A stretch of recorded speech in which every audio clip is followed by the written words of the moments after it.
So the press, you know how I feel. They're very dishonest people. They're very bad people. These are really sleazebags. These are bad people.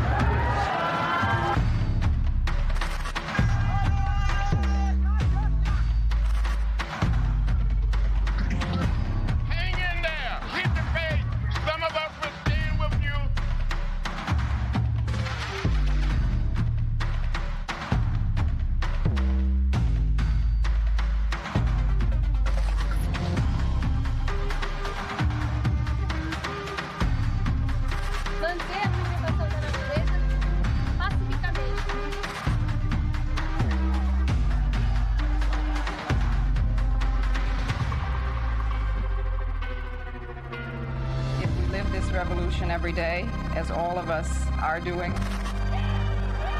It's just possible that historians will look back at this time and say that for the first time, the human animal stopped dividing itself up according to visible difference, according to race, or according to sex, and started to look for the real and the human potential inside. Right on.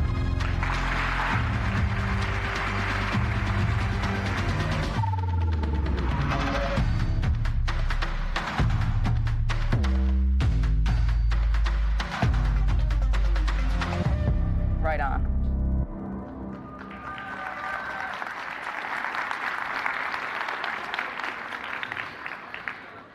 Welcome to the Norad-konferensen 2024, Rights and Resistance.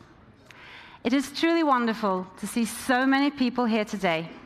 Thank you to everyone present here at Sentrum and to all of you following us online.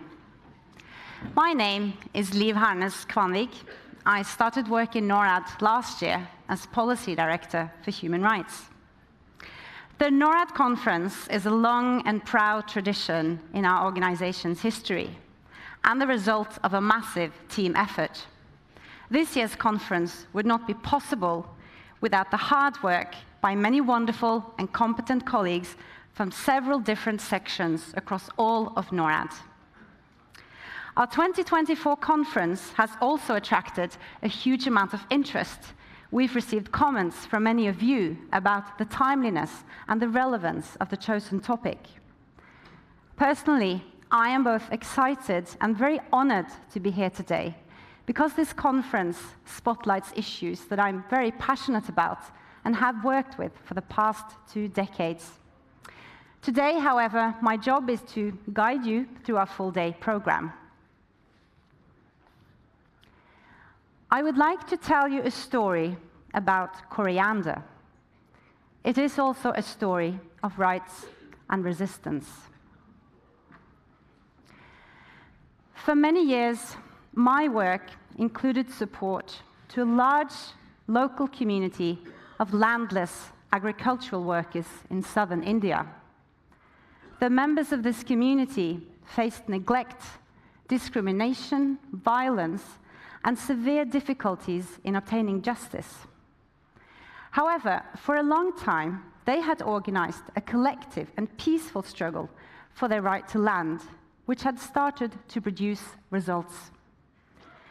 During my last visit, I was invited to take a walk with them across the fields which they were now cultivating.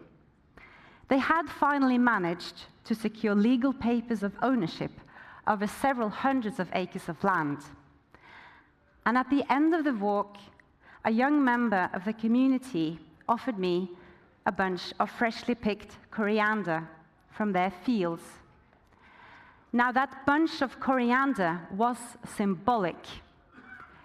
Their ongoing struggle had gradually led to increased economic security, improved livelihoods, and better prospects for their children. The smell of coriander will always remind me that the systematic and persistent fight against inequality can lead to significant changes in people's lives. Now, I know from our registration lists for this conference that we have, and you are, an impressive audience here today. And as such, I guess I don't need to explain to you the multiple crises that we are currently facing at the global, national, and local level. We all know that we live in a world increasingly characterized by war, conflict, polarization, and civil unrest. In many parts of the world, authoritarian forces are mobilizing and forming new anti-democratic alliances. Threats to human rights include attempts by both state and non-state actors to undermine internationally agreed human rights instruments, the failure of national governments to meet their human rights obligations, and attacks on individuals and groups who are standing up against injustice and impunity in peaceful ways. In addition, the effects of climate change threaten the effective enjoyment of a wide range of human rights for many people around the world. But we also know that there is resistance and there is mobilization, and many of you here contribute to this through the work you're engaged in, or you work with partners who have dedicated their lives to fighting inequality and promoting human rights in their own context or at the international level.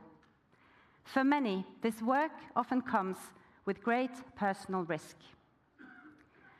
As we cannot cover all relevant issues here today, we have for this conference chosen to highlight a few areas that represent some of NORAD's many priorities. Today, we will hear more about how civil society can push for systemic change, about women still fighting for their rights in various parts of the world, and why indigenous people's land rights are so crucial for the climate and the future of our Earth.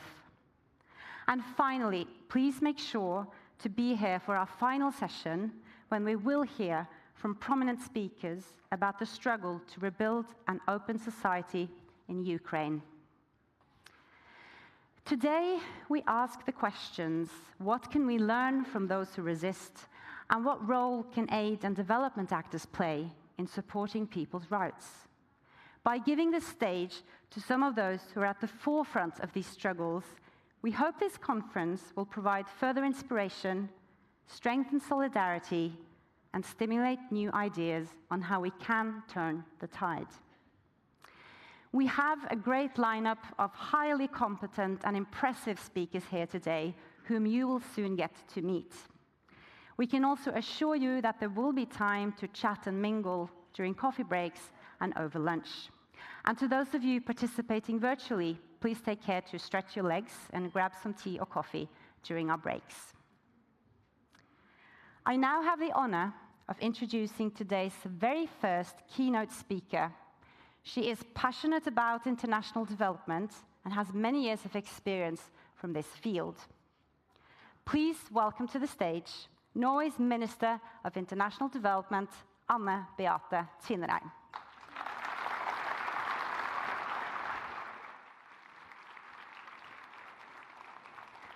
Thank you so much, and good morning to everyone. Thank you for inviting me here to this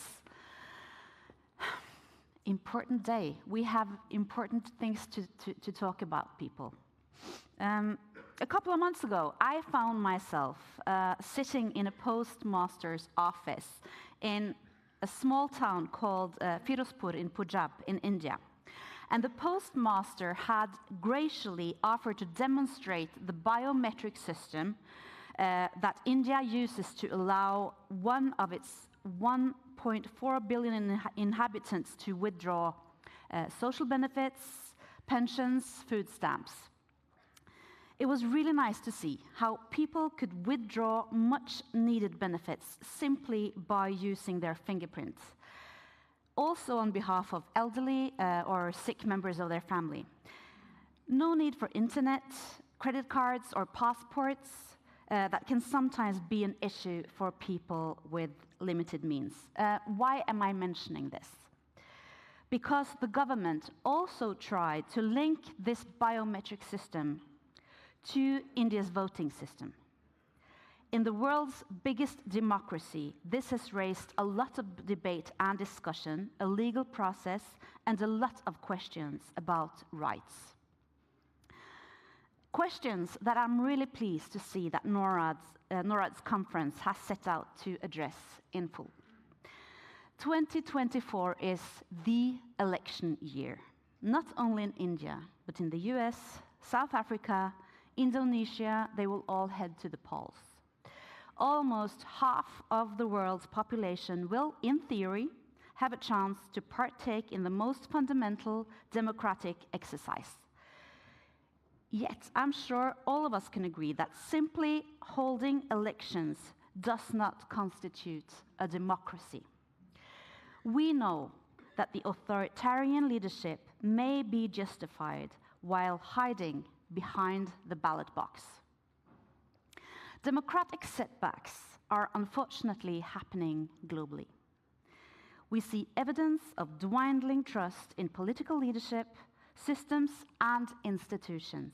In too many countries, people are experiencing declines in freedom of expression and freedom of assembly and association, fundamental conditions for democracy. And the environment for free and objective journalism is also becoming more and more dangerous for those who try to bring unbiased, important information to the public's attention. Add to that the response to democratic aspirations too often has been violence and a crackdown on civil society. Recent examples are in Belarus, Iran, Sudan, Nicaragua. The last few years, we have also witnessed a deeply worrying pushback against gender equality, both in multilateral fora and in many countries across the world. We see articulated opposition to sexual and reproductive health and rights, and threats to previous gender equality policy gains. Women's rights are particularly vulnerable in fragile and young democracies. 2 months ago, we celebrated the courage of Narges Mohammadi here in Oslo. But conservative forces are systematically undermining women's rights through changes in legislation and legal systems in many parts of the world. Friends, you know this. What we are facing out there is better organized than ever. The opposition is politically engaged, well-funded, well-prepared. They are emboldened by their recent victories, and they want more. It's a really grim outlook. But I feel that recognizing the gravity is an important part of how we can reverse this course. What can we do to nurture the process of democratic change? A significant part of the answer lies in the title of this conference, Rights and Resistance. To quote the former Secretary General of the UN, Kofi Annan, democracy depends on the lively participation of organized civil society in political life. Politics is too important to be left only to the politicians. A vibrant and robust democracy is a mosaic, a carefully balanced mix of strong institutions, an independent judiciary, an elected government, and parliamentarians with the interest of its people at core. There is no democracy without a diverse and vibrant civil society, freedom of assembly, and a free press. Norway remains committed to the protection of human rights defenders and pro-democracy activists, both multilaterally in the Human Rights Council and in the UN General Assembly, as well as on the ground. We have recently revisited our guidelines for how the foreign service missions can provide concrete support to human rights defenders on the ground. Let me highlight 2 elements at the very heart of our approach. Firstly, we must provide both moral and material support to human rights defenders at the local level. We have an obligation to support those who risk their lives fighting for values that we take for granted. Norway and other countries must continue to work through their embassies and local partners to support those actors on the ground to stress the universality of human rights, and to resist attempts to label such rights as Western. Secondly, we must support free and independent media, including at the local level. Free and independent media investigate facts, fights disinformation, and ensure accountability. They are guarantors of inclusive political participation. Civil society actors must have independent channels through which they can disseminate their views. And finally, and let me stress this point, all Norwegian development aid shall be rights-based. Our three main development priorities are mitigating climate change through development projects, strengthening women's rights to decide over their own bodies, and food security and the fight against hunger. All of them are meant to target what I see as critical vulnerabilities that undermine the basis and the possibility for building rights-based democracies. I'm nearing the end, but before I go, let me just invite you to reflect on the fact that the UN Charter itself never uses the word democracy. However, the main message of the Charter is still crystal clear. Democratic governments respecting fundamental freedoms and human rights are the best guarantees that we have against violence, conflict, and war.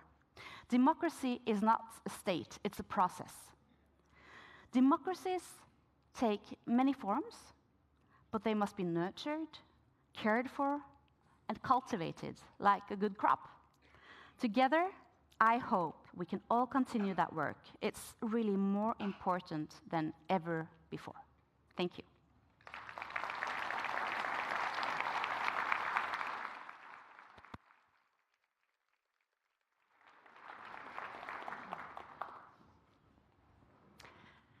Thank you very much, Anne Beate Tvinnereim, for such a strong and clear opening speech today. Our next speaker took up the position as Secretary General in Norwegian People's Aid in January this year. Prior to this, he served as a governing mayor of Oslo for the past 8 years. He has previously worked in Norad and has broad experience from international work from his time as State Secretary in the Ministry of Foreign Affairs and as Secretary General in the Norwegian Refugee Council. From 2009 to 2015, he served as Secretary for the Labour Party. Please give a warm welcome to Raymond Johansen.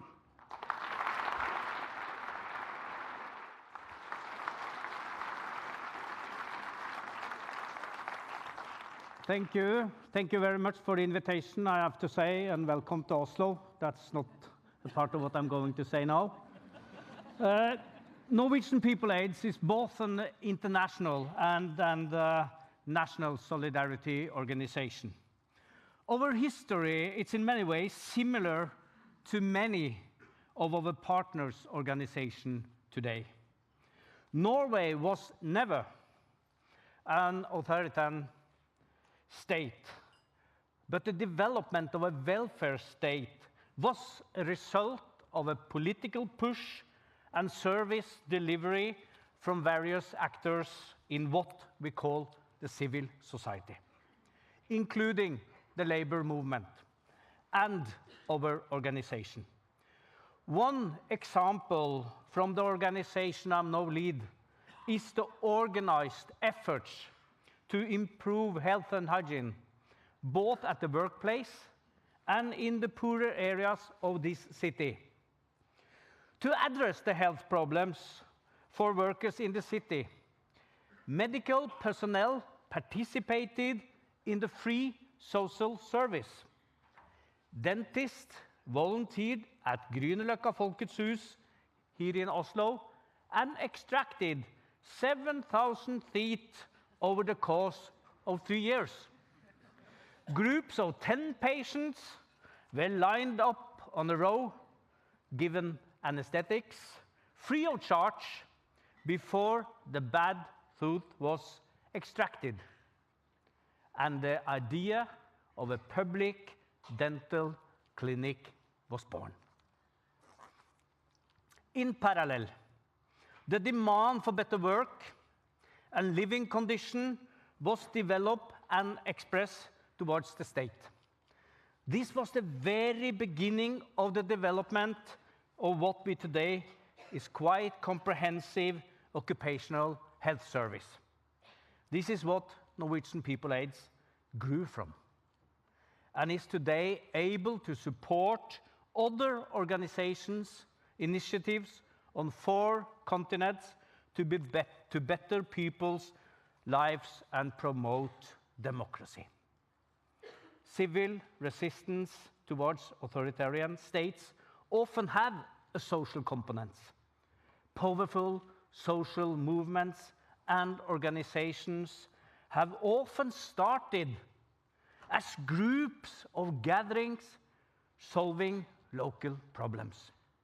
In Chile, after the military coup in 1973, led by Pinochet, the repressive regime made everybody poorer and limited how people could organize.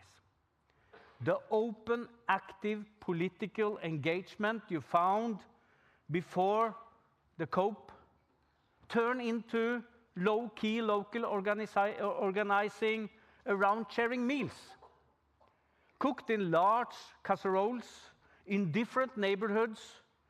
These gatherings became central for emerging political discussions, sharing of information, and mobilizing for democracy. Among others expressed in voting, as for example in the referendum, when these sectors clearly voted no to Pinochet. All over the world, people identify problems and respond to the needs quite organically. But it often takes organized efforts and tedious work to bring about political change. The combination of large-scale mobilization and deep organizational work is a force for people's power. We have seen it demonstrated quite clearly recently in Guatemala. After the democratic election of Bernardo Arevalo was challenged by a corrupt elite, people responded by blocking roads all over the country and installed a permanent protest for 105 days in front of the public ministry that led persecution against the elected president and the party he represents. Indigenous people and their traditional authorities were at the forefront of the protest. In the municipality of Solola, the indigenous authorities called to participate in the protest organized by the community, taking turn as long as protest lasted. Some of these leading were women that have received political training from NPR partner Coindi. The massive participation was impressive. It was a strong reaction against the corrupt and anti-democratic regime. The mobilization was an important demonstration of people power, and the large-scale protest contributed to making it possible for the elected president to take office. The fact that there is power in people's organizing also makes it dangerous. Fewer and fewer are living in societies where you can raise your voice and organize freely. For many, their lives are at stake in the fight for justice and freedom. The world is experiencing not just a backlash against democracy, but an upsurge in violent conflict. Many organizations that were established to push for democratization and a more fair distribution of power and resources now find themselves in the midst of a war. This is the case for Sudan. The 2019 revolution was in many ways a recipe for how well-organized civil society played along with street protest and mass mobilization to topple the regime.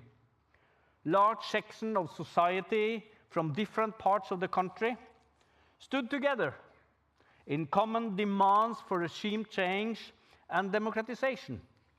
Here, too, mass mobilization built on the infrastructure from years of organizing various forms of organization in different communities. The popular demands prevailed and was supported by both defectors among the security forces and the economic elites. If we have stopped the clock there, Sudan will also have stood as an example, showing how civil society was instrumental as a force for democratization.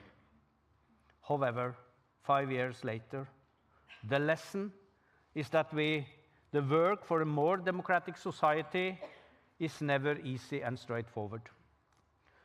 Sudan has been in a full-scale war since April 2023, and is one of the worst humanitarian, therefore seems far away for the time being.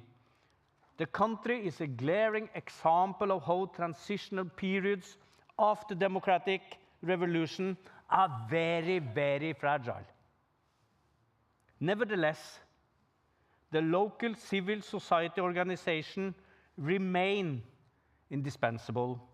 Now they are the forefront of the humanitarian response, helping citizens of Sudan meet their very basic needs. The organization know how and where their needs are greatest and have unique access to and trust with the population completely abandoned by the government.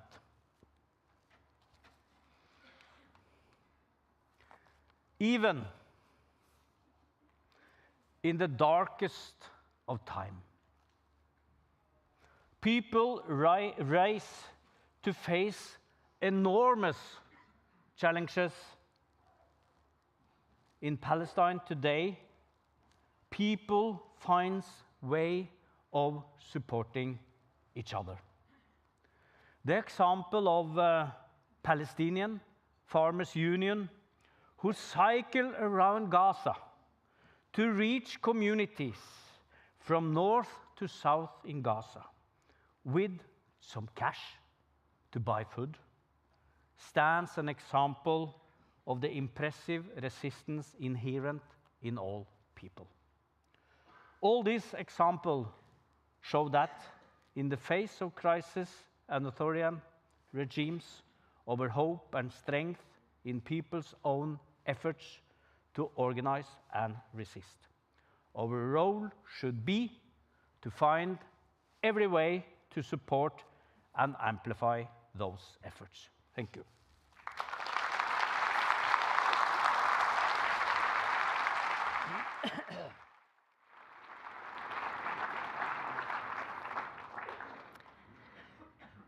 Thank you very much, Raymond Johansen, for highlighting the importance of civil society and people's efforts.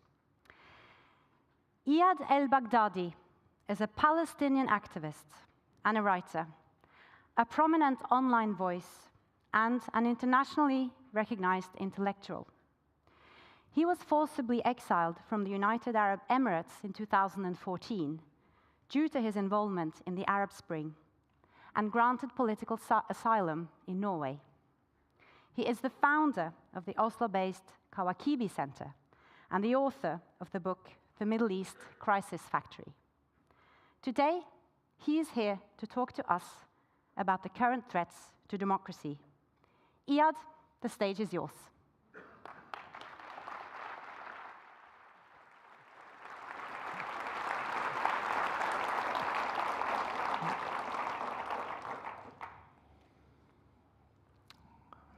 When my father was a baby, his parents put him in a boat on a journey towards the unknown.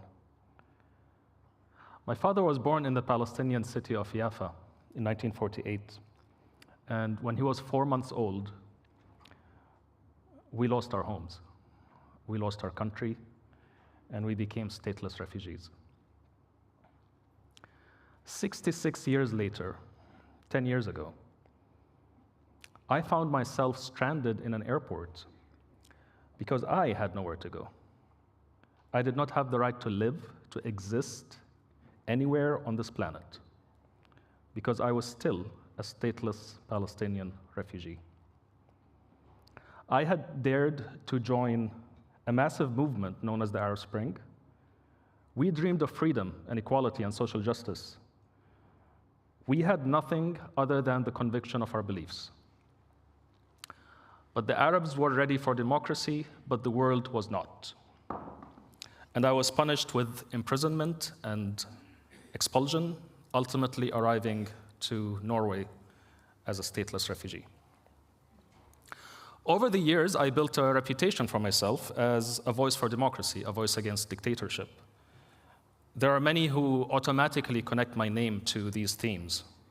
And it's true, I did that. I did that as an activist, I did that as an author, and you wear several hats in activism. But the hat that I'm most comfortable with is that of a strategist.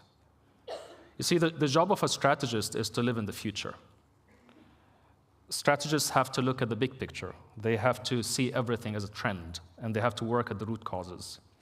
So today I stand before you to speak not directly about dictatorship, but rather to warn against a deeper threat to democracy. You see, the most serious threat to democracy in the world is not autocracy, it's hypocrisy. And I'm going to try to tell you in 3 very short stories. The first story is about truth. And it's going to be the story of 2 truth tellers. One was a Saudi by the name of Jamal Khashoggi. I had the privilege of knowing and working with Jamal. I actually hosted him here in Oslo a few months before his murder. The second was a Palestinian by the name of Shireen Abu Akleh. Both were journalists. Both had the job of telling the truth, and both were killed for it. Both of their killers were Western allies. Jamal Khashoggi was killed inside his own country's embassy by an assassination squad. Shireen Abu Akleh was killed by an Israeli sniper who aimed his bullet to land between her press vest and her press helmet while she was doing her job. The leader of the world's most important, most powerful democratic nation, the United States, had the responsibility to deal with this situation. So what did he do? Instead of demanding accountability from his allies, he tried to get Shireen's killers to work with Jamal's killers, and he let both off the hook. Oil and apartheid were more valuable than democratic values. When democratic nations betray the truth tellers, when democratic nations harbor this delusion that stability could come at the price of dead journalists, the cause of democracy retreats and the cause of autocracy advances. The second story is a little speculative, it's a little hypothetical, so I invite you to imagine, visualize with me. Imagine that we're going to send a mission to Mars. And imagine 2 scenarios. In the first scenario, we're going to send 100 people, and we'll give all of them the same education, the same training, the same know-how, and exactly the same resources. In the second scenario, we're going to do the same. We're going to send 100 people, but this time we're going to give only one of them all of the know-how, all of the knowledge, all of the skills, all of the training, and all of the resources. And let's say we leave them, and we come back to check on them a few years later to see which of these scenarios ended up as a dictatorship. The recipe for creating a dictatorship is to trust someone with too much power and then sit back and hope for the best. There can be no democracy without equality, and there can be no equality without democracy.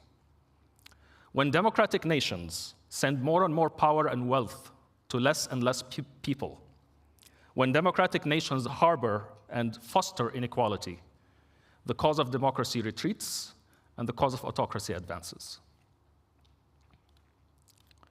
The third story is rather personal. You see, I'm the father of a 9-year-old child. My son is smart, he is happy, and like me, he's autistic. A few weeks ago, his mother and I attended a regular development meeting here in Oslo to catch up on his progress. And I sat around the table with 10 very highly qualified professionals who are discussing and obsessing about how to give this child the best chance in life. And I left the room with a sense of pride, but also a sense of sadness. You see, it takes so much effort to preserve our gains, our democratic gains, so that another generation can enjoy them, and so that they can pass it on to their children. But before that, it takes so much effort by so many to raise a child. Since October 7th, 13,000 children have been killed in Gaza. Nearly 30,000 have been maimed. 28,000 have lost one or both parents. 139 have been killed every day. And every single child in Gaza, over 1 million of them, have been traumatized for life. They will carry this trauma all their lives. They're going to pass it on to their children. 40 or 50 or 60 years from now, we're going to be dealing with the trauma that has been created under the watch of the world's most powerful democratic nations. When democratic nations treat some kids as sacred and other kids as collateral damage, when democratic nations defund humanitarian programs to score political points, when democratic nations betray children anywhere, the cause of autocracy advances and the cause of democracy retreats. So these were 3 stories, and I could have stood here and told you 10 or 20 or 30 stories. Democracy is a house held up by many values, many pillars.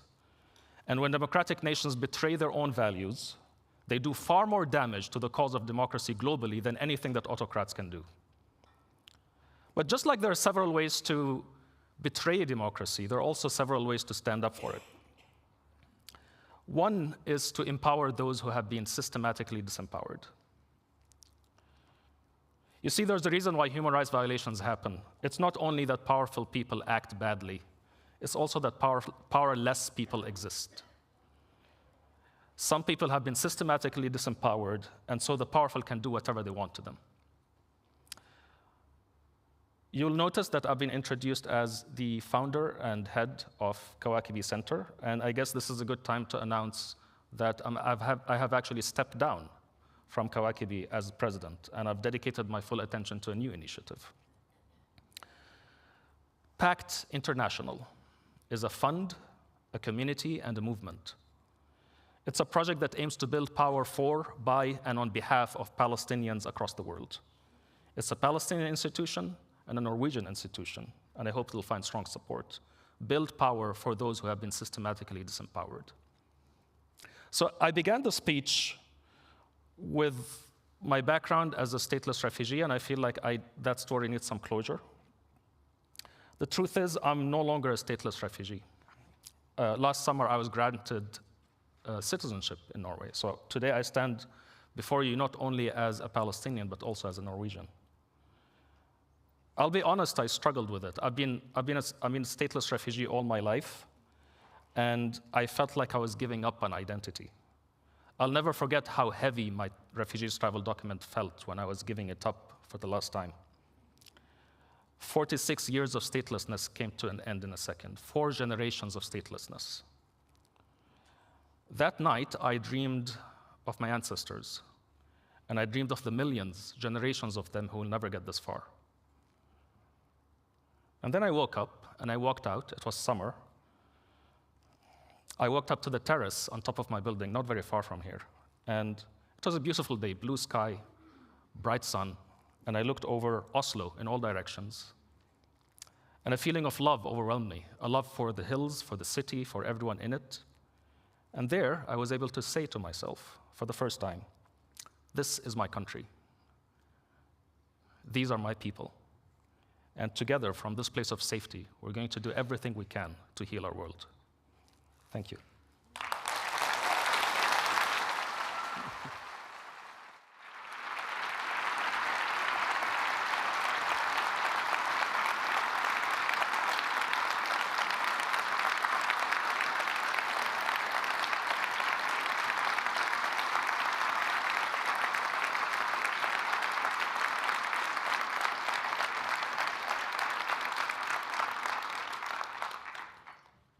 Thank you, Iyad, for your honest, thought-provoking, and also moving words. Our next speaker is an environmental activist, a member of Chad's pastoralist and nomadic Mbororo people. She has been advocating for indigenous people's rights and environmental protection since she was 12 years old. And today, she is an experienced and award-winning public speaker and leader. Her TED Talk on how indigenous people's knowledge meets science to solve climate change has 1.3 million views and comes highly recommended.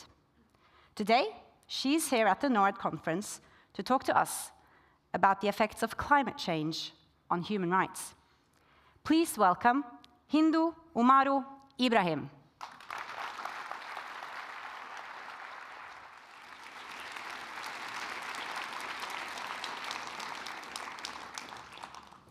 Good morning. What a great speaker from the previous one. That's the right and resilience. And of course, right and resilience is also a good theme that takes lessons from the COP28 and to help us to be ready for 2024. So I'm coming from Chad. I'm a proud member of the Mbororo communities who are a pastoralist. My people are cattle herders. But we have a few common points between Norway and Chad. But one is harsh environment. Yours is ice and snow. Ours is desert and drought. But we have a common deep relationship. The climate change affects everyone. In Norway, your glaciers are melting. In Chad, the desert is moving and winning the ground. We are all affected. And in Norway as well, in Chad, in Amazon, in Australia, in every place, indigenous peoples are in front line of climate change. Just because of our way of living, who is deeply connected to the nature.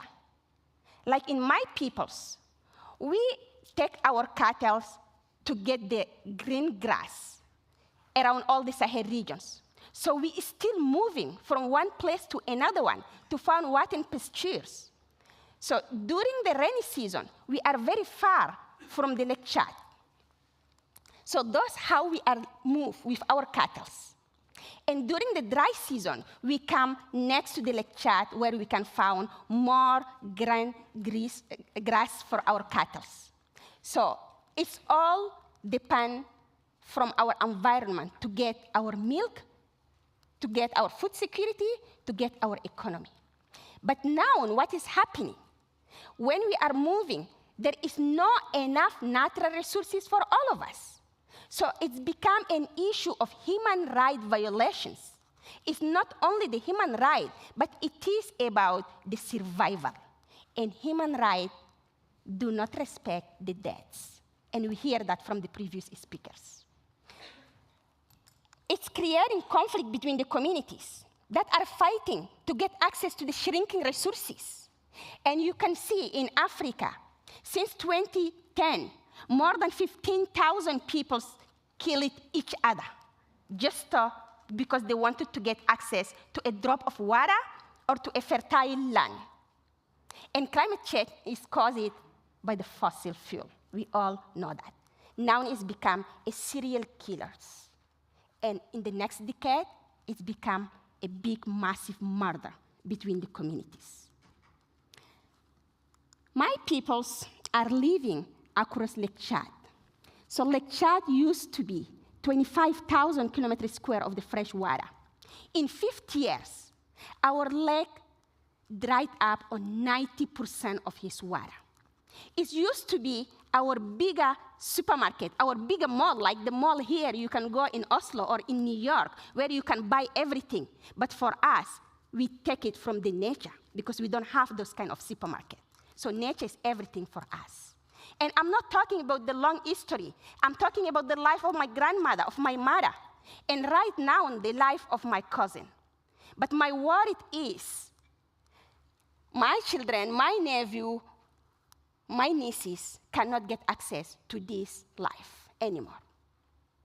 So this is unjust. And climate change is moving so fast. And as indigenous peoples, we are the guardian of the various ecosystem. We are the ones who are protecting the forests, the tundra, the savannas, the coral. We know how we can protect our environment. And our land are more protected when the fire comes around the forest. It destroys more the places who are industrialized than our indigenous land. But today, it is not only about the rights. It is also about resistance. So what is resistance? For indigenous peoples, it is our way of life. It is our traditional knowledge. This is the resistance. We have always considered our relationship with nature as an alliance. We preserve the ecosystem, and they protect us back. Because well-functioning ecosystem, forest fire can resist, and it can restart very much fertile places. Because in a diverse ecosystem, you can find the biodiversity that you can use as a crops after a drought. Because we know how to use that. We know how to live in harmony with the nature. And that across all the planet, indigenous people land are known like that. We are leading by examples. Even we are 5% of the world's population. We protect 80% of the world's biodiversity because we are the leaders. So we are the most resilient. We can lead by examples in every places. But resistance is also here in Norway, one of the world's top producers of the fossil fuel energy.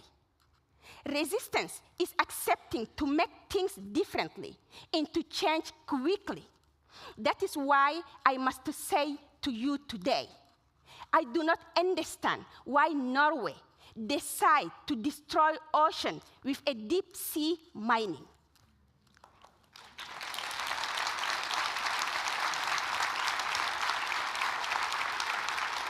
I don't understand. It leaves me without voice. As an indigenous woman, I don't understand why, when our planet is already dying, you decide to accelerate biodiversity destruction.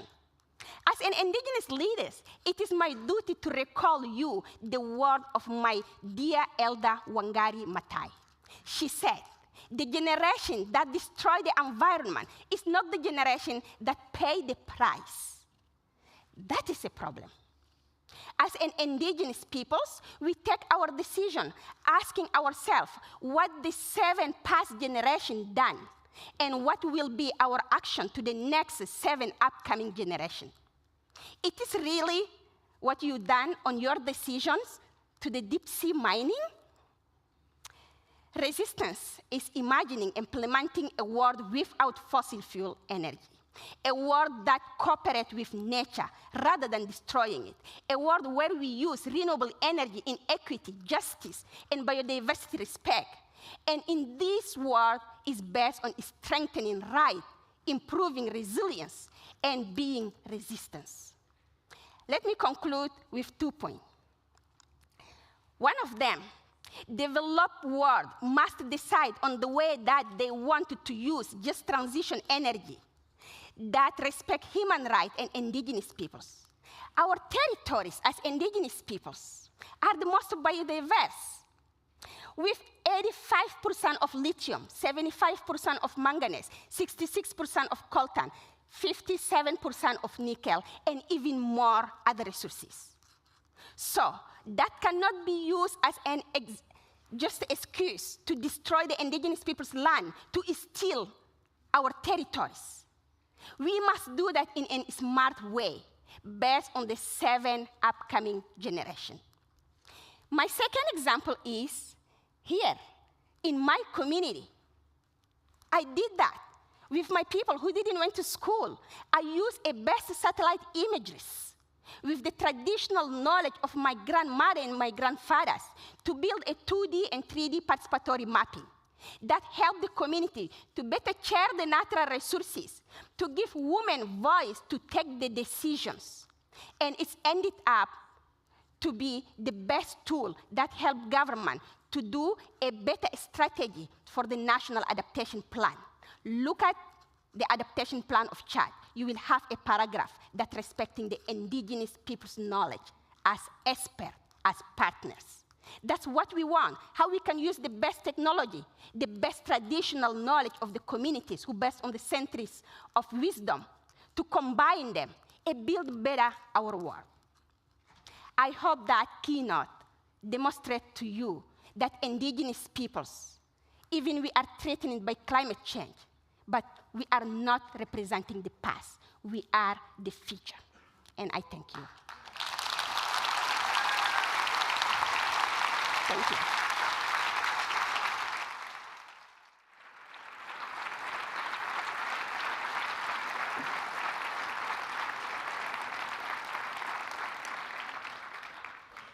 Thank you very much, Hindu Ibrahim. A strong and clear message there concluding our morning session today.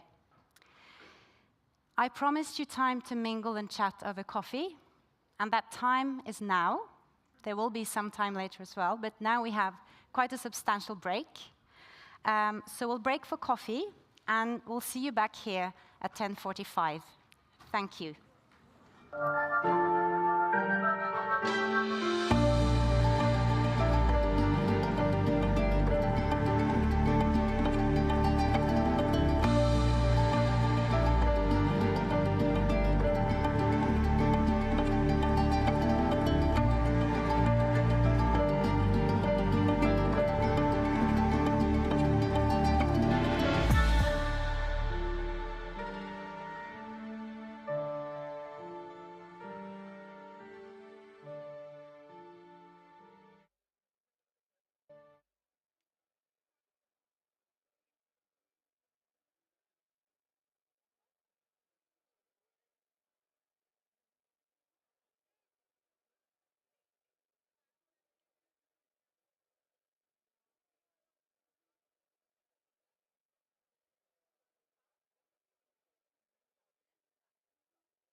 Welcome back, everyone. I hope you had time to mingle and chat over coffee, and that you are now ready for new input. In this session, we assess the state of the open society against the backdrop of rising authoritarianism. Our first speaker out is passionate about many things, including chess, skiing, podcasts, the climate, statistics, development, democracy, and human rights, and of course the Norad-konferansen. I know that he has been counting the days until this event, which is one of Norad's biggest happenings this year. He's now eagerly awaiting to address you all. So without further ado, please give a big round of applause for Norad's own director, Bård Vegar Solhjell.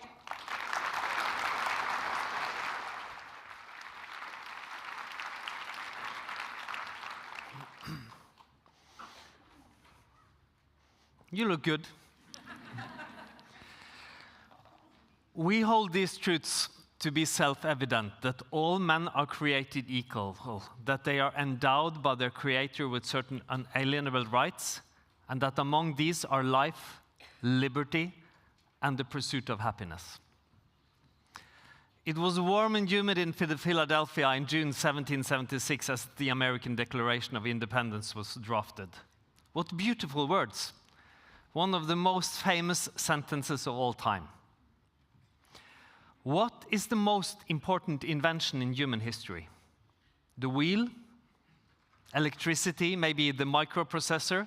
I think my vote goes to democracy and human rights.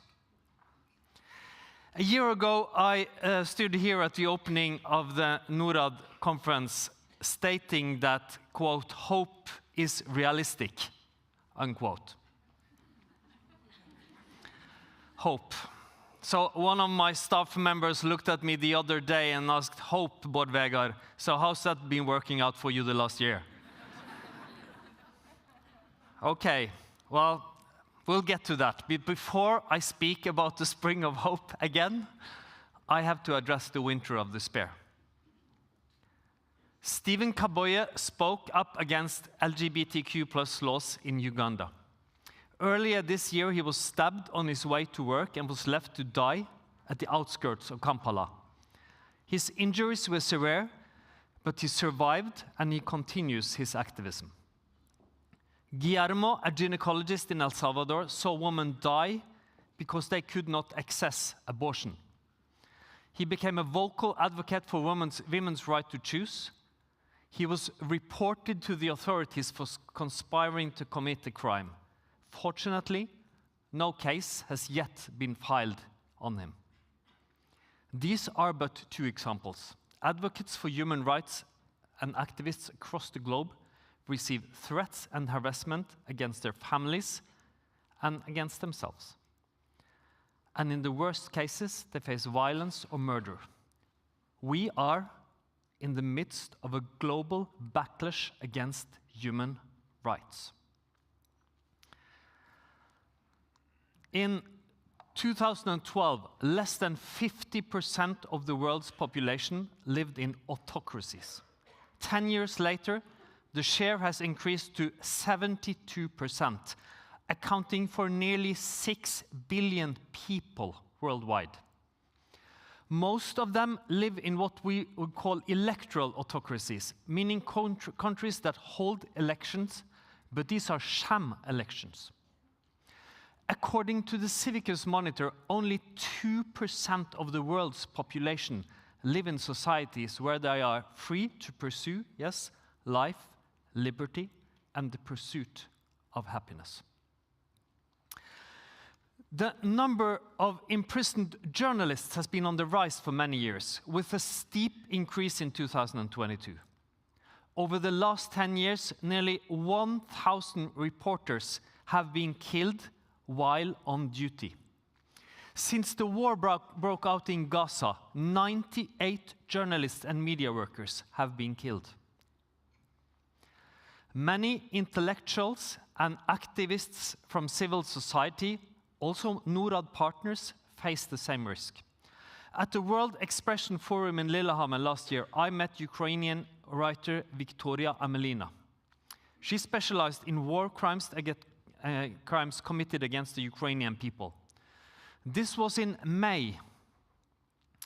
In July, she was killed in a bomb attack in Kramatorsk, 37 years old. With her death, one more troublesome voice has silenced. Norad's own population survey shows that 73% of us are concerned about the future. And the biggest fear is war. And rightfully so. 2022 was the deadliest year since 1984, with more than 200,000 deaths from state-based conflicts and war. On top of this is a far bigger number, people dying from lack of medical treatment, water contamination, or hunger caused by war. Last week, I visited the Tigray region in Ethiopia. It saw the deadliest war of the last few years. A brutal war in which young, untrained, badly equipped soldiers fought battles and carried out numerous attacks on villages and homes, with widespread violence and sexual assault as a weapon. In Tigray, I also met with Danait, a medical doctor who was born in Mekelle in Tigray and trained there, who walked to the hospital every day during the war because she had no gasoline for her car, who operated on the wounded in daylight because there was no electricity, and who now runs a hospital with support from the ICRC, operating on and treating patients for a range of war damages. And she told me, I used to cry every day during the war, but now I replace the bad memories with new good memories of patients I helped to survive. That is my rehabilitation. So in Tigray, I saw the brutal consequences of war. But in Tigray, I also saw what humankind is able to achieve. I found hope. Because hope, like love, is all around us.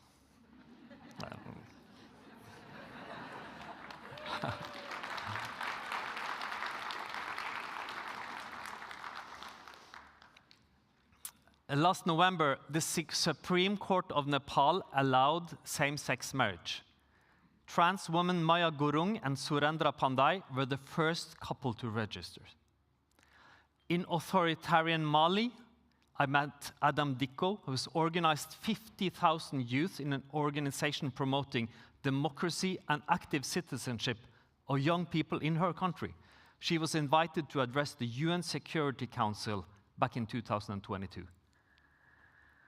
And despite wars and backlash, social and economic development persist.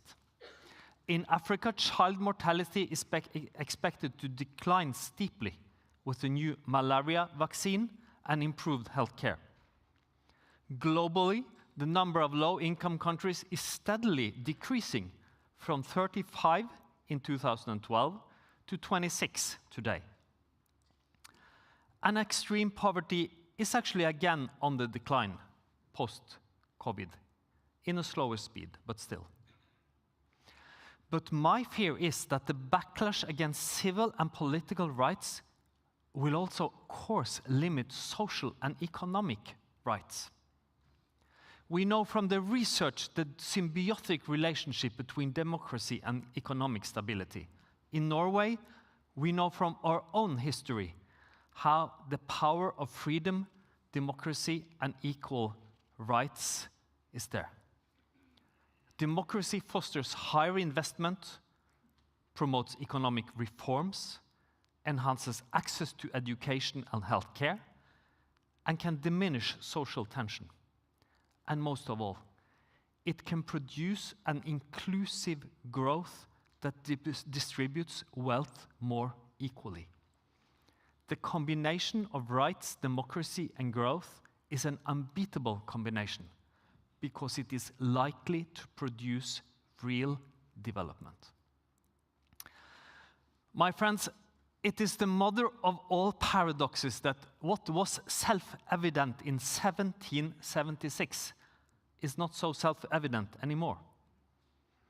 Not in the Sahel, not in China and India, not in Hungary or Belarus, not even in the country where these words were written.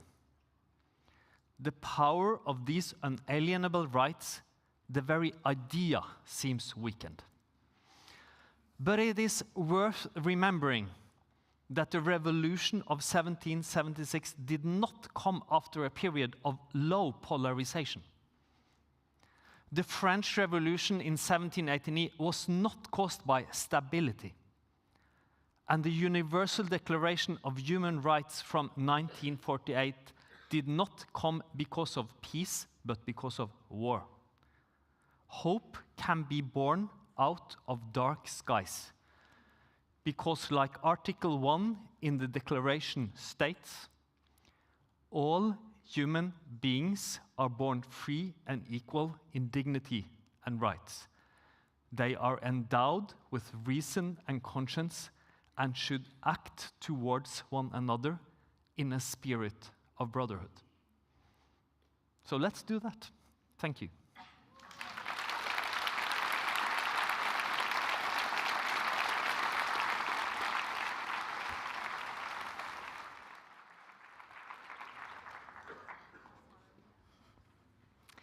Thank you very much, Bård Vegar. Every year, Civicus, a global alliance of civil society organizations and activists dedicated to strengthening civil society throughout the world, publishes the Civicus Monitor Report. Today, we are proud to announce that based on the figures from the Civicus Monitor, Civicus will present a new report here at the Norad-konferansen about the global status of civil society during the last 5 years. To do so, we are honored to have with us the Secretary General of Civicus, Lisa John. She has championed human rights and international mobilization for 2 decades. She started her career working for grassroots organizations fighting to end urban poverty in India, and subsequently spearheaded transnational campaigns calling for government accountability. So please welcome Lisa John.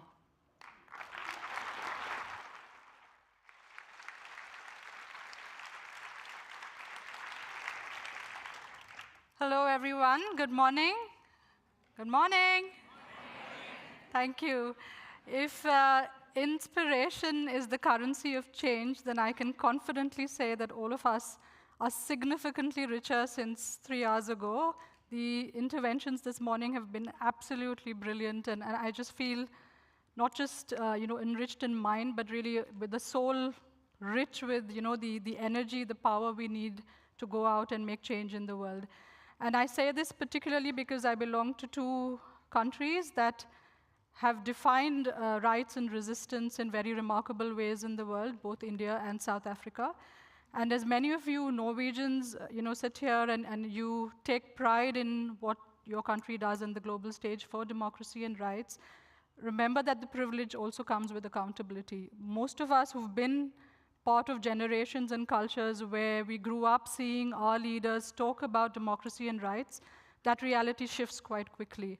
And there's a huge responsibility on us to continue to protect that, to continue to connect and continue to act in very visible and tangible ways on what we believe in. So thank you really for having me here and many of my, the colleagues and activists who've spoken already and will speak after. So having said that, I'm going to say that today is a really important moment for Civicus as well, because we are launching our brand new report, which was actually created for the purpose of the Norad conference here. And I have the privilege of really representing 20 research organizations and networks who've contributed to this report in highlighting a few of the kind of headlines. Now, I'm really not the best at eye-to-hand coordination, so I have my speaking notes in one hand, a clicker in the other, and I have to speak. So please bear with me if I kind of fumble along the way. But just to say that this report really is, what we've done is we've looked at 5 years of the Civicus Monitor. The Civicus Monitor is a participatory research platform that tracks the status of civic space across 198 countries and territories, so that's more contexts or countries than in the United Nations.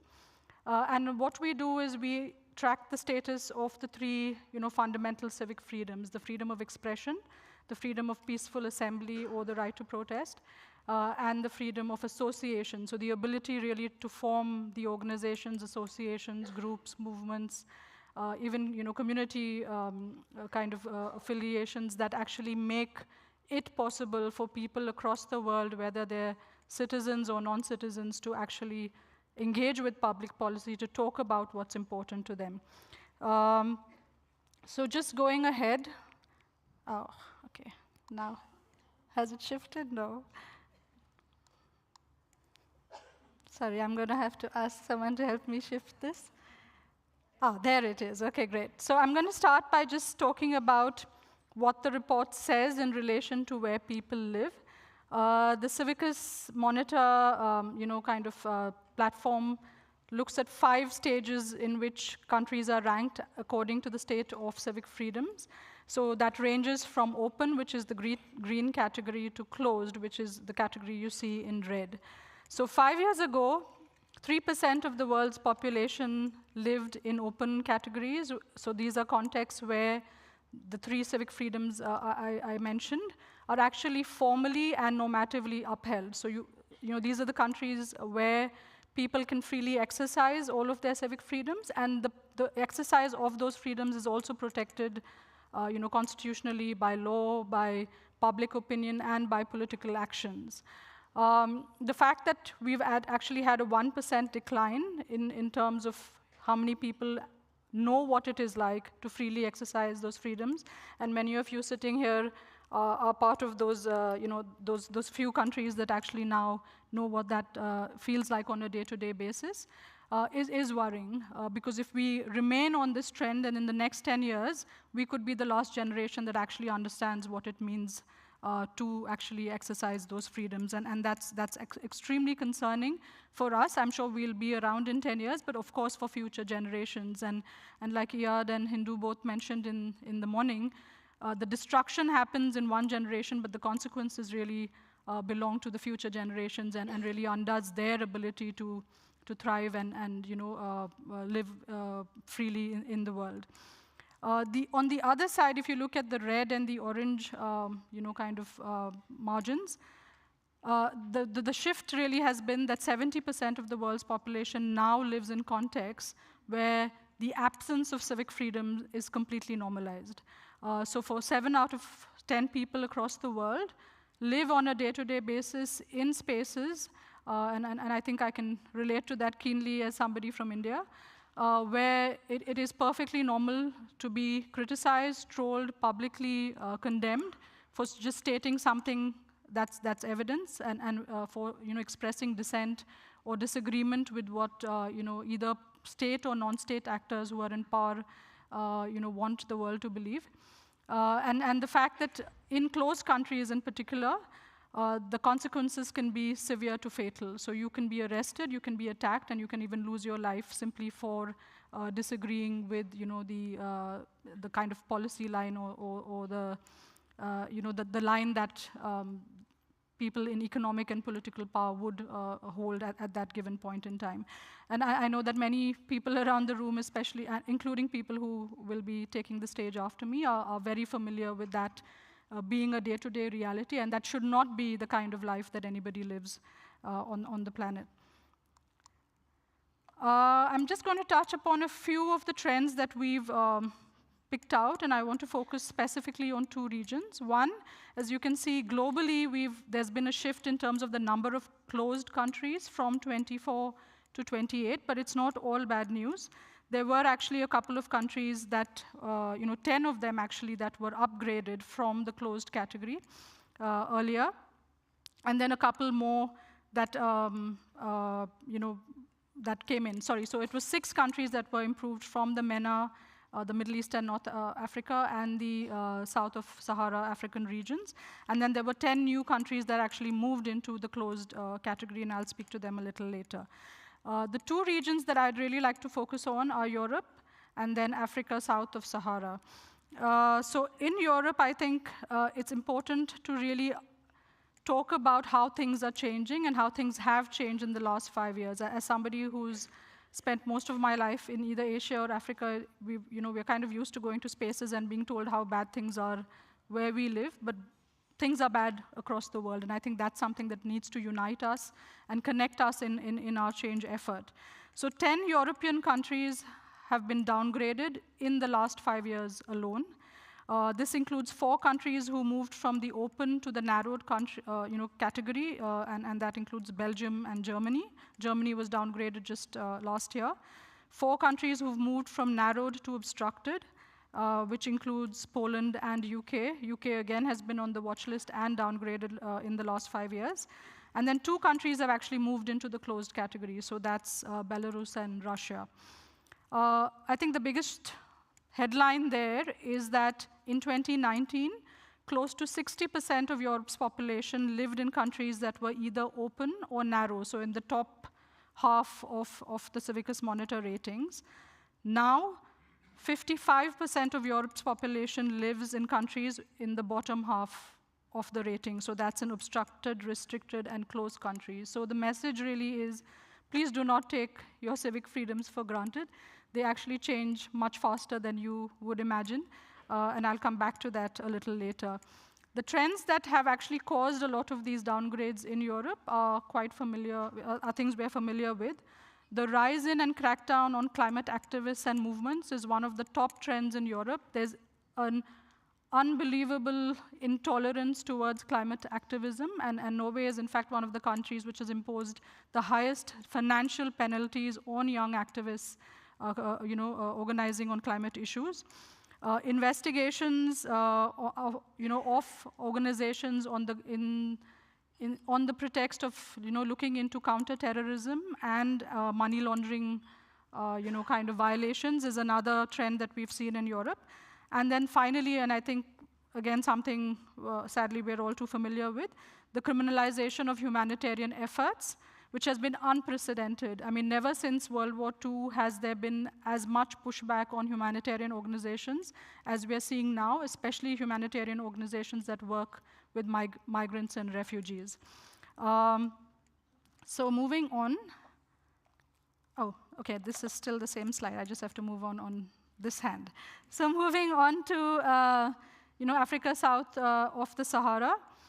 There is actually some good news. So there was a decrease in the number of closed countries. So the number of countries in the red on the African continent south of Sahara actually decreased from, it was 8 countries who were closed in 2019, and it's now 3 countries in 2023. So I think that speaks hugely also to the rise of civil society action, activism, and youth activism on the continent.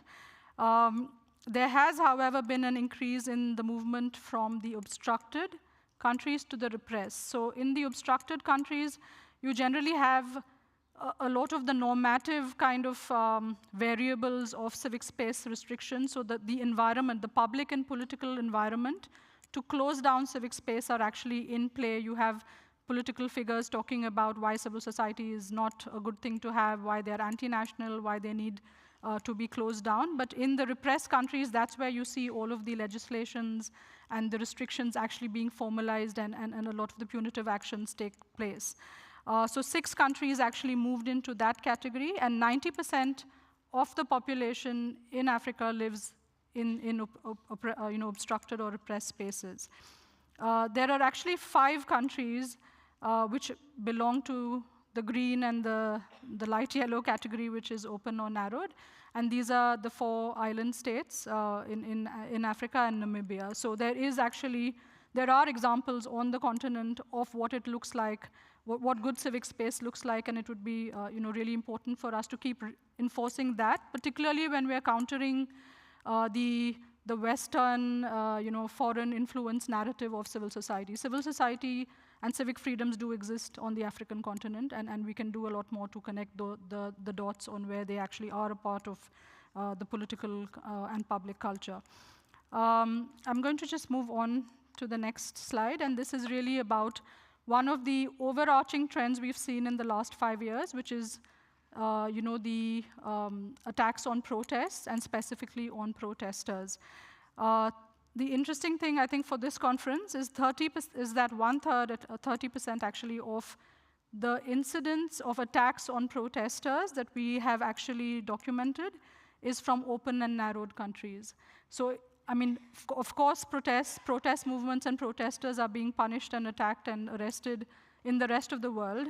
But in the open and narrowed countries, the fact that there is a significant number of those incidents happening here as well is cause for concern and something we need to do much more about.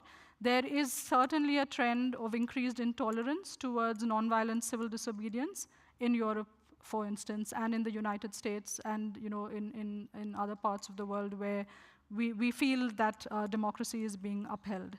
And again, climate activism and the penalties and the punishments meted out to climate activists and indigenous activists is really a case in point.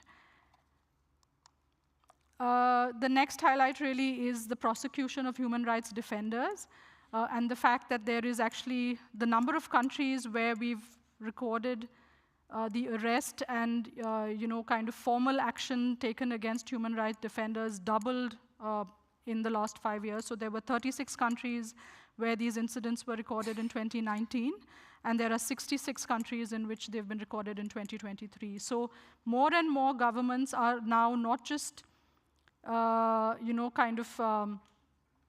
being more critical of human rights defenders, they're actually using their own agencies and resources to make sure that the consequences are felt as part of the legal system, but also as part of actions taken against their families, their organizations, and the price you pay really for speaking up is something that is unaffordable really in terms of how you live your life and how your family lives their lives. So I think it's notable that the regions where the prosecution of human rights defenders is the highest is actually the Middle East and North Africa, the MENA region, and Asia Pacific, particularly with countries like China, India, Vietnam, and Thailand. So that is certainly something that's being used very consistently as a deterrent to civil society and civic action. And I think the second last point really is which groups are most affected. And I know that Bart Vegar spoke about this in his intervention as well. But when we are in countries where religious minorities, LGBT plus groups, women's sexual and reproductive rights are being questioned, you can be very, very certain that the next target is all of the groups who are not those excluded groups. Excluded groups in every part of the world are the first project for civic space restrictions and the shutdown or decline of democracy. So it becomes absolutely important for us in the context of rights and resistance to show solidarity, to speak up, not just about the groups we represent, but for all groups and for the indivisibility of rights, right? The universality of rights. And I think the need, therefore, for these kind of connections, these kind of conversations, and our ability to define new and innovative ways in which we connect and express global solidarity is extremely important. We do track civil society's successes on an annual basis as well. And one of the most effective strategies of movements that have won significant outcomes, including climate, women's and LGBT plus movements, is transnational solidarity. There's really no alternative to that, and we must invest much more strongly in it. So I'm just going to end by saying that it's not all doom and gloom. These are quite, harsh headlines. But we wouldn't be here and we wouldn't be talking to each other if change wasn't possible. So there has actually been several instances of tangible change. And most of these are actually from countries which are significantly less visible on the global stage. And I think it really, again, points to that point, to the need for transnational solidarity.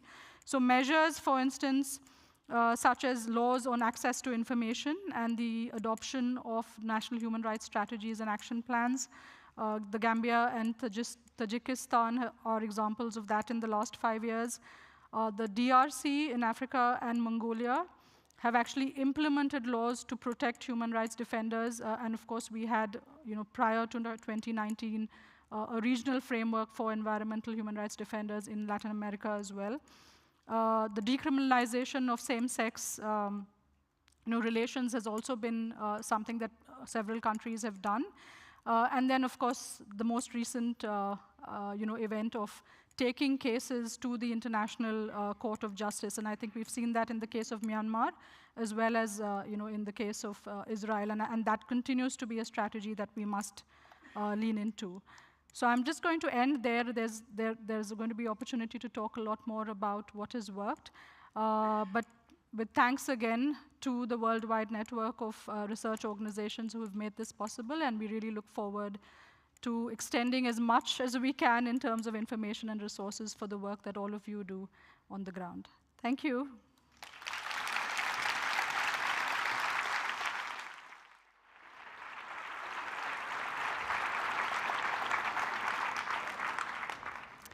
Thank you, Liza and Civicus, for that very interesting and timely report. Our next speaker is the co-founder and board chair of the Afrobarometer, Emmanuel Jima Bouadi. The Afrobarometer is a Pan-African, non-partisan research network with regional and national partners across Africa and with headquarters in Accra, Ghana. They have conducted public attitude surveys on democracy, governance, the economy, and society since 1999. Jima has won a myriad of awards and held faculty positions at the University of Ghana, elsewhere in Africa, and the United States. He has also held prestigious fellowships at renowned institutions in the US, including Stanford University. Today, he will speak to us about Africans' continued faith in democratic governance under the catchy title, Shaken, Not Deterred. Please give him a warm round of applause.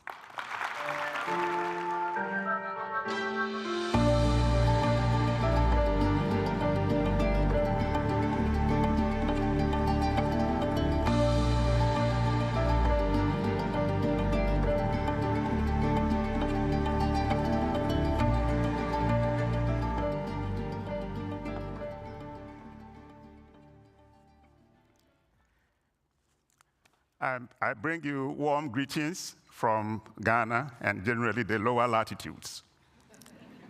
I do so on my own behalf and on behalf of the Afrobarometer board, management, and staff, and then on behalf of our network members spread across some 40 African countries. I also bring you thanks to the government and people of Norway for recognizing the value of the Afrobarometer's work and backing that up with generous financial support, and for providing a forum like this for us to share and use the insights of that work to make the world safer, hopefully, and more prosperous and more democratic. I've been asked to speak about Africa's democratization projects, current trends, challenges, and opportunities. But in effect, it won't be me speaking. It will also be the voice of over 385,000 ordinary Africans speaking to Afrobarometer field survey workers over 2 decades. All we do as Afrobarometer is to ask the questions, give them the mic, and aggregate the data. I imagine most people in this audience have seen the headlines: military coups in West Africa, urban warfare in East Africa, attempts at third-term presidencies all over the continent.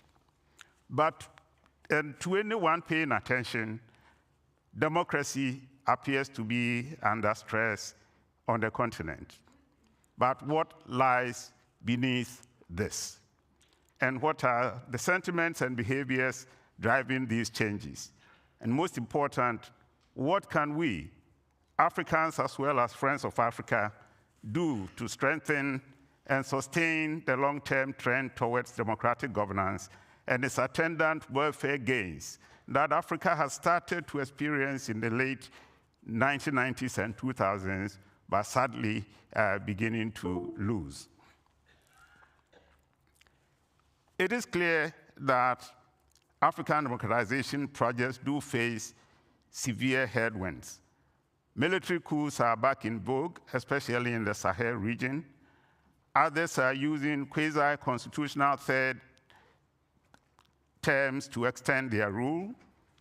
Hopes for democratic openings in the Sudan and Ethiopia have been dashed by the return to armed conflict. And even in Africa's star democracies, such as my own country, Ghana, we are seeing some backsliding through winner-takes-all politics and the resultant do-or-die efforts to win power. Little wonder that Ghana experienced its first major incidents of electoral violence in 2020, with 8 people losing their lives.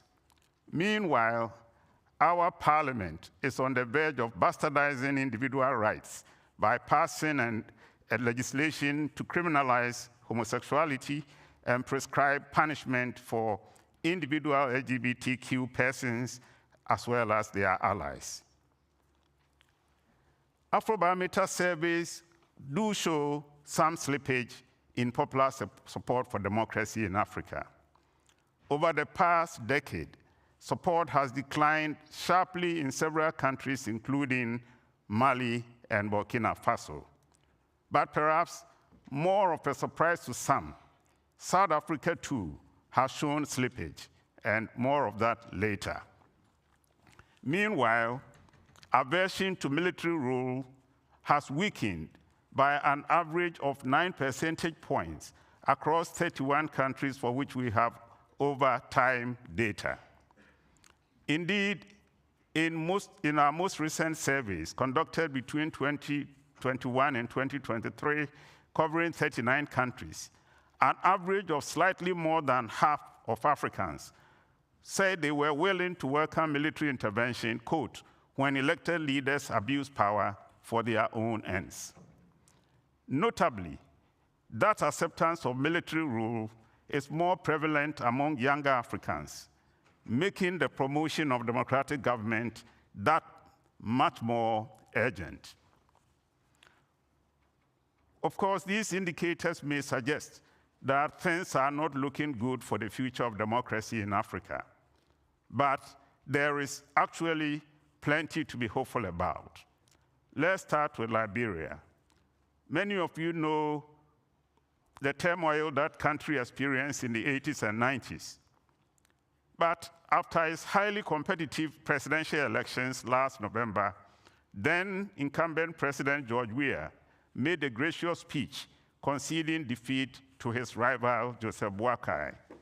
And through this act of statesmanship, he paved the way for the country's second electoral turnover and a transition to take place just last week or a couple of weeks ago. But my hope actually goes beyond elections. Across the continent, young people are defying government repression to demand social justice. We saw that 4 years ago with the EndSARS protest against police brutality in Nigeria. And in Senegal, the youth-led opposition has pressured the president to abandon his plans to seek a third term in this year's elections. The growth in the number of countries in which we are able to conduct Afrobarometer surveys is another bit of the good news to share. The first set of surveys in 1999-2000 could cover only a dozen countries, the most politically open African countries at the time. We are now able to conduct the same surveys and disseminate their politically sensitive findings in more than 3 times as many countries. Most important from our standpoint, the people say they want democracy. In our surveys across the continent, Africans have consistently expressed their desire to live under governments that are democratic and accountable. In the latest round, a continental average of 2/3 of respondents expressed a preference for democracy over any other system of government. Clearly, popular demand for democracy remains strong. And by the way, even more resounding majorities, even where completely rejected the idea of military rule, the idea of one-man rule, and the idea of single-party rule. This support for democracy for Africans is not only limited to notional democracy. Africans also do strongly endorse the norms and institutions as well as practices associated with democratic governance. Significant majorities want to choose their political leaders through the ballot box, that's 75%, and to have parliamentary oversight over the executive, and to place constitutional limits on presidential tenure. Even more encouragingly, over the past decade, we have seen increases in support for media freedom by 11 percentage points, in the prioritization of accountable governance over effective governance by 7 percentage points, and in the demand for the president to comply with court decisions. All of this is to say that despite the recent turbulence, Africans continue to support democracy, they continue to value accountable governance. So we conclude for now that what is testing Africans' faith in democracy per our data is the meager supply of democracy, which we measure with citizens' ratings of their country as democratic and their level of satisfaction with the way democracy works in their country. These democracy side indicators, I am afraid to say, have persistently fallen short of citizens' expectations and have been declining since 2014. The proportion rating their country as a democracy has dropped by a modest 3 percentage points on the average, while those expressing satisfaction with the way democracy works has dropped an average of 5 percentage points. And we see steep declines in several countries, top among them Mali, little surprise here, but also Botswana, Mauritius, and South Africa. Our data suggests that these declines occur mainly when a country's leaders have failed to deliver or are seen as perverting the democratic political order. For example, going back to the South African case, the Zondo Commission's report on state capture made harrowing revelations of corruption under former President Zuma. But to date, there have been no significant sanctions or corrective measures. No wonder South Africans' preference for democracy has dropped by 21 percentage points between 2014 and 2022. There also seems to be a correlation between drops in levels of satisfaction with democracy along with drops in levels of opposition to military rule, as well as vulnerability and an increase in vulnerability to extra constitutional regime change. So such drops had occurred in Mali and Burkina for several years before the recent coups in those countries. These findings suggest that the African democratic challenge is more of a problem of demand rather than that of supply. I wanted to say a few things about what is driving the decline in supply of democracy despite the citizens' expressed desire for the same. But I'll just mention a few. They have essentially to do with two factors. On the internal and regional front, there is a problem of lack of pushback from peer leaders across Africa. So unlike the 2000s, a little bit into the 90s, there was the AU and ECOWAS will push back against these undemocratic changes. But these days, you don't get that so much, and what is offered is often ineffective.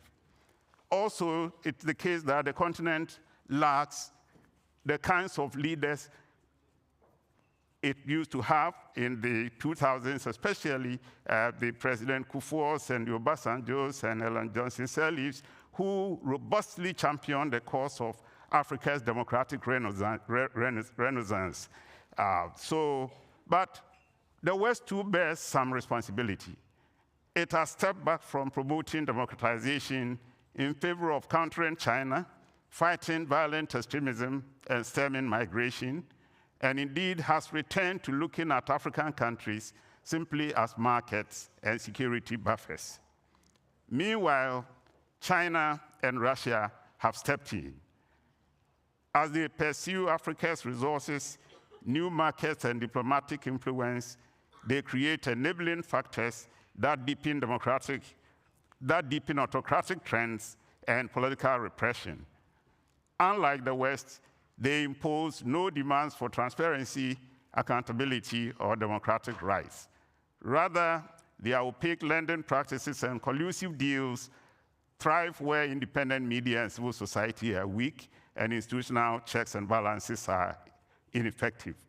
So, to the final set of comments, what then should be done to address the democracy supply gap and therefore help Africa to sustain and deepen popular faith in democracy for its peoples?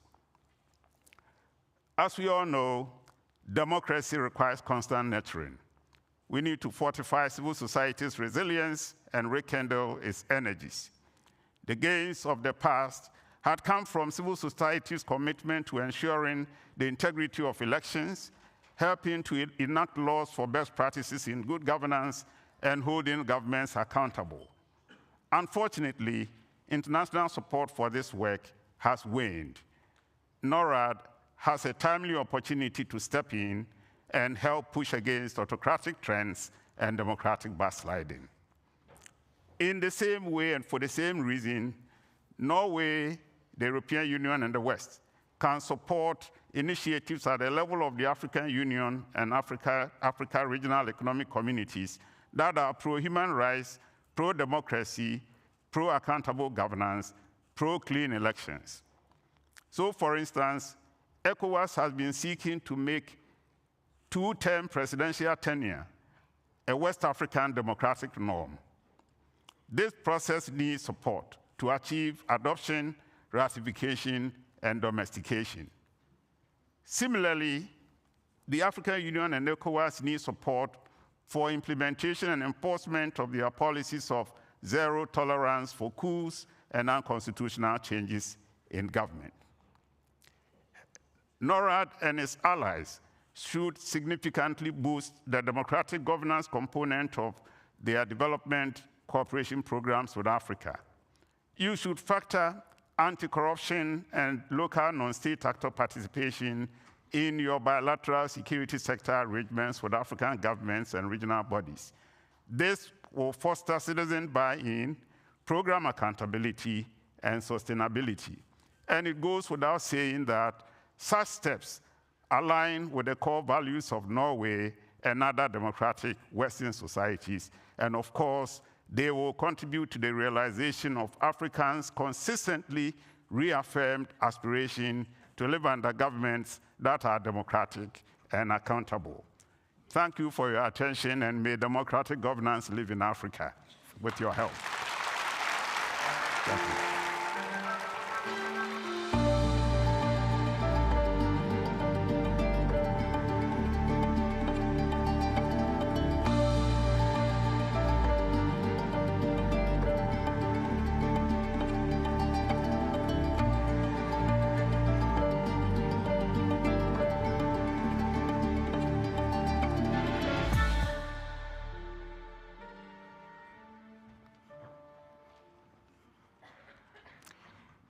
Thank you very much, Jima. Our next speaker was supposed to be American political scientist and Professor Erica Chenoweth, who directs Harvard's Nonviolent Action Lab. But due to an urgent family situation, Chenoweth was unfortunately prevented from traveling. However, we are very fortunate to have with us here today Marianne Dahl from the Peace Research Institute in Oslo, PRIO. Together with colleagues, she has recently developed a report entitled The Pillars of Protest, which examines the relationship between mass mobilization and democratic change, and make use of their newly collected data on opposition movements and groups. Marianne is a senior researcher at PRIO and serves as a deputy editor of the Journal of Peace Research. She has published in high-ranking journals covering diverse subjects such as civil resistance, tactical choices, and democratic change. So please give it up for Marianne.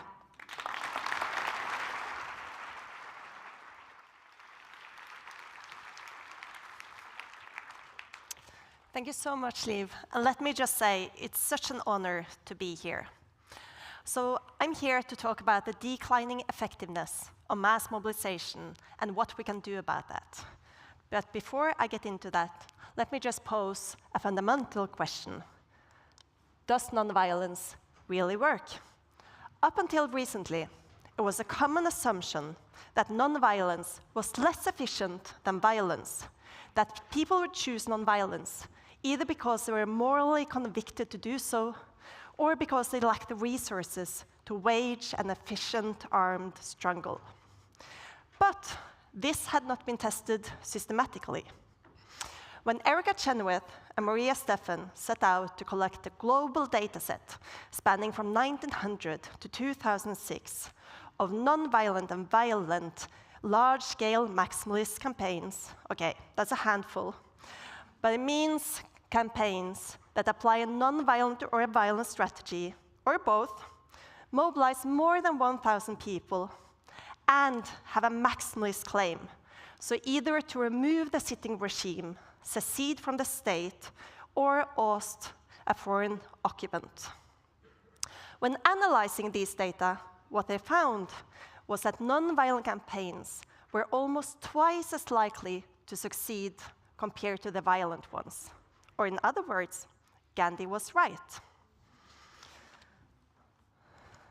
The central mechanism to why nonviolent campaigns are more likely to succeed than violent campaigns is a mobilization advantage. They are simply much better at mobilizing large number of people.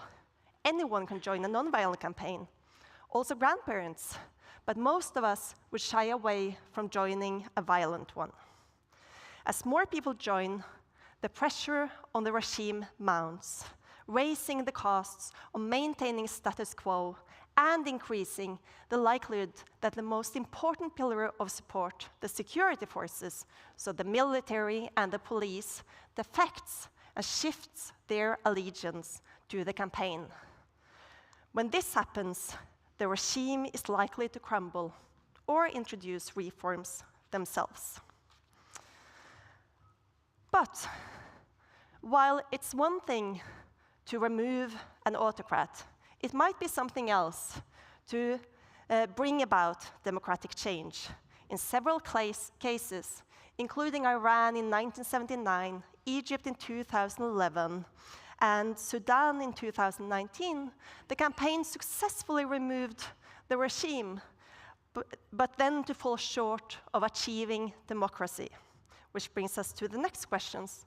Do nonviolent campaigns increase the likelihood of democratic change?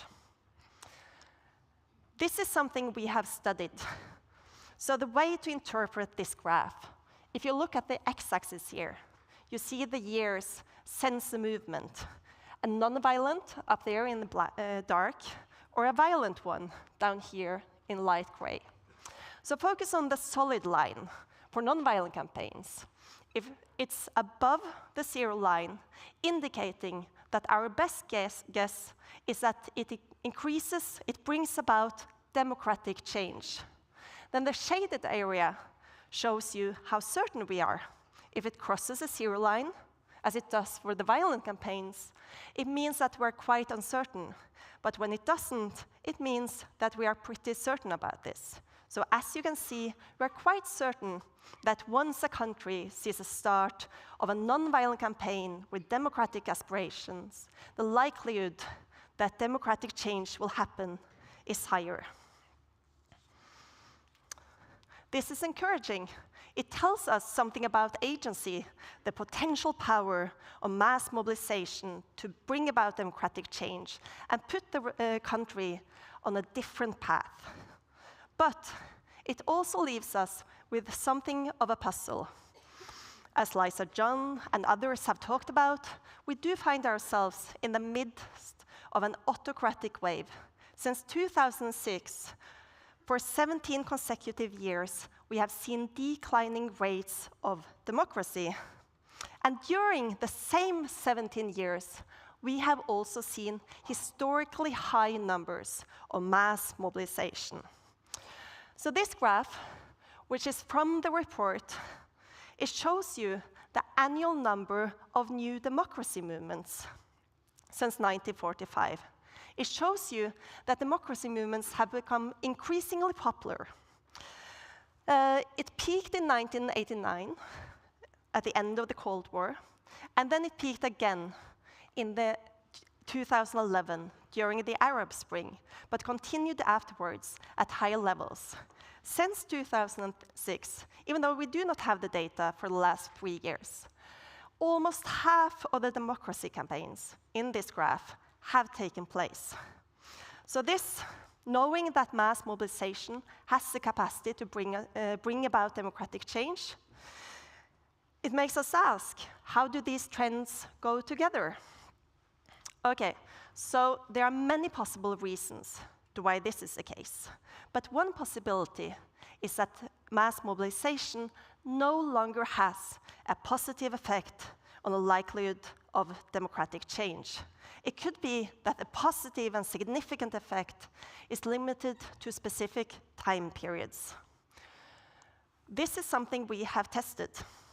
And as you can see, it seems to be the case. It wasn't before in 1979 that mass mobilization started to have a positive and significant effect on the likelihood of democratic change. This effect peaked around the late 1990s and then gradually declined. By 2013, it no longer had a significant effect. The graph suggests that there was some sort of a golden era in the 1980s, 1990s, and then in the beginning of the 2000s. And the challenge now is to figure out, how do we return to this? Full disclosure, I do not know. And we do not fully know what happened, what caused this shift, but we can speculate. It could be the changing geopolitical climate. It could be that cases today are simply harder than cases before. And it could be that something has happened on the side of the autocrats and the side of the campaign. So let me elaborate on the last ones. It seems like autocrats have adapted. They have learned. They have learned from successful movements, or as they would see it, they have learned from failed autocrats. While they earlier seemed to be taken by surprise by mass movements, they now seem much more prepared. A key challenge for autocrats is to respond to a movement in such a way that it ends it, instead of provoking a backlash.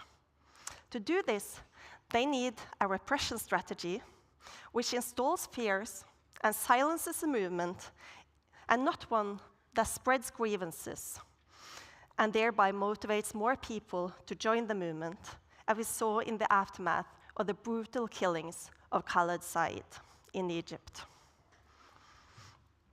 One possible way autocrats have adapted is by shifting to more covert forms of repression, so less obvious forms, more hidden, and therefore also less likely to backfire.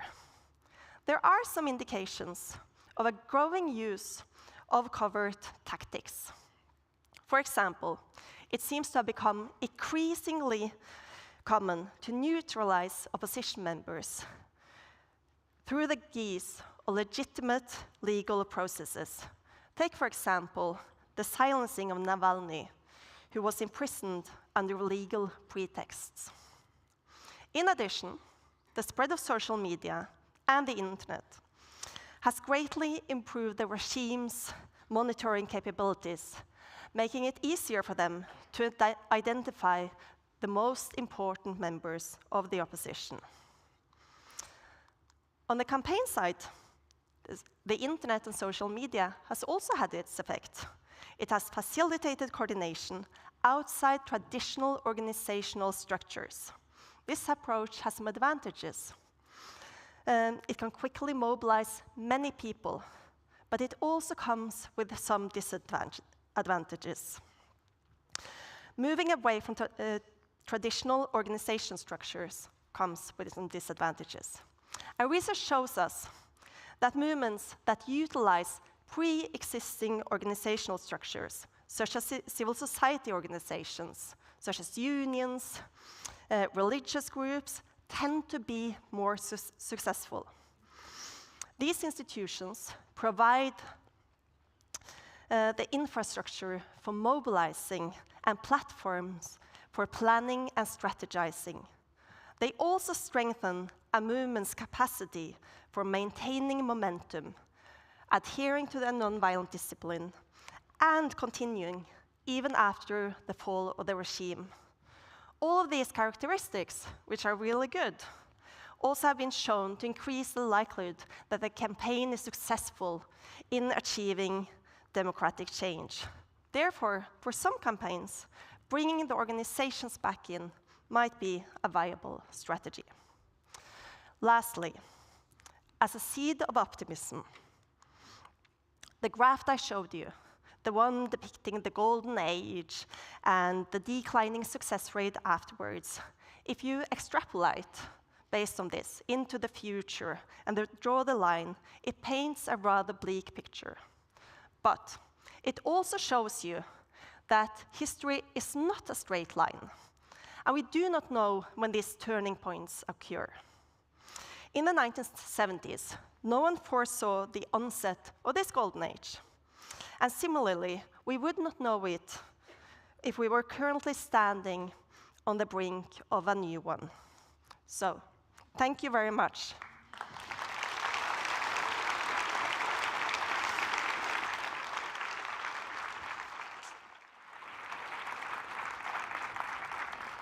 Thank you very much, Marianne. We will now have a panel discussion on the role of international democracy promoters in today's global climate.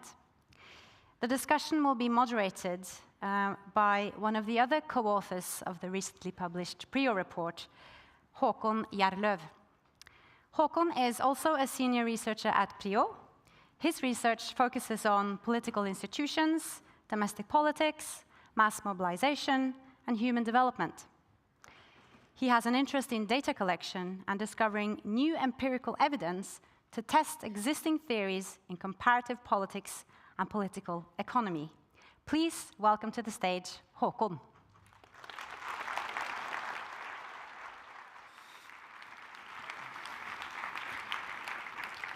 Hi, everyone. I'm really glad to be here. So we had a lot of great speakers up here, and they all seem to agree that democracy is great. Civil society is great. Human development is great. But this is the Norad conference, and ultimately, Norad is tasked to invest in these things, right? And that's what we're going to discuss now. How do we support democracy? How can we invest in these good attributes that we've been talking about?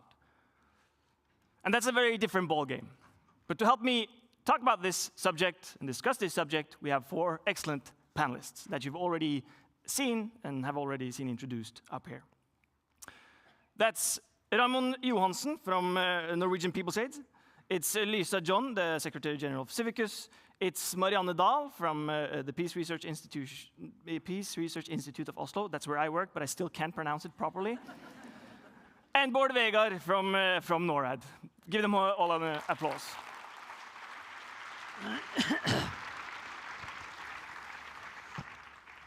All right, welcome to stage. So I wanted to start off the conversation by addressing you, Raymond Johansen. Working with the Norwegian People's Aid, you are the organization on stage right now that actually works with actual projects to support democracy worldwide. Could you give us an example, just to give us an image, how does a project like that look like? What's an example of that? Well, first of all, democratic is one of the most used and misused words. I think the North Korea call themselves democratic. And if automatically it means that if you pretend to be democratic, then you immediately receive a lot of money. Therefore, it's about finding civil organizations that actually have trust and confidence in and knowledge in the local community. Therefore, you need to have a power and actor analysis, and you need to find the right actors closest to the people. And that's also the case in Norway.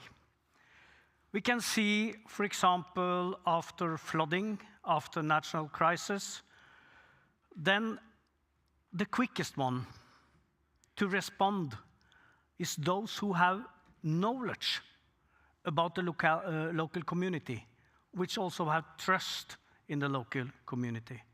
During my intervention, I mentioned examples from Guatemala. I can also mention examples from Honduras, and I mentioned from Sudan, that the civil actors themselves, with the sufficient confidence, can play a role and be a ground for that. And I didn't have time to mention our support in Ukraine for Ukrainian women, that we started to support before the war. And then they have confidence, and then when the war occurred, then they played an instrumental role. And I was warning, and I think it's the right place to address this. It's very important that this is not donor-driven. And it's not just a respond on the donor's requirement, because we have a detailed requirements for what we want from the civil actors. Then it's easy to create also artificial NGOs that actually not have the sufficient confidence and trust among the local people. So then to have this power analysis in advance, to find the partners and work with them for a long time, I think that's a prerequisite for success. Requirements that we want from the people we fund. That sounded like an elbow to you, Bård Vegar. Yeah. The unbeatable combination of democracy, liberty, and economic growth. I think that was the quote that you said. Close enough.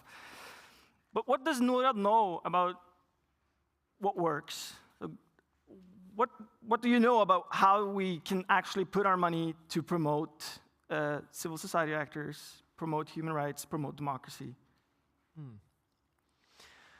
So yeah, let me at least say 4 points about that, or 4 things I think we kind of know, at least. And the first is what Raymond just mentioned. So it's easy for me to sit here, of course, say, no, should not be donor-driven, but it's true. We know that if it's demand-driven, to use that word, I mean needs-driven, it works better.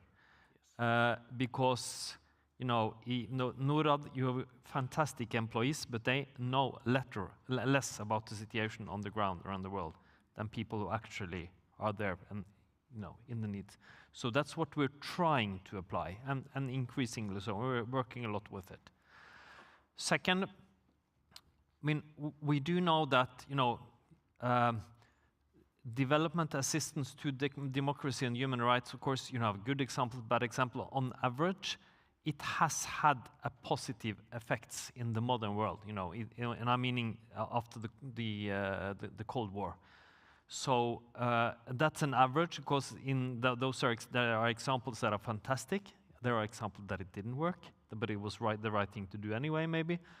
But it does have an effect. The third thing I think we know a little bit from the research, and Marianne also touched on this, that some of the best effects and the most important impacts come when we support those who hold governments accountable and are a bit on the side of the government. Civil society is, of course, the biggest part here, but also journalism, free press. And luckily, almost a quarter of everything Norad spends on behalf of the Norwegian Ministry of Foreign Affairs goes through civil society in some form. So for Norway, civil society is a huge and an important partner.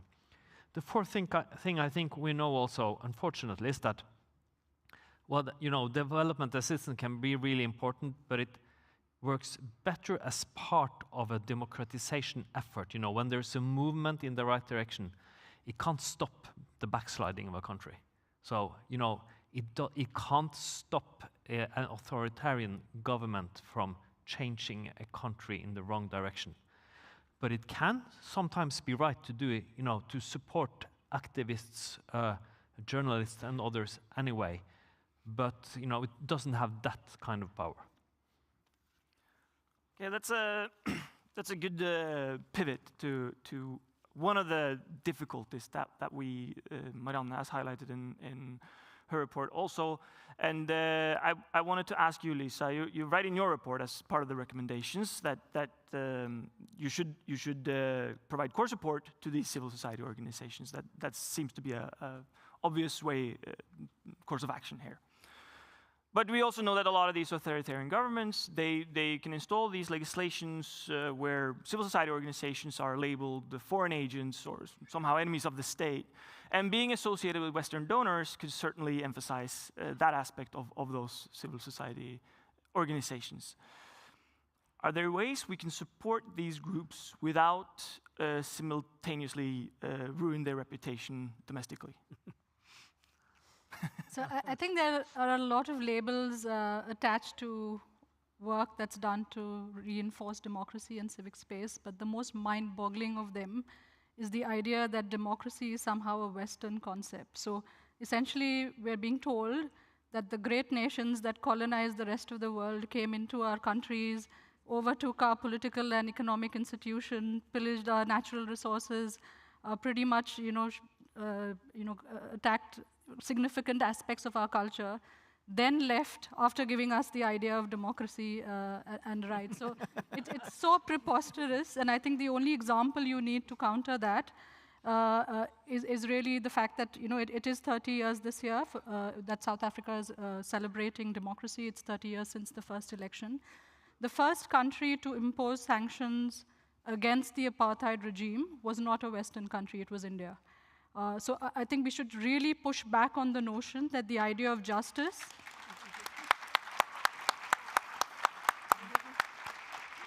well, as an Indian, I can say we are in a very worried situation now, so we need to reclaim that glory.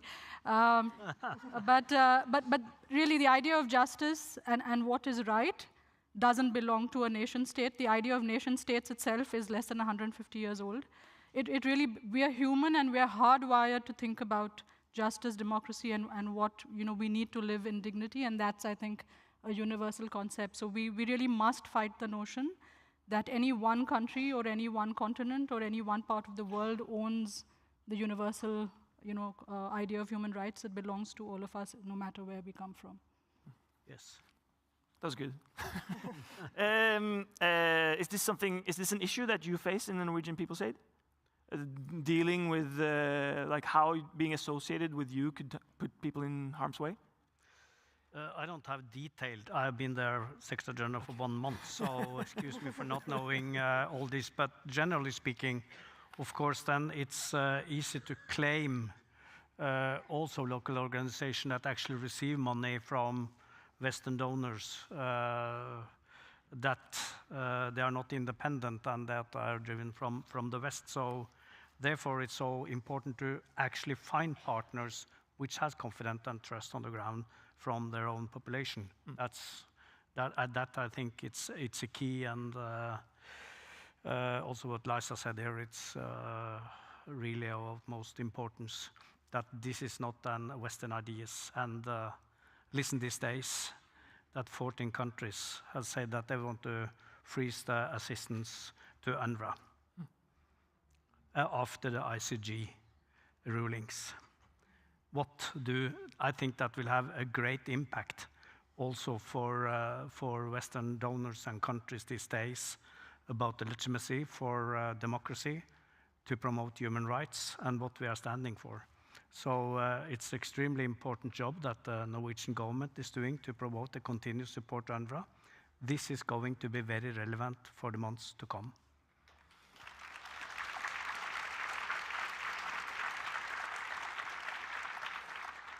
So let's pick up on what Vegard said that so it's difficult to stop autocratization process once the ball is rolling.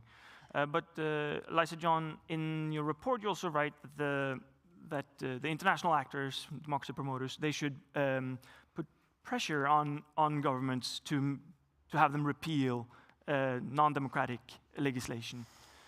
But so that one can imagine that that's a different course of action. Instead of investing in the civil society, we could go into more classical bilateral diplomacy, and we could have a stick in a carrot approach. Right? We could stop financial aid flows. We could promise great investments should they promote certain laws that we like, and the opposite if they don't.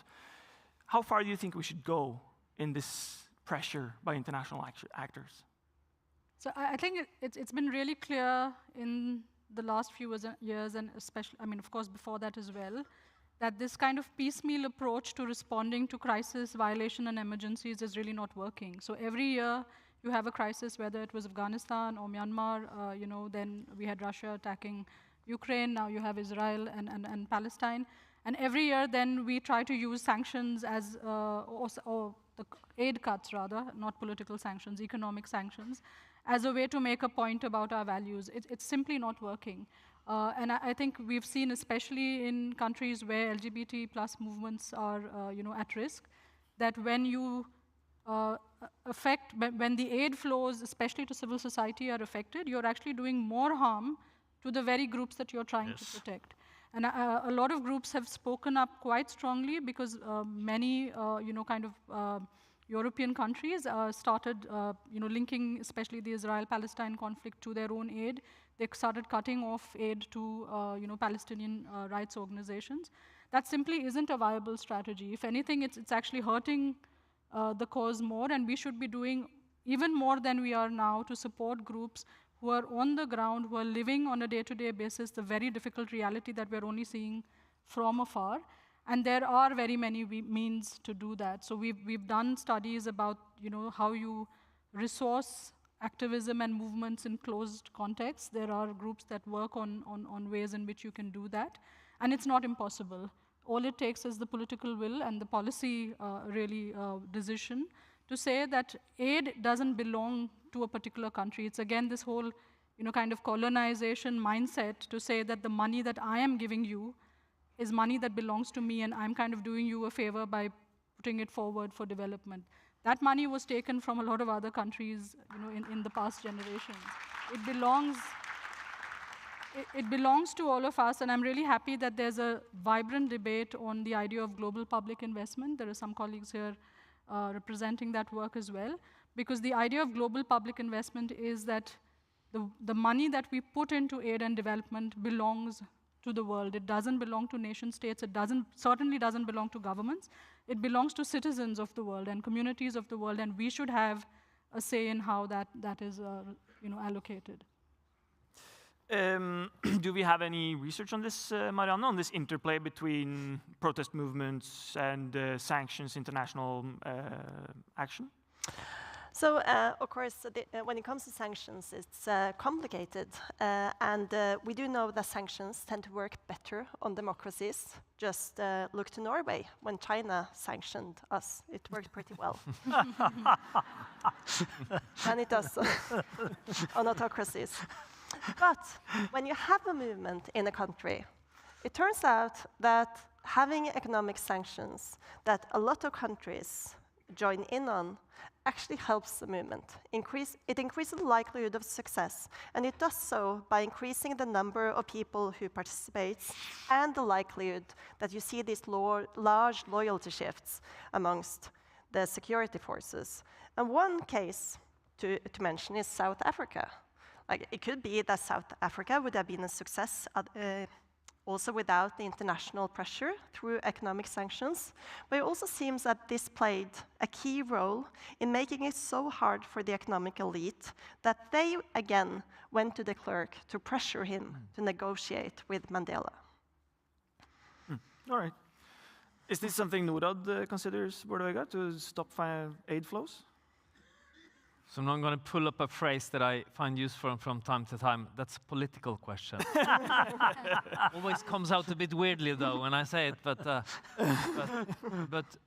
well, I would say, firstly, I mean, humanitarian aid is not political. Should always be there.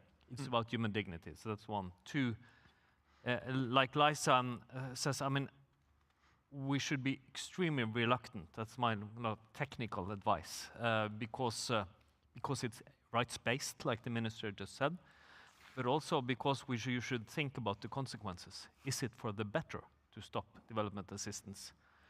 But of course, then there are situations where you cannot really do any good or work well through development assistance. So we have had situations where we did stop the Norwegian development assistance to Myanmar, except humanitarian, because we found that the politicians found that it couldn't work there.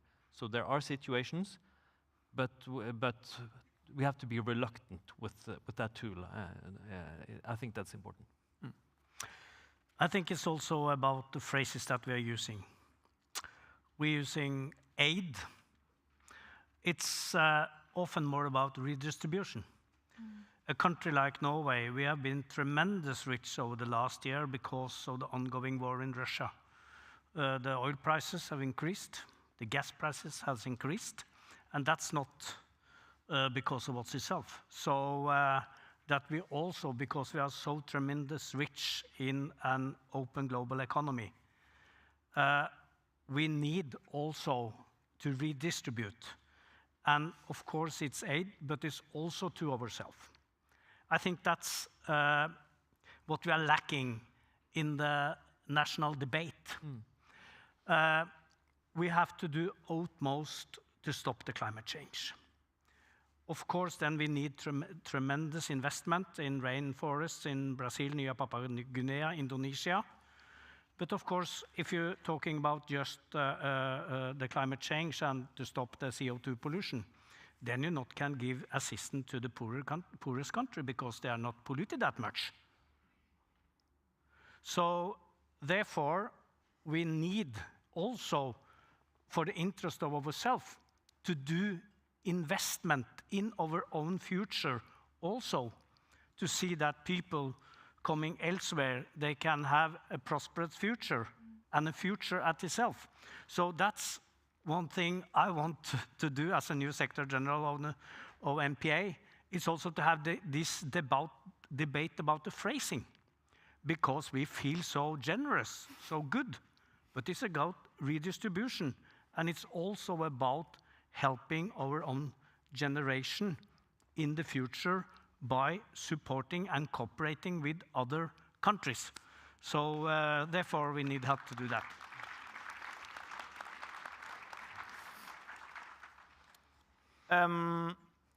Yes, I want to ask. So Marianne, in the academic debate, we sometimes talk about like these two paths to democracy, and one of them is the people's kind of almost revolutionary path. Some of the images we see from the Arab Spring or Portugal, these brings to mind like the people toppling the government and installing democracy. But we also have this other path to democracy, where a country is autocratic, but it has these sham elections, autocratic elections. But over the course of time, they just kind of slip into democracy peacefully and stably. Taiwan is a typical example of this path. So let's say Bård Vegar here, he invites you to his office, he wants some expert opinion, he wants to invest in democracy. Would you invest in the revolutions or would you invest in the sham elections? Okay, so that's a very good question, Håkon. It's a nice phrasing, this. They slip into democracy. If that's an opportunity that Russia can just slip into democracy through its elections in March, let's just go for that. But when it comes to these pacted democracy processes, these elite splits that leads to democracy from the top, it often originates at the bottom. Like these splits, these inspirations to democratize, they come from somewhere, and often that somewhere is mass mobilization. Okay, so that being said, I really don't think Norad should invest in Putin's elections or other elections. It seems We're not weird. planning to. No, good. Just imagine the headlines. I also don't think you should start a revolution. It has to be, like this echoes what you have said earlier, it has to be through these bottom-up processes. But investing in civil society long-term so that when the opportunity arises that these mass movements have the organizational structure to work from, if that's possible, that's a great idea. And I think also, I've talked about how autocrats have adapted and learned, and if we can help movements make use of the same learning processes in the best ways possible to facilitate or to strengthen these networks that already exists, that combines these civil society movements together, that would be a good way to go about it. And with that, I think we've had a lot of food for thoughts that we can bring to the actual food during lunch. Thank you very much for your participation, and I think we're now moving to lunch. Maybe someone else will tell. Takk skal du ha. Thank you. Veldig bra. Thank you. Thank you. You did so well.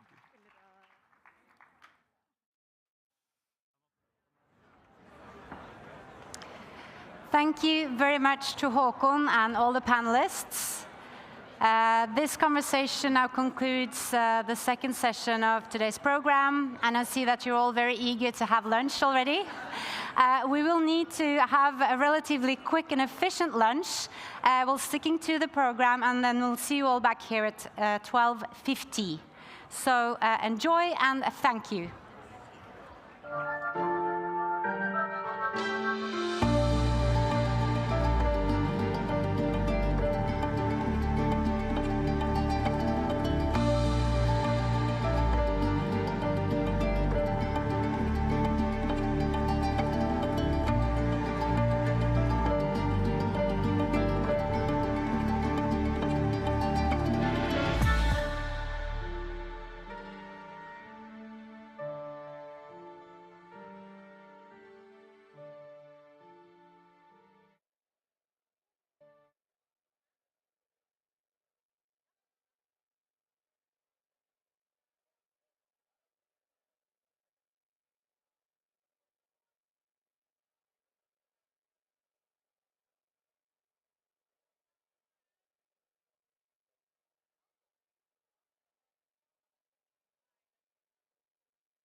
¿Cómo puedo hacer un aborto en 2023?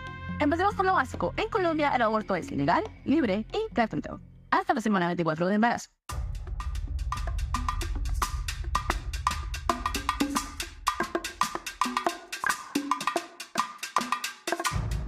Cuando trabajaba en sala de partos, tuve la oportunidad de atender a una joven de 14 años que llegó con una hemorragia severa. Me contó que se había embarazado en su primera relación sexual y que había conseguido las pastillas en una droguería.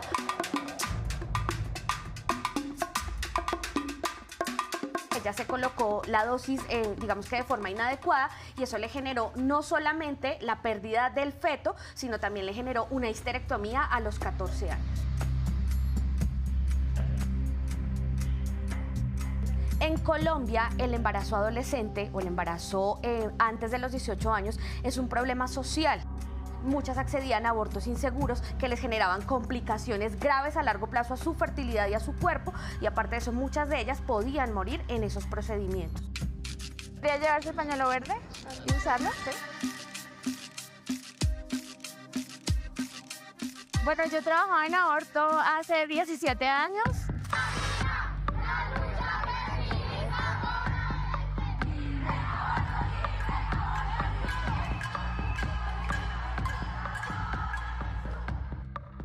Defiendo el aborto porque creo esto como algo que transforma la sociedad, no solo transforma a las mujeres que deciden, sino transforma social y políticamente a un país que piensa que las mujeres pueden decidir sobre su maternidad y no simplemente que son unas incubadoras que se reproducen y se reproducen.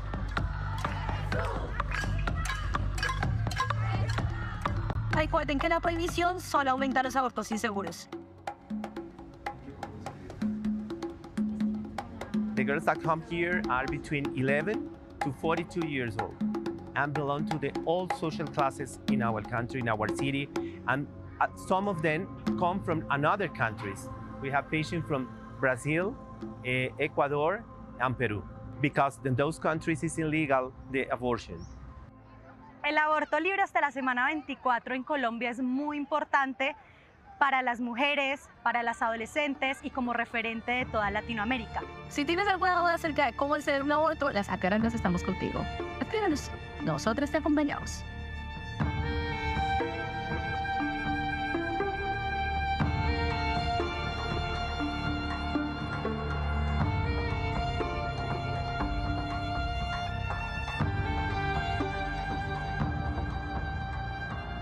Dejan la libertad, pero no para las mujeres. Dejas prohibir el aborto en todos los casos y es peor que Brasil.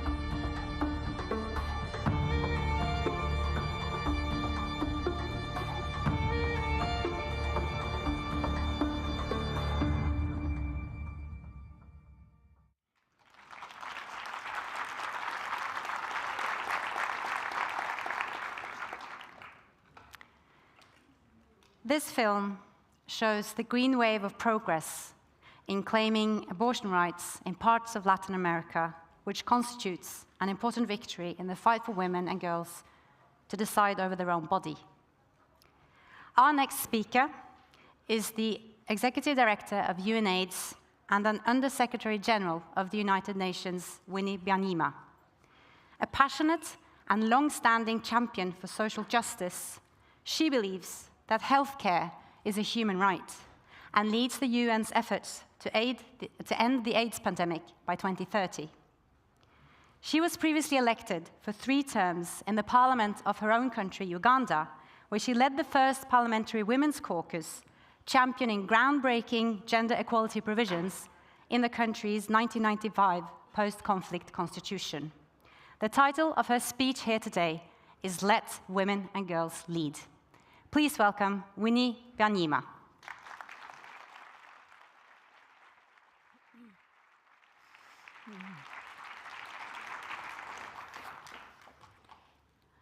Thank you, Liv.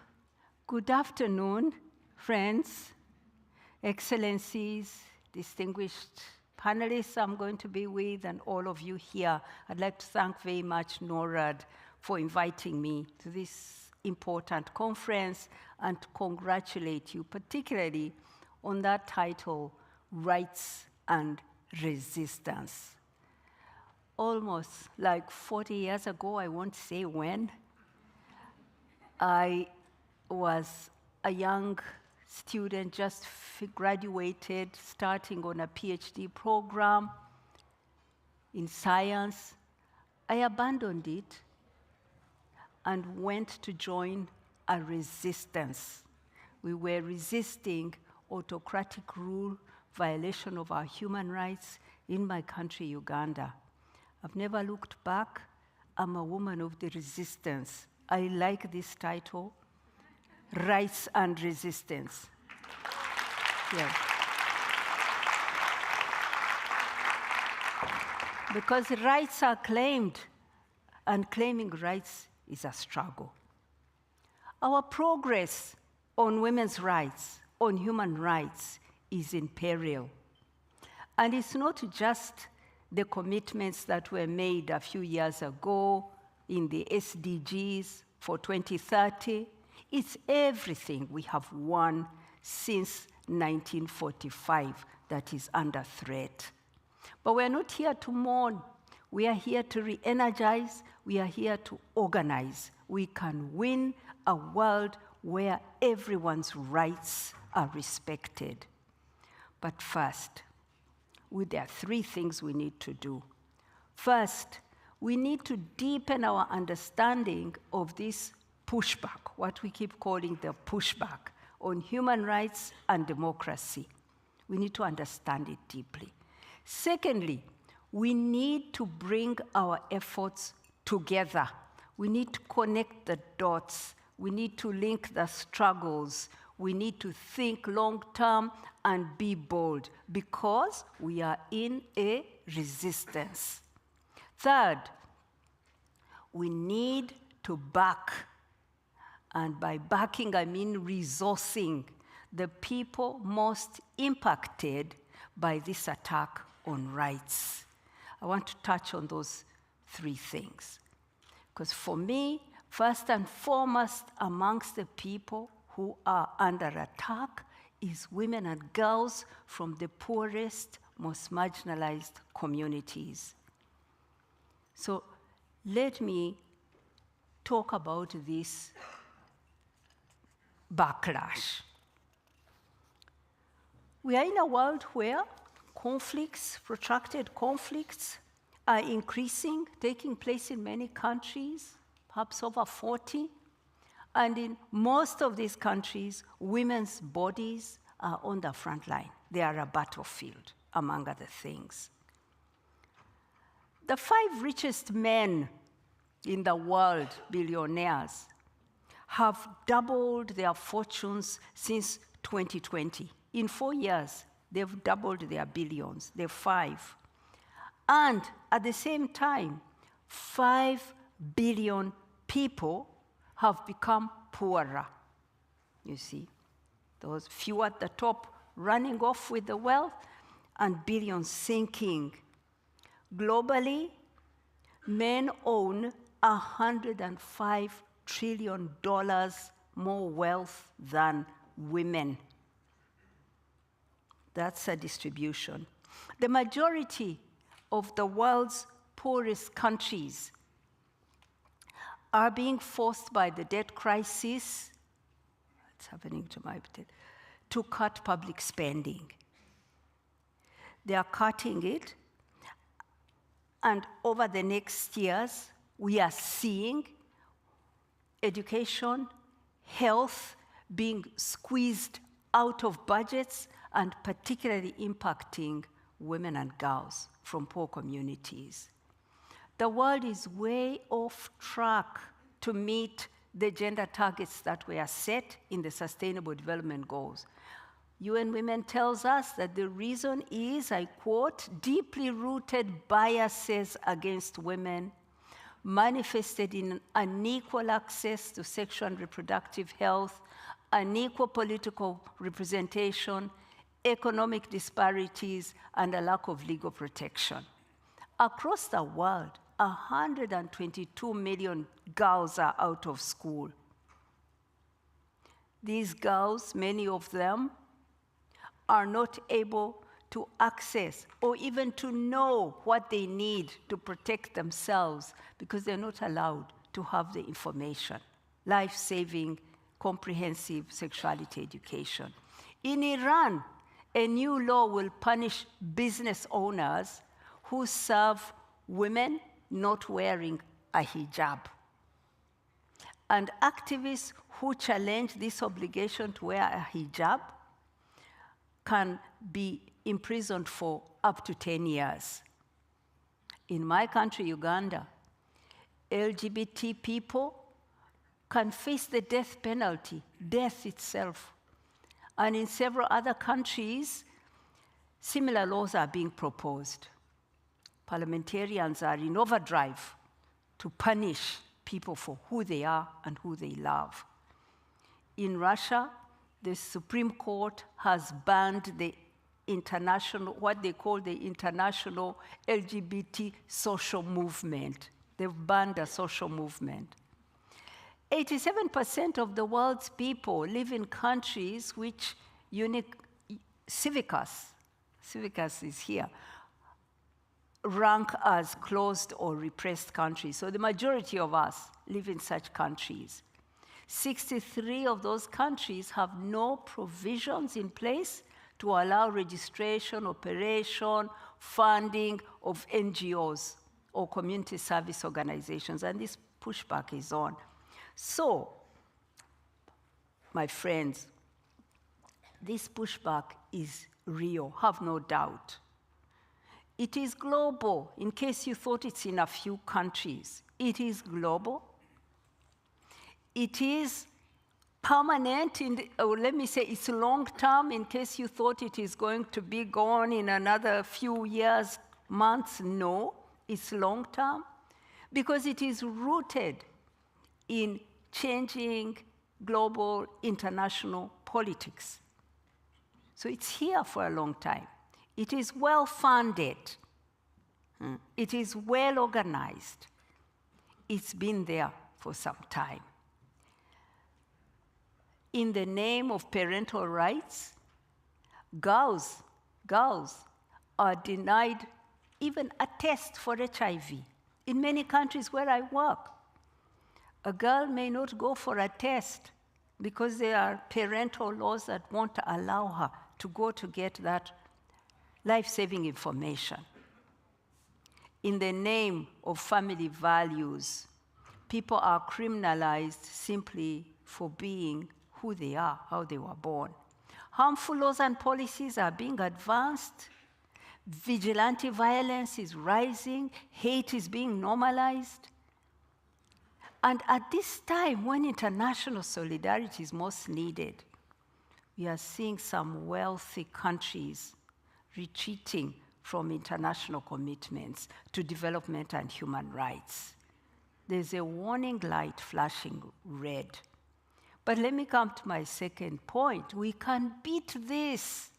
We can, because we've done so before. But to do so, we have to get to the roots of this challenge.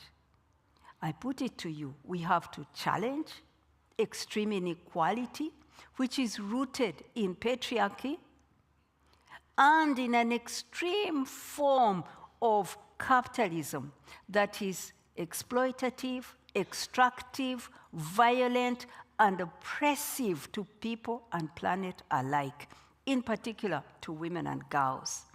We have to challenge a global economic order that privileges wealthy men and exploits the unpaid labor of women.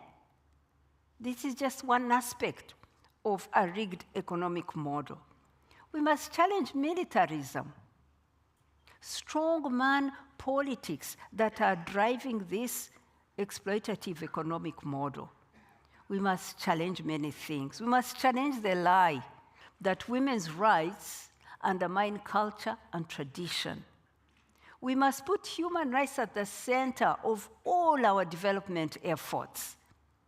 We in the AIDS movement have been centering human rights and women's rights in the health space. We have refused to accept that you can deliver health services and succeed without putting women's rights, girls' rights, human rights at the center. We've demonstrated how patriarchal, racist, homophobic laws, policies, practices, and beliefs undermine health and hurt everyone. We challenge those. We have shown how acceptance, inclusion, respect for all people is what powers progress. To protect the well-being of everyone, the health of everyone, we have to protect the rights of everyone. And in all of this, global solidarity is key. We can't do it alone. No country will achieve it alone. When the world came together, we saw progress on rights. We have seen success on women's rights and girls' rights, but the world came together. The 20th century was a century of winning rights for girls and women. We won the right to vote. We opened the doors of parliaments, of corporate boardrooms. We closed the gap between girls and boys in basic education.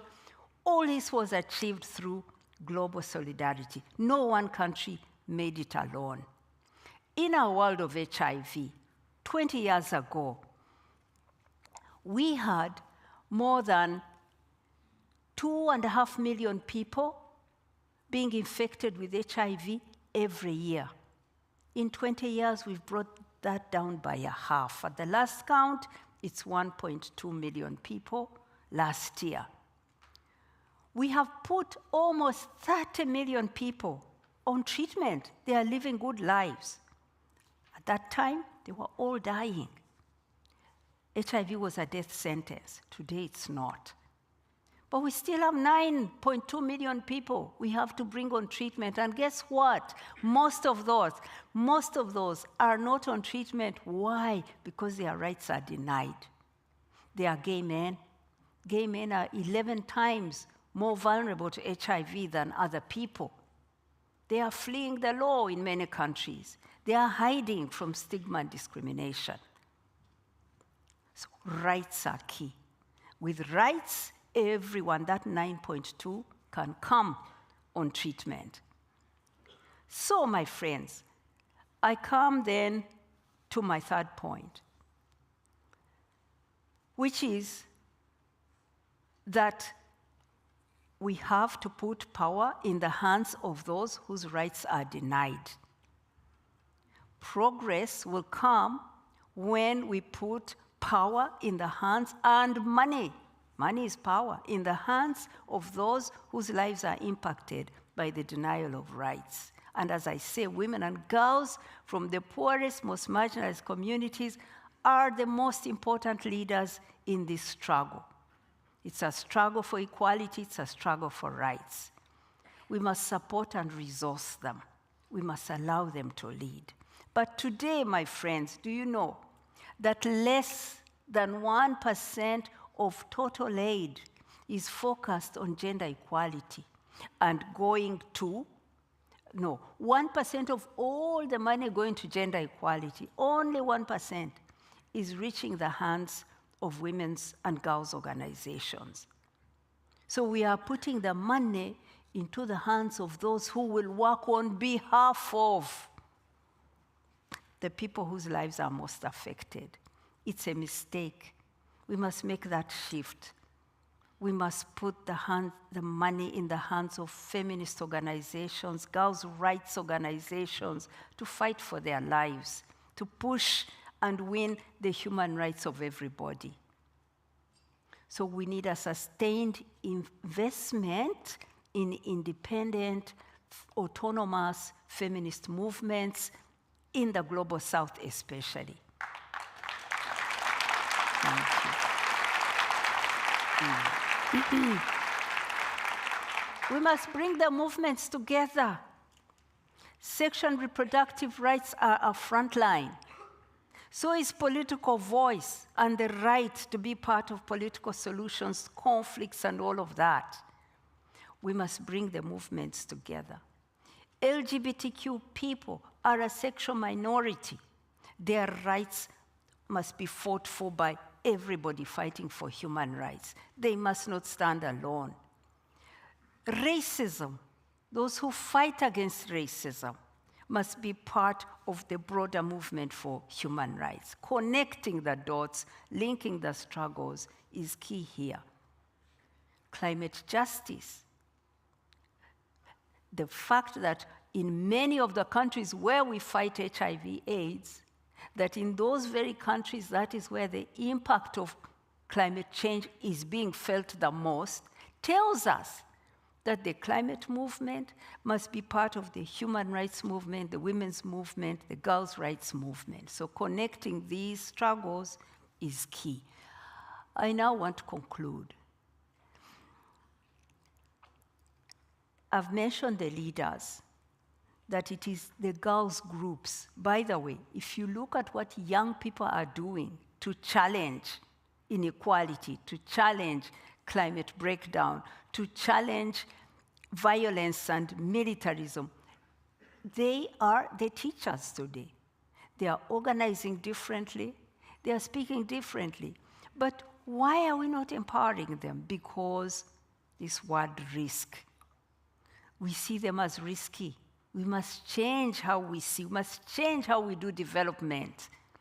We must take the risks. We must risk on them. By not taking risks, we have funded organizations that are mainstream, that are big, that are credible. And these, we have found, especially in our world of HIV, that they were the ones being part of this hate campaign against sexual minorities. They are the ones against the right to abortion. They are the ones who want to look good before autocratic governments. We must now change how we see the leaders of these struggles. We must find them where they are. We must resource them. We must allow them to take, they risk with their bodies, they risk with their lives. Let's risk with our money. Let's risk with our resources of knowledge. Our risk is smaller than the risk on the front lines. So I thank you all. Those are the three things we need to do, in my view. The first one, to understand, deeply understand this pushback on rights and democracy. See that it's long-term, it's well-funded, it's rooted in changing politics. Secondly, to link struggles, to really make sure that we are addressing this problem by tackling the roots of inequality, patriarchy, and extreme shareholder capitalism. And thirdly, to put the leaders in the front and resource them. Thank you so much.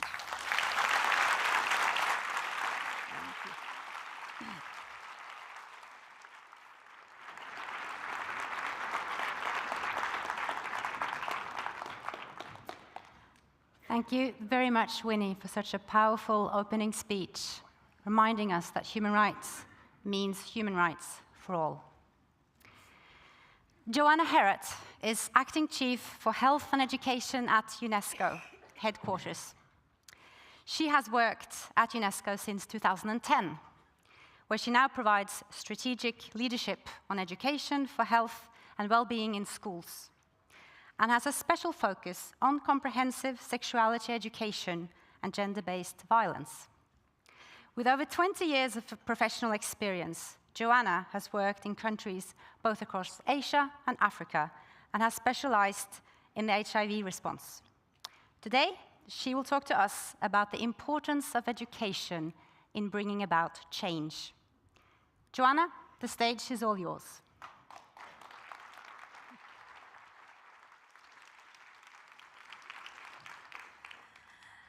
Thank you so much. Hello, wow, what a pleasure to be here amongst such fabulous speakers today.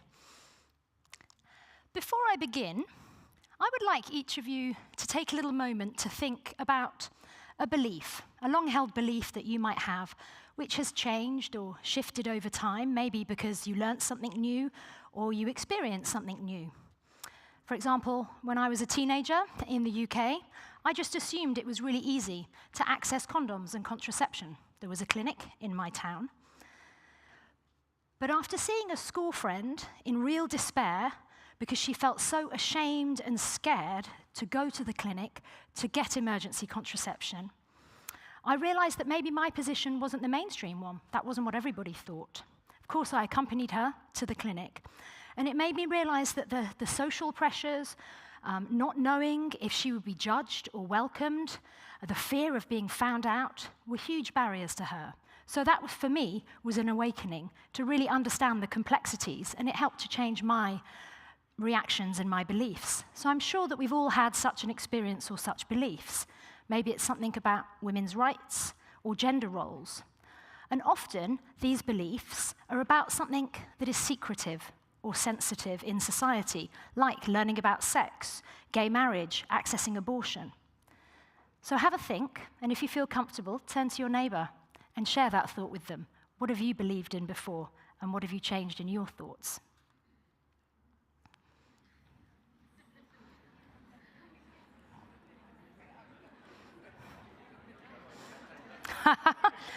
Oh dear, I've opened a can of worms. Okay, well, the point of this exercise really,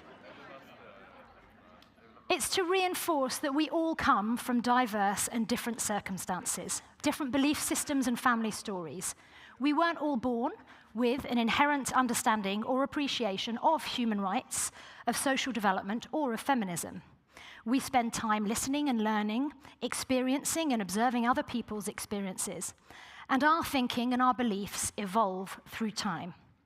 The rules and laws of society are also changing and evolving around us.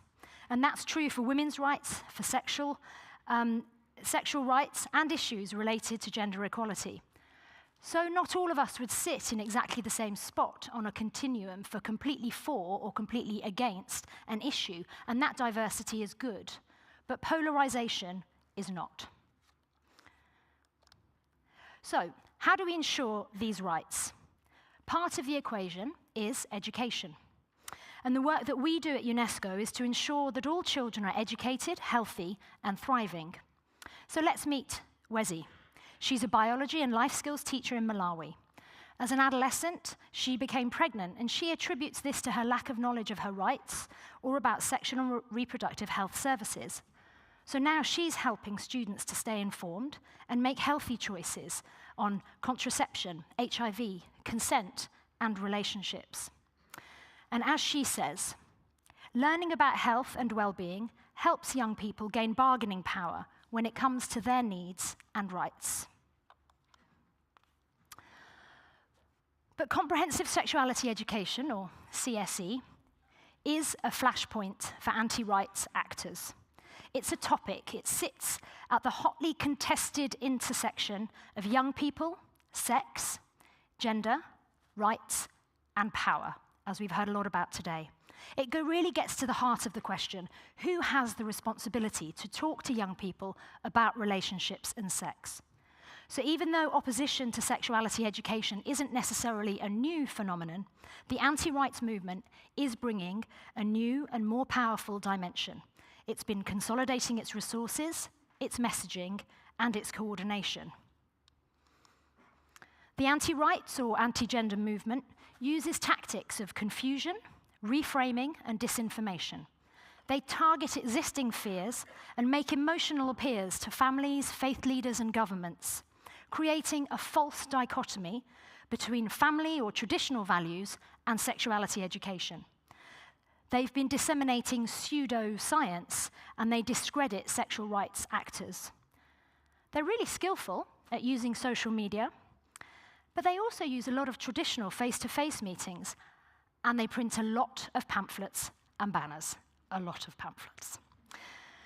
They're also using tactics from big advertising, such as astroturfing, when you make something look like it's natural and organic and grown within the community, even though the idea has been laid and funded by an external force. So we know this because we've been watching, researching, and sharing information about their work to try to help lift the veil. There's also a nexus between anti-rights actors and conservative governments. The most dramatic impact of these two worlds merging is when new policy or legislation passed, as Winnie just talked about, such as the adoption of anti-homosexuality bills or family protection laws, and these are putting the very lives of LGBTQI persons at risk. So when it comes to pseudoscience and misinformation, of course, there's always going to be people who will believe distortions of facts or weak scientific premises because it resonates with their deeply held beliefs around sexuality and gender. And years of psychological study have shown us that humans invariably tend to search for or interpret information in a way that supports our prior beliefs. That's confirmation bias. But of course, it's easier than having our worldview questioned or thinking about changing existing power structures. But it is dangerous. The end result of this work by the anti-gender movement has meant that in some countries, CSE implementation has been questioned, halted, or in some places reversed. But there are an equal number, if not greater, of examples where this backlash has been stymied because governments have seen through the tactics and the disinformation. Governments that are basing their curricula and their education on robust scientific evidence on what works, as well as what is right for young people. I could share examples from Zambia, South Africa, Namibia, from Indonesia, Lao PDR, Armenia, Tunisia, Scotland, Jamaica, all that show the real-life impact of CSE. They're quite diverse global contexts where ministries of education have recognized the key role of sexuality education. So let me share some of these stories where governments have been able to push back against the backlash. In Zambia, a few years ago, a small yet influential group of religious leaders propagated misleading and false information about the country's sexuality education program. False information that seemed to have been prepared and mobilized by an American anti-rights group. This was during an election year when fevers are high and negative stories can have an impact. But in Zambia, there was a solid policy foundation. There were many different people who'd been involved in developing the sexuality education program, teachers, young people, religious leaders, as well as government. There was also political will, and a group of parliamentarians and the Ministry of Education were able to speak out promptly and passionately using correct and reliable information. And then in the background, civil society, along with the UN, collaborated to support the government by constantly sharing information, giving practical guidance and their backing. And ultimately, the Zambian government was able to respond to this astroturfed controversy. Around a similar time in South Africa, there was a disinformation campaign about revisions to the National Life Orientation Programme. And the Department of Basic Education systematically issued responses in the media, on its website and in person, to address the disinformation. Defending the life orientation program really was a priority. And in both of these countries, the UN, including colleagues at UNAIDS, other agencies, and UNESCO, we were able to support governments in this work and give them our backing. And NORAD's contribution for our work at UNESCO, our flagship program on health and education in Africa, has played a significant role in being able to address this misinformation. And so what we've learned is that providing honest information and debunking misconceptions around CSE fast is critical. But it's also an opportunity to increase understanding of the importance of sexuality education for young people, for their well-being and their health, using language and ideas that are meaningful and important for the concerned families and communities.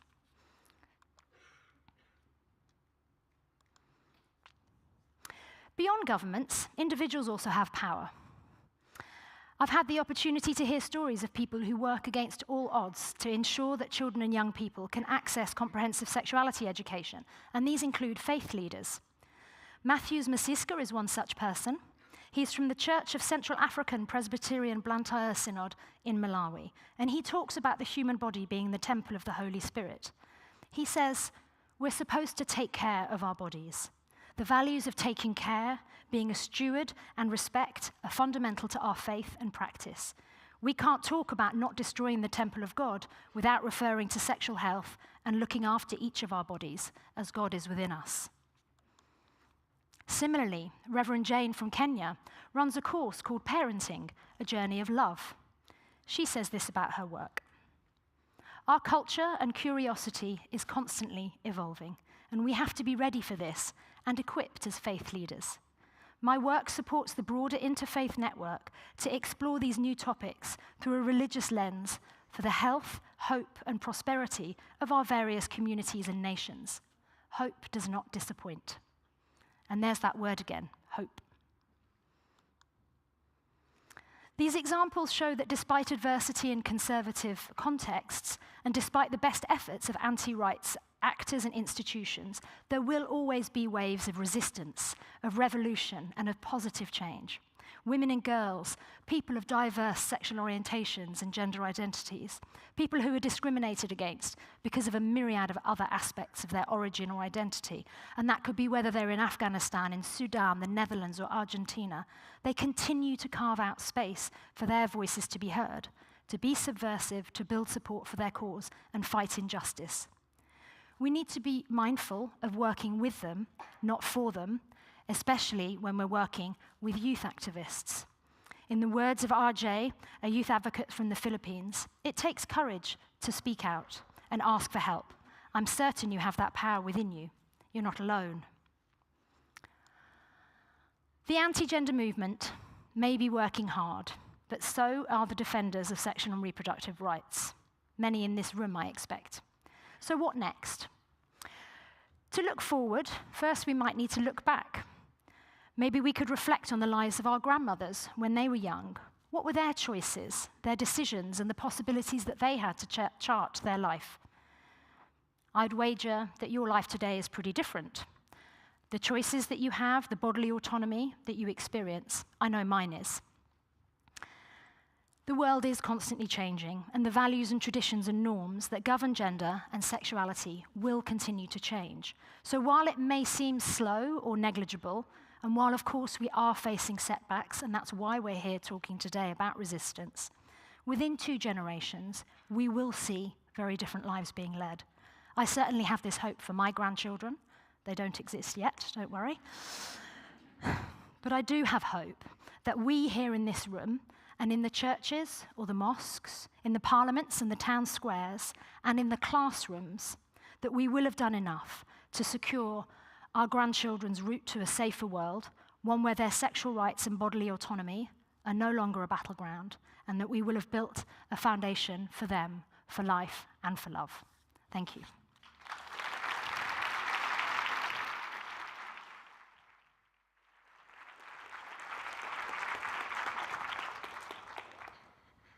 Thank you, Joanna, for an enlightening analysis and also for sharing your hope with us.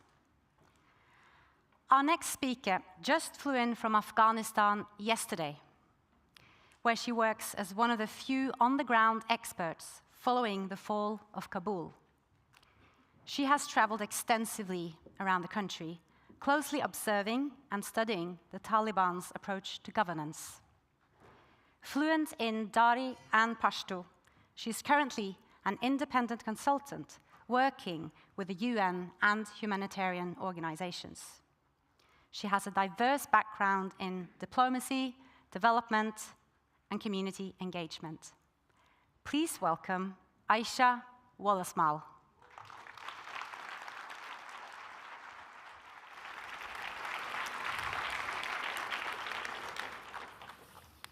I'm sure you noticed that I got an extra set of desks. Wouldn't want to lose the page.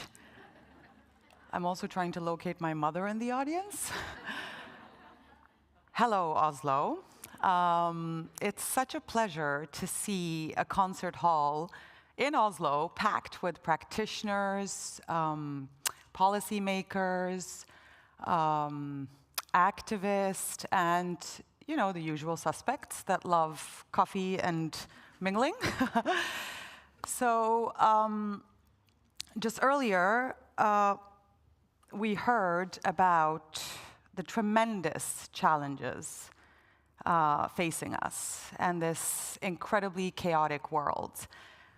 I would like to highlight what Iyad mentioned regarding Palestine, which I think, probably is the biggest setback for our collective conscience.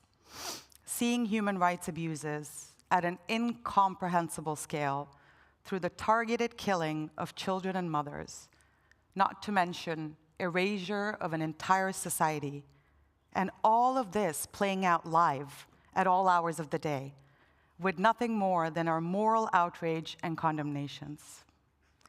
What is human rights and women's rights in the context of no life? I stand here today with immense guilt, guilty of being an accomplished woman, field practitioner, and a Norwegian, belonging to a country that consistently ranks highest on all things prosperous. 2 days ago, I left the country that consistently ranks at the bottom of all things women. Forget about prosperity. That country is Afghanistan. I know we're talking about, the backlash globally, but just be with me for a second. Afghanistan is actually the only country in the world that bans education. And I'm pretty sure that all of you are expecting sort of a fresh analysis of Taliban's increasingly draconian war on women. Well, that's why I was called here today. But before I do that, I want us to look inward. I want us to look at what we have done. What has been our response to the crisis in Afghanistan? By our, I mean the free world, the Western world, the champions of human rights and women's rights. To put it bluntly, I'm not at all shocked by what the Taliban are doing. Why should we be surprised? It's not like they ever promised that they would do better. They have not broken any promises, at least not the Taliban leaders that are actually calling the shots, and not the ones we see on jet planes coming to Oslo. And the other day, a friend actually called me out saying that, oh, you're so critical of us. Why don't you point fingers at Saudi Arabia, Qatar, the UAE? And my answer was simple then, and my answer is simple now. These countries, unlike us, have never claimed to be better than they are. They didn't go to war in Yemen claiming they're doing it to liberate women. Or did they? Did I miss it? I don't think they did. Also, their politicians have not been standing in parliaments speaking warmly about UN Security Council Resolution 1325. If I'm not mistaken, those are our talking points, these are our promises, until we just don't feel like doing it anymore, or until we don't want it strongly enough. Despite constant restrictions and fear, Afghan women are mobilizing, like they always have. Girls and teachers are housing classrooms in their living rooms, signing up for online courses, finding the loopholes.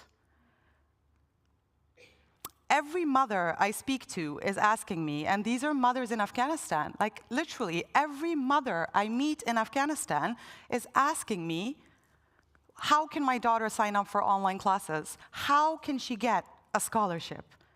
They're even willing to let their daughters travel far and beyond to foreign lands to continue their education.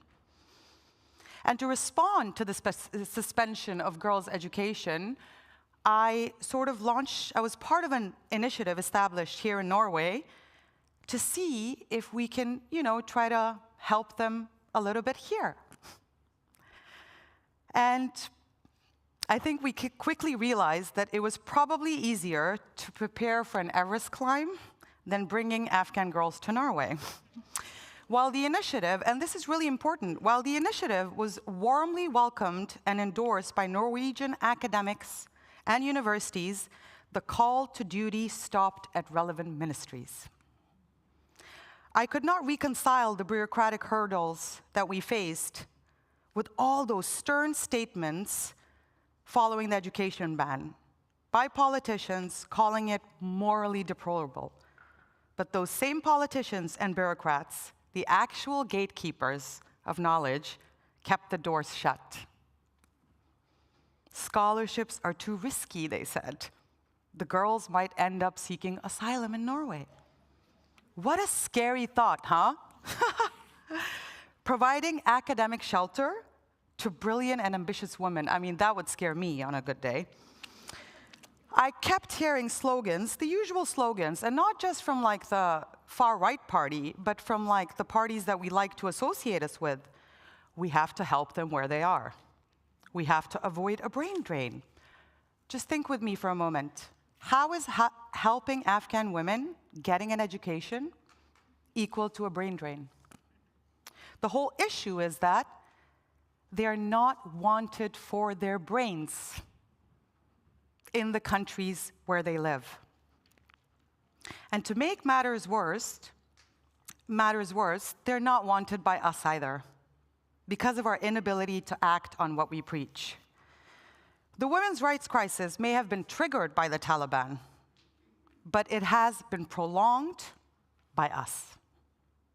I am here today to share the voices of the girls we abandoned after 20 years of investments. In preparing for my keynote, I actually asked the Afghan girls to be with me on stage today. 20-year-old Nargis told me, or said, "You told us the sky was the limit, and then you pulled the ladder. Give us the ladder we need to rise and climb, and we will make you proud." 27-year-old Storey started burning her diplomas and educational certificates when the news of Taliban arrival reached her. She told me, "Distributing humanitarian aid is good, it's a noble act, but food distributions aren't gonna cut it. What about food for thought? Who's going to nourish our minds? Why are all doors for Afghan women shut? Where are the academic shelters?" Our moral outrage at these wrongdoings is justified and necessary, but we must channel this into effective, real-world solutions. A balanced approach that melds our moral duty with practical actions. I am a practitioner, after all. This means using our resources and influence to create lasting, meaningful change while also being culturally sensitive, easily accessible, and free from external influences that could hinder the effectiveness of our approaches. To truly harness the power of innovation, let's redefine innovation, not just as a trendy buzzword, but as a guiding principle when we need it the most. The shift requires us to move from very broad, overly ambitious goals and instead concentrate on specific, impactful areas. Which also leads me, I see the time and I have to cut off half my speech, so bear with me. We also have to think beyond existing partnerships. I mean, it's a bit ironic that I'm in the same bulk as FN and Verdensbanken. But I do think we have to think beyond existing partnerships where established institutions somehow become the very obstacles through their large machineries and their business-as-usual approaches. As the Taliban continued to restrict women's rights, I asked a UN colleague in Afghanistan what their plan was.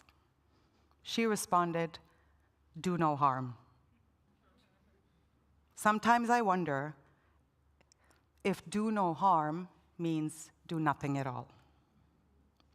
What we need is the creation of a standalone fund for women's education that will allow us to urgently respond with flexibility and resources instead of being shocked every time women's education come under predictable attacks, whether they're women in Kabul, Kiev, or in Gaza. Together, we must navigate moral quandaries and practical constraints with empathy, pragmatism, and practicalities. And let's be clear, this is about enabling the girls that I just quoted to lead their change, reinforced by our resources and commitment. Winnie talked about money. They remind us that our actions, or the lack thereof, have profound consequences, not just in Afghanistan, but also in Gaza, where the massive assaults against educational infrastructure, educators, and students continue to play out before us. We may not be able to stop the ongoing war on women, but we can at least try to minimize the damage. That's on us as donors, advocates, champions, and more importantly, as privileged humans. Thank you very much.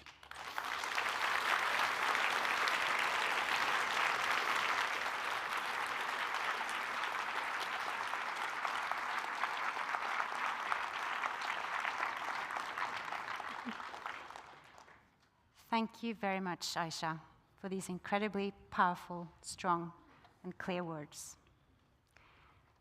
Thank you for having me. Thanks for coming.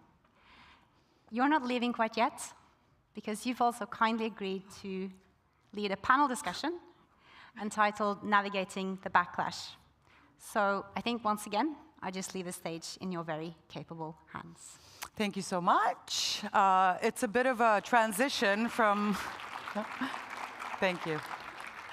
So it's a bit of a transition from my own speech to sort of shifting the gear and welcoming on stage or calling back Winnie Byanyima, Joanna Herat, and it's also my privilege to introduce Mamta Murthy, who's the Vice President for Human Development at the World Bank, and she has quite an extensive portfolio. She oversees the global practices for education, health, nutrition, population, gender, social protection, and jobs. And before I forget, the Human Capital Project. So I think everything beneath the sky. Please join me.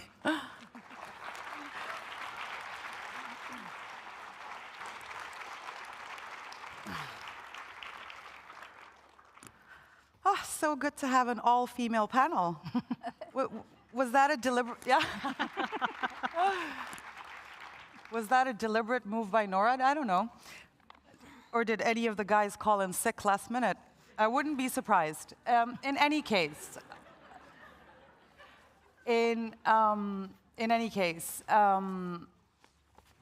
we have so many topics to cover during this session and so little time. So Mamta, I'm actually going to hand it over to you to comment on what you've been hearing from the different speakers. And I also do know that we were sitting backstage and heard very little. So you were reading lips. So yeah, go ahead. What are some of the key issues that you sort of picked up on that you want to delve into? Thank you so much, Aisha, and hello, everyone. I'm really delighted to be here today. It was very hard to hear what was being said, but I do know that we are talking about the backlash against women's rights. So I want to say two things about that. First of all, there is an ongoing backlash, and it's one that's extremely worrying. And it's related to a number of factors that we can talk about that, and Winnie touched upon it very eloquently in what she said, or what I could hear of what she said. The second thing I want to say is that at the World Bank, we firmly believe in supporting the rights of women. And although we're not a rights-based agency, and we are an economic development agency, we know there can be no economic development without the realization of rights of women. There can be no economic development, there can be no investment in human capital, there can be no democracy and good governance, no peace, no security, no resilience, without realization of rights, without women realizing their rights. And that's why we support the rights of women. I can say a lot about the kinds of things that we do, but I'm going to reserve that for later in the panel. I just want to say that it's not work that as the World Bank we can do on our own. Our mandate is to work with and through governments, but working with and through governments is not enough. We also work with a broader community of stakeholders, civil society organizations, and the private sector to support the realization of rights of women. We have a new gender strategy which we will launch on International Women's Day, and it's speaking very much to this issue of realizing the rights of women, expanding economic opportunities for women, ending gender-based violence, and supporting women's leadership. I mean, you've got your bucket list. That's incredible. So my question is, I mean, I have the honor of sitting with these, you're all representing multilateral organization, which means muscles and machineries. And what I would be interested in knowing is what are some of the advantages and disadvantages of being a multilateral organization, trying to fight the backlash? And I think, Winnie, I'm going to hand it over to you first. Advantages and disadvantages. Thank you, Aisha. Well, we represent, as United Nations, the global community of states and their people. We are responsible for building global frameworks for human rights, for development, for like the climate challenge. We bring the countries together to agree. We bring movements of people together to support or to challenge governments to reach the best global solutions. So we have that advantage of being in countries to hold them accountable on the promises, the commitments they make. That's what we do. We are in countries to support governments to implement the decisions that they have agreed upon. On the question of human rights, we have an advantage of being able to locate ourselves in very sensitive debates that are often shrouded in notions of sovereignty, and to be able to cut through and say, well, we're just talking about what you signed off on. Can you give some examples? Yes, I'll give you examples on LGBTQ rights. Right now, there's a huge pushback against LGBTQ rights. And many countries, governments are saying, this is not cultural, this is not our tradition, it's against our religion. I go to those countries, we are in over 90 countries as UNAIDS, and we say, this is about the right to health, this is about fighting HIV, and we know with our evidence that gay men are more vulnerable to HIV, and that if they do not have access to services, we will not end AIDS. So we work through the lens of health to fight for the human rights of LGBTQ people. I go into countries where they are criminalized. I hold meetings. I go to press with groups of gay men, transgender women, sex workers. I take photographs with them, I hold meetings with them, and then I go and meet the president. I'm not asked any question of So that's probably the advantage of representing the UN, sort of this machinery. To use the platform. Exactly. So it helps you use the platform to elevate the causes in a different way. So, Joanna, it was really fascinating because all I managed to pick up from your keynote based on reading your lips was sex, sexual rights, sexual education. Is that what I spoke yes, about? and then when I told you that, you told me that, yeah, that's exactly what I was talking about. And it struck me how incredibly impossible this conversation, LGBTQ or sexual education, sexual rights, just uttering those words in a lot of countries, how difficult that will be. So how do you navigate? I mean, you speak about it with such confidence. And where I work, you can't talk about it. And I'm sure UNESCO is working in those countries. So how do you navigate that? Well, I think I'm in a fairly friendly audience here to be able to talk about sex quite It's not and I apologize if that makes anyone... It's not being streamed. It is. Well, it's a really important thing to talk about. Everybody has different aspects to their life, and majority of people around the world at some point are going to need to learn and understand about their sex life, about reproduction, and about their sexual health. So let's not be shy about it. Even though I'm British, I've overcome that shyness and have found the way of talking about it. I'm very impressed. Well, thank you. But of course, that's not what I'm going to open a conversation with if I'm in a setting where that's a very sensitive thing to talk about. And I think being able to understand what is motivating and what is important to different people is the first step in understanding how you can have these difficult conversations.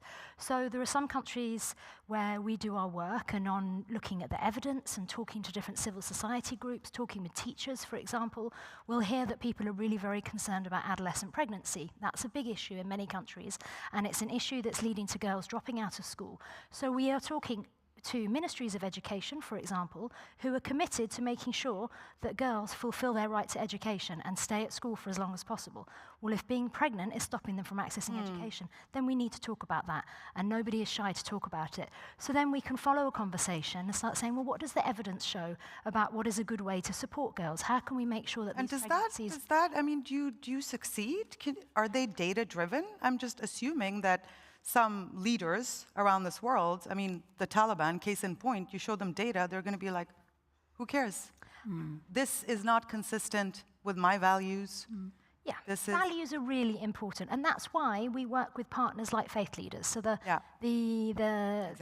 nice people segue. who I was, quoting with, they're people that we work with in partnership with, because one of the disadvantages that I would say of being, and you asked the question before, of working in the UN is we're quite large institutions, and I work in a global capital in the global north. I'm not listening and hearing every day to conversations in the countries where many of our programs are working, but my colleagues are, and we're working with civil society partners, and we're trying to do research and study and understand what the contexts are and what would drive people. Most people in many countries of the world have a reasonable acceptance and ideology around gender equality, particularly amongst younger people, around education, preventing pregnancy, and preventing harm to children.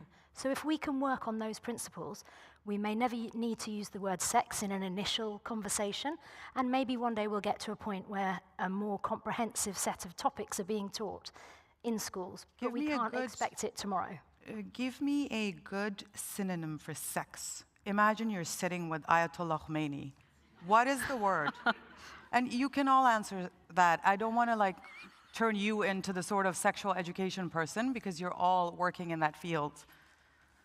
I think I would talk about needing, if we're talking in an education context, about young people needing to learn about healthy interpersonal relationships, and that one day we hope that they may be, in that setting, in healthy marriages and be able to bring up healthy children. That's something I'm going to take with me into my conversation.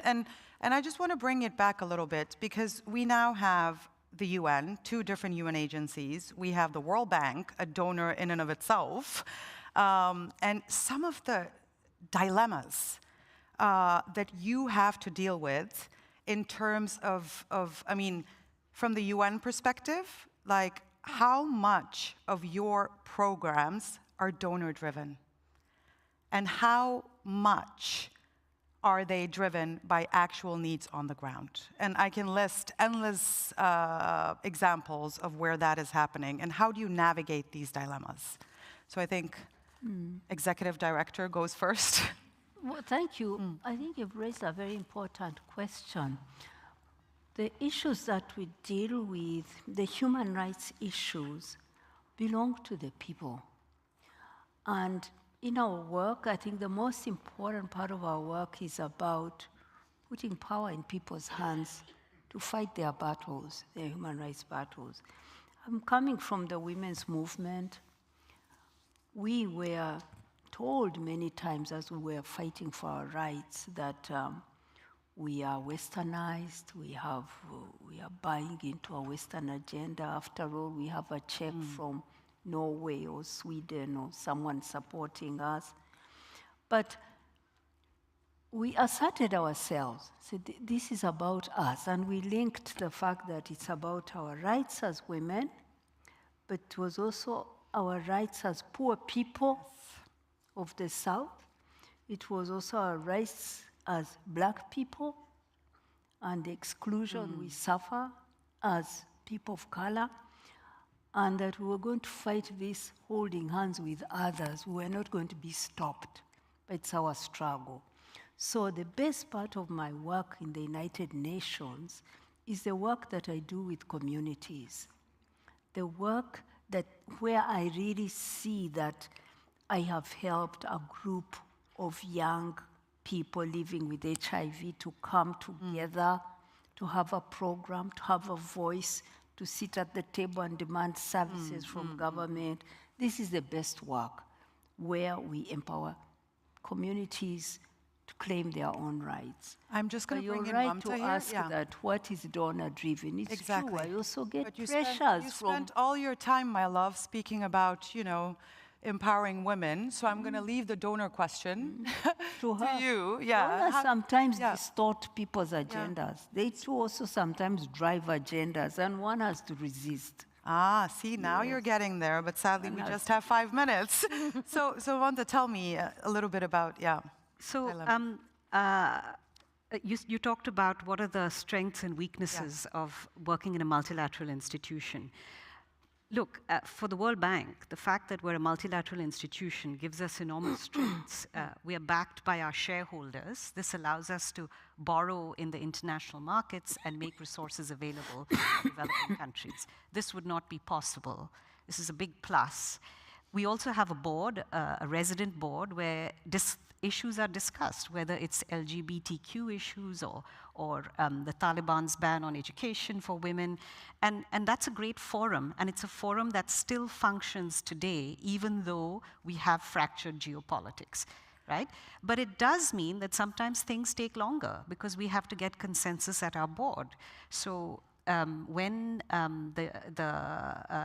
in 2021, when everybody withdrew, all the donors withdrew from Afghanistan, we had a big debate at the board of the World Bank, and it took us some time to go back because we had to get consensus amongst everybody, including taking the views of our largest shareholder. So this is the drawback, if you like. This is, and I'm really happy that you mention it yourself. And I'm just going to actually throw the question back to you again. So who is supposed to operate and deliver services, back women, while the World Bank and their shareholders are deliberating? Who's going to fill that gap? That gap was filled by humanitarian agencies and other agencies on the ground. And I'm very happy that we were able to go back first on health and livelihood support. And inshallah, we will go back on education as well very shortly. I want to come to your second question about our agendas donor-driven. Look, because we work with and through governments, we have to be discussing with governments, and they have to agree to what they decide how the resources of the World Bank are going to be used. And that has pluses and minuses as well, because their priority might not be women's rights or women's empowerment, and there we play an advocacy role and encourage them to think about all the benefits of supporting women and women's rights. And we do this through generating data and knowledge. We do this through working with other partners. We do this by demonstrating that this can have a benefit.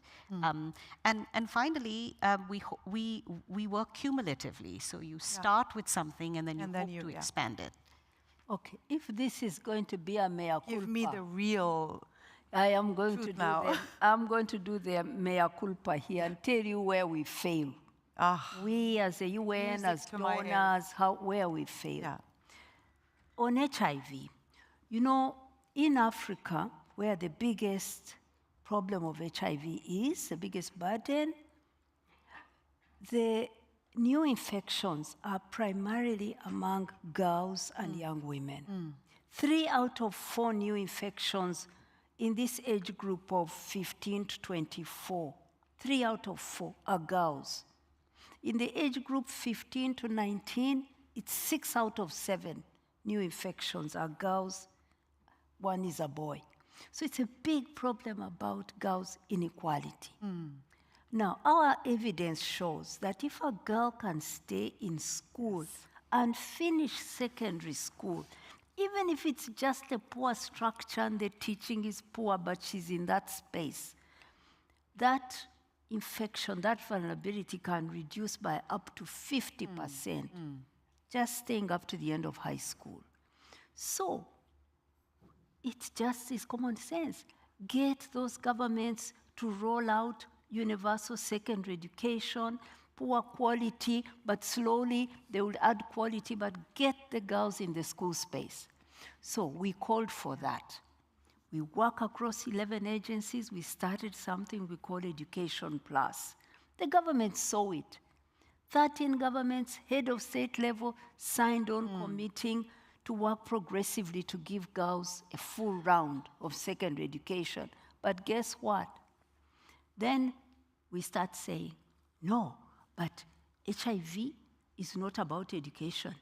Exactly. Let the education people talk about it. You are in health. Do health. Don't talk about it. So no integration, basically, yeah. Yeah, we are siloed. And that siloing makes also the donors I've put my money on this, it's not on this. And we are unable to bring it together and say that secondary education will reduce AIDS, reduce teenage pregnancy, reduce early marriage, reduce sexual violence, increase growth.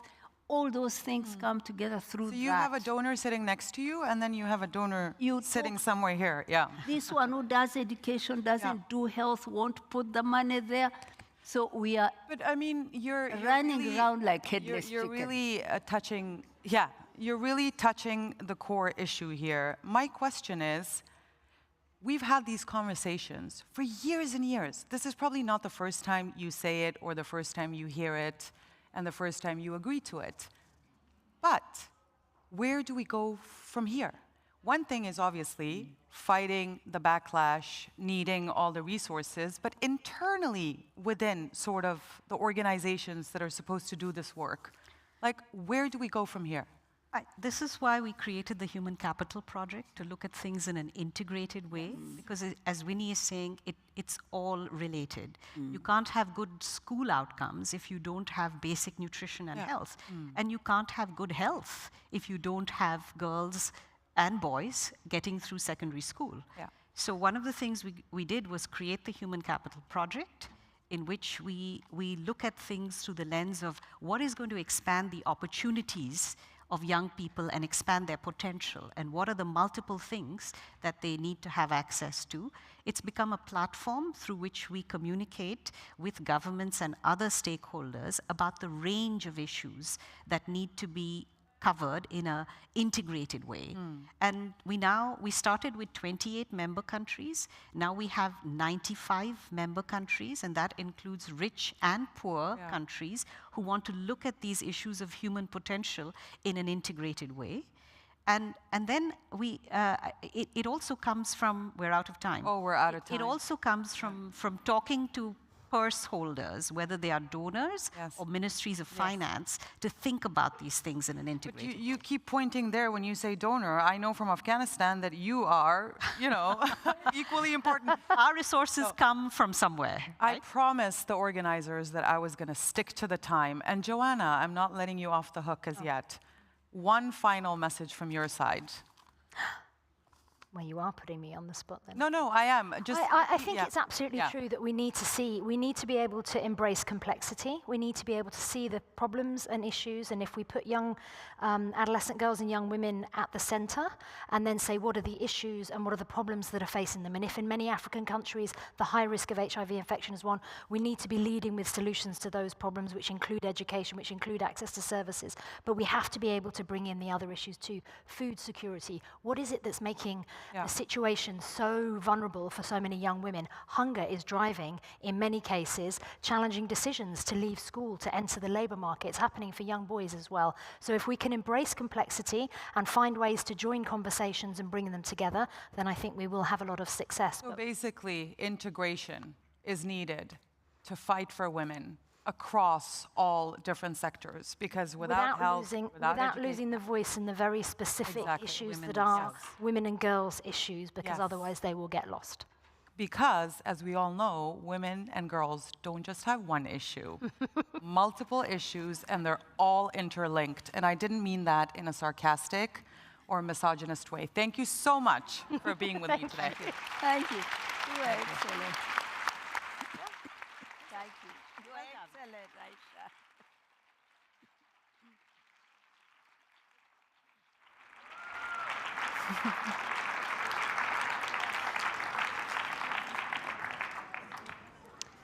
Strong women. Thank you very much, Aisha, Mamta, Winnie, and Joanna. We'll have a short leg stretch, picking up on Aisha's words. I hope this whole session has provided you with a lot of food for thought. Quick leg stretch, and we'll see you all back here at 2:20. Thank you.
The tropical rainforests of the world breathe life into our atmosphere, foster unparalleled biodiversity, and play a crucial role in maintaining the delicate balance of our global ecosystem.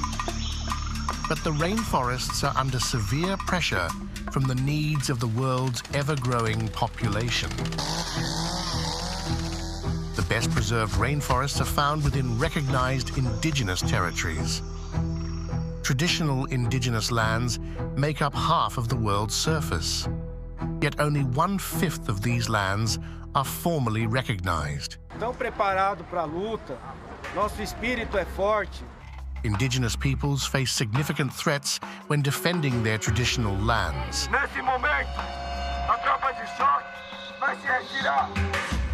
They are significantly overrepresented among the victims killed when defending their land and the environment. The much-needed green transition, with massive demands for minerals and renewable energy, may add to the pressures on indigenous peoples. For a truly green and sustainable future, securing indigenous land rights must be at the heart of the solution.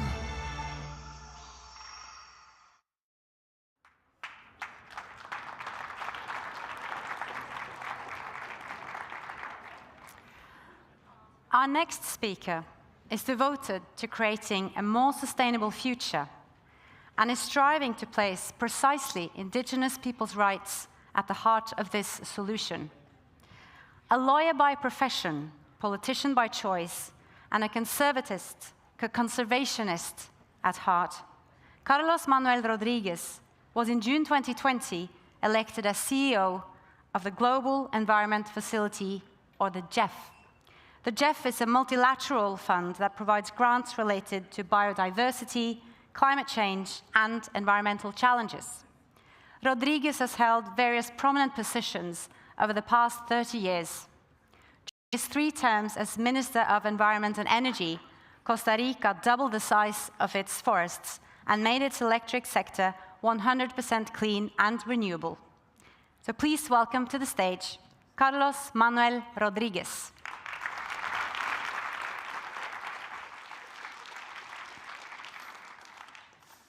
Thank you so much. Good afternoon. There will be no possibilities to secure land rights for the people and the planet if there is not a strong social contract in our societies and our governments. As it was said by the Master of Ceremony, I come from a country that was able to understand that nature, conservation, and human well-being can work and operate together. Costa Rica was able to double the size of the forests, go 100% renewable energy in the electric sector, at the same time that the economy tripled and the population doubled. And for us to get there was not easy, but it was based on a very strong social contract. A social contract that began in 1821 when we became independent from Spain. We were in a Spanish colony. And the first brave, smart decision my country took was to appoint as the first president a teacher as opposed to a military, which is what normally happened in Latin America in the 1820s. The first, you can look at the history books and you can see that every single country in Latin America appointed a general as the first president. The second big landmark decision taken by my country was to give land to those who were landless. In the 1840s, the commons didn't have rights to own the land. As coffee was introduced in the 1840s, the government gave land to the people and distributed equally to the people. It was the first country in Latin America to recognize ownership of the land and the resources to the commons. Then in the 1830s, we abolished the slavery. In the 1870s, we abolished the death penalty. And in the 1920s, we did the second major land reform, whereby once more citizens were able to access to the land and the resources through the first, I would say, agrarian reform after the Mexican Revolution of 1910 that was motivated by the fact that the commons, the farmers, the peasants, were not able to own the land. The fourth major decision based on that social contract was in the 1940s. In 1948, Costa Rica abolished the army, created a social care system, created innovative labor laws, created public universities, and created a commitment to allocate 6% of the GDP to education. Even though our economy in the 40s and 50s depended mainly, primarily in agriculture, all of the policies associated to give access to the land and the resources to the people, the common people, indigenous groups, and farmers promoted high deforestation. That is why Costa Rica in the 60s and 70s probably had the highest deforestation rate per capita of the planet. But then, the impacts of destroying that natural capital pass a big cost in our economy and our well-being. In the 1970s, droughts, forest fires, limitation to produce food, limitation to expand the agricultural frontier was a major effect and impact of the destruction of nature. And we were the first country in Latin America, 1969, to create a system of protected areas. In 1997, Costa Rica became the first country to establish a system of payment for environmental services, dealing with a major market failure. If you own a forest and you keep it, you provide a lot of environmental services to people, carbon offset, protecting biodiversity, producing water. I mean, there are 32 different environmental services, but nobody pays you for that. But everybody wants you to keep your forest standing because we know that forest is very valuable for people, the economy, and just for nature. So Costa Rica was the first country in the developing world, not just Latin America, to establish a tax on fossil fuels, 1997. The concept of a carbon tax is a northern concept. Is very well known here in Europe and in industrialized nations. Costa Rica created what I call a tropical carbon tax, whereby we dealt with this market failure. You own a forest, nobody wants you to cut the forest, but that means that you don't have any income out of owning the land and the resources.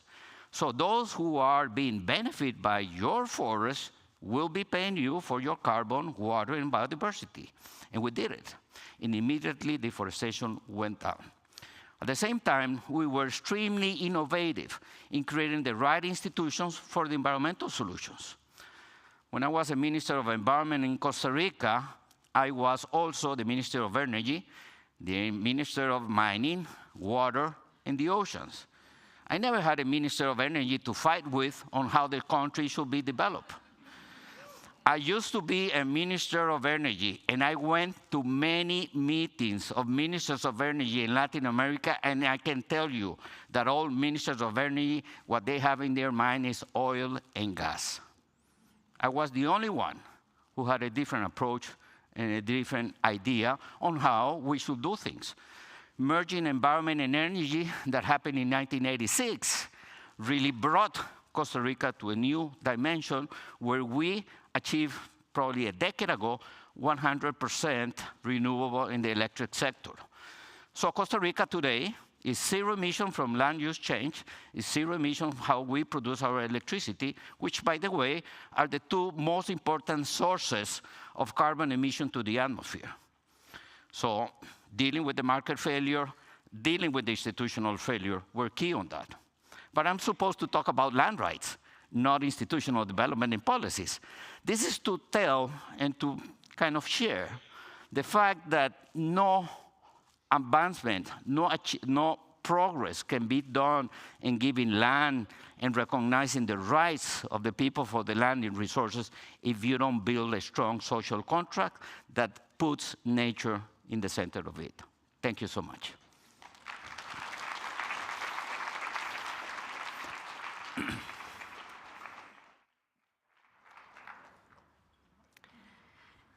Thank you so much, Carlos Manuel Rodriguez.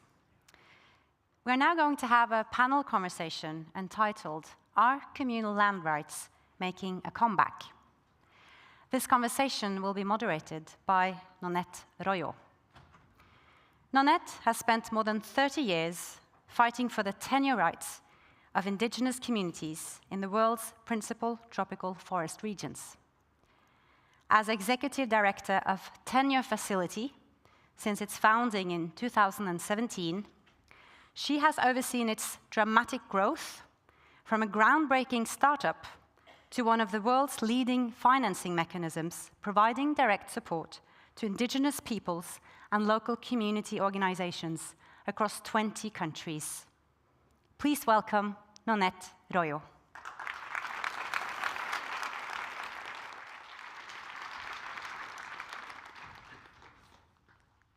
Good afternoon, everyone. I am very pleased to be here, and I would like to welcome the panel's members. Lars Løvold from the Rainforest Foundation Norway, and I'll call back Hindu Ibrahim and Carlos Manuel Rodriguez.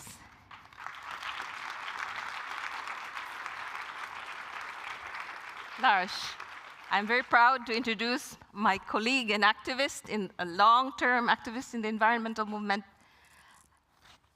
Lars has been with the Rainforest Foundation Norway since its founding.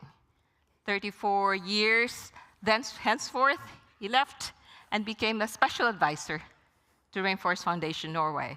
He has witnessed the growth of the organization from its being a fledgling young environmental organization to being a nationally and internationally known activist environmental organization that support indigenous peoples and forests. He has lived there in the Amazon since the beginning of time and through, and came back to Norway, Miss Norway. And yes, he's here with us, with our other panelists, and welcome. Thank you. So I'll take my seat. Just to be really very certain about what we're talking about this time, rights of indigenous peoples. So this rights, if we practically translate that, is about legal and formal recognition of rights of communities to participate in the management of resources that they have lived with and depended upon collectively over the years that contribute to human and environmental benefits. And that's how we look at indigenous peoples. And over the years, we saw how this has panned out. It's a struggle, and there have been policies won. And so there is a resurgence. And this resurgence of rights and rights recognition has come up, and we are at the peak of this resurgence. And the question I'd like to ask Lars first is, how have you seen, what are your insights having witnessed this in Brazil and many parts of the world with the RFN? And what is your response with RFN on that? You know, what rights, resurgence of rights, and then what is your response? I mean, Rainforest Foundation Norway was founded in 1989, and actually since the beginning, we had a rights-based approach to protecting the tropical rainforest. And the essence is a focus on collective rights.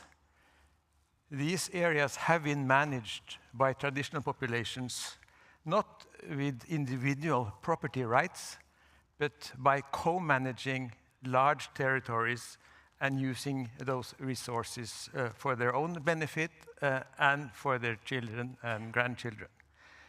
In the beginning, the issue of rights was not integrated into an environmental agenda. You should protect the trees and you should not talk about the people. Now, after Glasgow, after large pledges, people are starting to realize that the role of indigenous peoples in protecting environment, securing carbon, taking care of the future is absolutely essential. It's a bit like that now, that if we provide tenure to traditional populations, the issue is solved. we are on the verge of exaggerating. The essence in my learning and in Rainforest Foundation's Norway's learning is that the basis for long-term sustainability is the official recognition of collective rights. You have the rights to these territories, your children will inherit it, and your grandchildren. But if you do not provide support to these organizations, if you do not provide capacity building, if you do not invest in these territories, if you leave it to them, then the danger is that in 10 years from now, they are no longer really the best providers of protection. So far, they have been historically. So biodiversity is better protected, deforestation is avoided more efficiently in many countries than even the strict national parks. But I also see that the smartest young people from indigenous populations in the Amazon, for instance, they are leaving the territories for education. They are seeking employment abroad. They are taking up leadership positions in indigenous organizations that are city-based. And the question is, why are there not challenging opportunities inside their territories? Why isn't there a career opportunity for the best people inside the forested territories? Yep. That's the essence. So support. Yes, what we kind must build, stronger... And we must invest, and we must not take anything for granted, because modern society uses subsidies, enormous investments in politically prioritized themes, road construction, yes, agriculture, whatever. Yes, and we do not invest in these societies, which really are an important part of the solution for the future. Yes, and what's important there is this, they're coming into their territory. People are coming into their territory, and what is the role now? How would, now I ask you, Hindu, this resurgence also comes with the resurgence of the awareness of the businesses to go green. And so here we go, there's this green investments coming into the territory, another wave. What is your insight on this? And what would you guide it if you could? What ways could you guide it if you could? Thank you, Nanette, and sorry again to see my face, guys, but it's really great pleasure to be next Carlos here and then Lash in that side. So yes, green investment, now like it's become, let's go, let's transform the world, let's go to the green. And then the green investment, they think about that in a different way as indigenous peoples we are seeing. I said earlier, most of the mineral that we need for the green transition are in indigenous people's land. But how much indigenous peoples are going to benefit from it? Are we talking about the renewable energy? Are we talking about, again, making the same history that the developed world wanted to have, the renewable energy for an electric vehicle, that no one from the indigenous communities are going to benefit from it, but the resources coming from our land? Or are we talking about the equitable justice, accessible, renewable energy for everyone, to reduce poverty, to get access to the indigenous community, to get green, to clean water to drink, and green job? And how would they do that? So this is like the difficulty for us to understand. They can do it differently. To do it differently, I think from the government, there is need of setting of right legislations of what is the limit we are giving to the extractions. What is the limit that we are going to restore that? There is need to talk with the private sectors. They have to do that with full and effective consultations of the communities, that they are going to our land and taking those resources. How we are going to benefit from it? How does benefit coming back to our communities? How we can get the opportunity to turn on and off the light, because we do not have that yet. Yes. And then, of course, from the communities, we cannot do that without direct access finance, because we wanted to have that to develop our own small scale, renewable, not a bigger large who can grab the land. I saw the video earlier, it's really nice, yes, but it's not for the environment. So I will ask Carlos Manuel later about this finance. Before that though, we would like to show a film that is very significant in terms of the jurisdiction and the right of an indigenous organization in Colombia that acquired their rights. Ningún árbol no nace por nacer, ¿no? Todos los árboles, mire, estos todos son importantes. Sin la naturaleza no hay vida. El pueblo indígena no puede vivir sin el ambiente, porque es, digamos que está enlazado, está tejido entre el uno y el otro.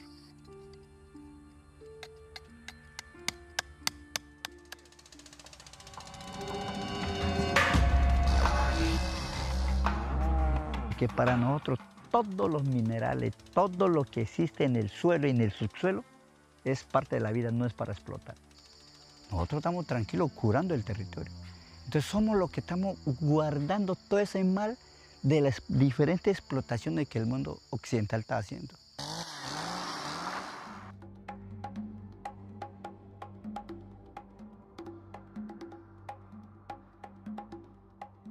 El decreto 632 es un decreto que permite que los pueblos indígenas de la Amazonia se organicen como entidades territoriales y hagan parte, como cualquier otra autoridad pública, de la organización del Estado colombiano.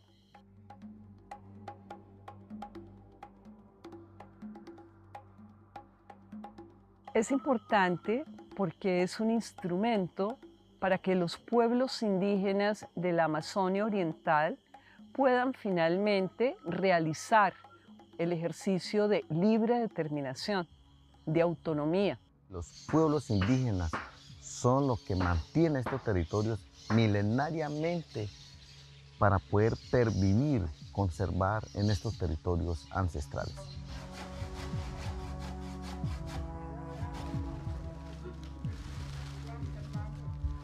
Estamos en una maloca donde está construyendo una maloca en William Yucuna. Esta maloca para nosotros es muy importante, súper importante en los pueblos indígenas. Entonces, mire, miramos, este es un centro de la maloca, ¿no? Porque una maloca representa un territorio, representa el cosmos, representa todo donde contiene el sistema de conocimiento tradicional y ancestral. De parte de la maloca, 10 metros. Que otros territorios del mundo están sufriendo, no hay territorio, no hay selva, no hay agua. Porque antes los indígenas no éramos reconocidos dentro de la Constitución, pero este decreto ley 632 dice usted tiene la misma condición que un noruego, que un colombiano, que un departamento, que un municipio. Entonces haga su propuesta, haga su entidad, administre lo que realmente usted quiere administrar. Esta lucha no ha sido fácil. La lucha de los derechos de los pueblos indígenas, la lucha de defensa territorial, la lucha de defensa de derechos fundamentales no ha sido fácil. Porque finalmente, si no garantizamos la pervivencia de los sistemas de conocimiento y manejo, no podríamos contar con la selva. Logramos un paso, pero falta más, ¿sí? Y eso es lo que queremos seguir haciendo, ir logrando poco a poco.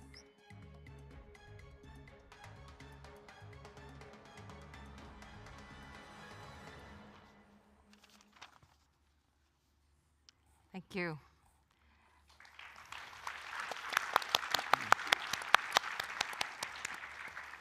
Carlos Manuel, finance. Potentially, this is protecting at least 3 million hectares of the Amazon region. Could inclusive conservation initiative help sustain and maintain their rights over these areas that they now have as an autonomous? Yes, sure, thanks. There's a couple of things which are super important here to understand, which is first, the finance, direct finance to indigenous communities is something that we've been talking, and that finance cannot happen with the actual models where there's a very top-down process that doesn't recognize the limited capacity for absorption and their role in defining how that finance should hit the ground. That is one very important element. The second important element has to do with the fact that, a couple of decades ago, many of these indigenous people were not even recognized as nationals to those countries. They have no political rights, no social rights, no rights to the land. And even though we've been seeing progress in all of those fronts, yes, substantive progress, that is the minimum that we need to have in order to give them autonomy in their territories, in their land. So that element of granting the rights is important, but at the end of the day, what we have seen is a lot of nice policies and nice laws, but those laws and policies doesn't have budget, doesn't have the political local structures, are unable to allow them to really decide on how they use their resources. And then the third element is the financial dependency. I think that as we understand that we need to walk the talk in terms of the political commitments, we need to realize that, one, international financial aid should fully incorporate indigenous people in the governing body of the financial mechanisms and in the design of the projects. And this is what the GF, the Global Environment Facility, is working through this very interesting inclusive conservation initiative. For the first time ever, leaders from indigenous communities from the tropical countries are in the GF, in the governing body of this new fund, taking the decision on how to mobilize and channel those resources. Yeah. And I think that this is a groundbreaking situation. I tend to believe that if the indigenous people owns 40% of the forests of the planet, this means the highest carbon stocks, this means the biggest freshwater stocks, this means the largest biodiversity stock. We need to create adjustments to the market so they are fully recognized by what they have and how they use it, instead of just being able to convince the Norwegian government or the national government to mobilize resources.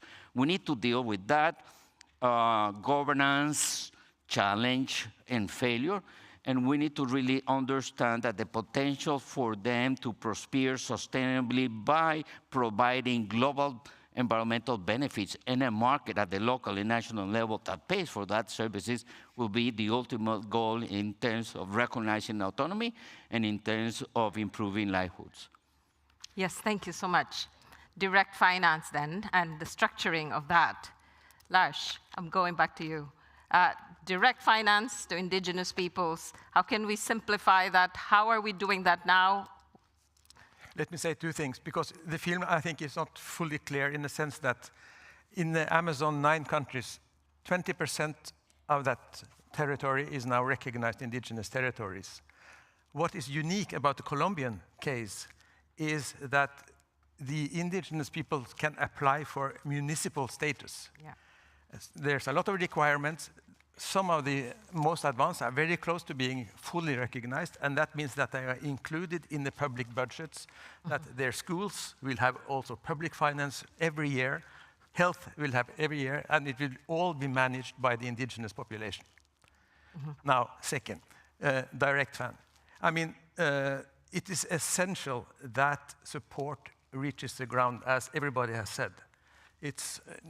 But you cannot flood money on people. You must have adequate approaches. So you need to open the doors for direct funding. You must trust people. In many ways, communities that we recognize as far away are extremely good at getting results. They may not be extremely good in managing financial resources. They need some training for that.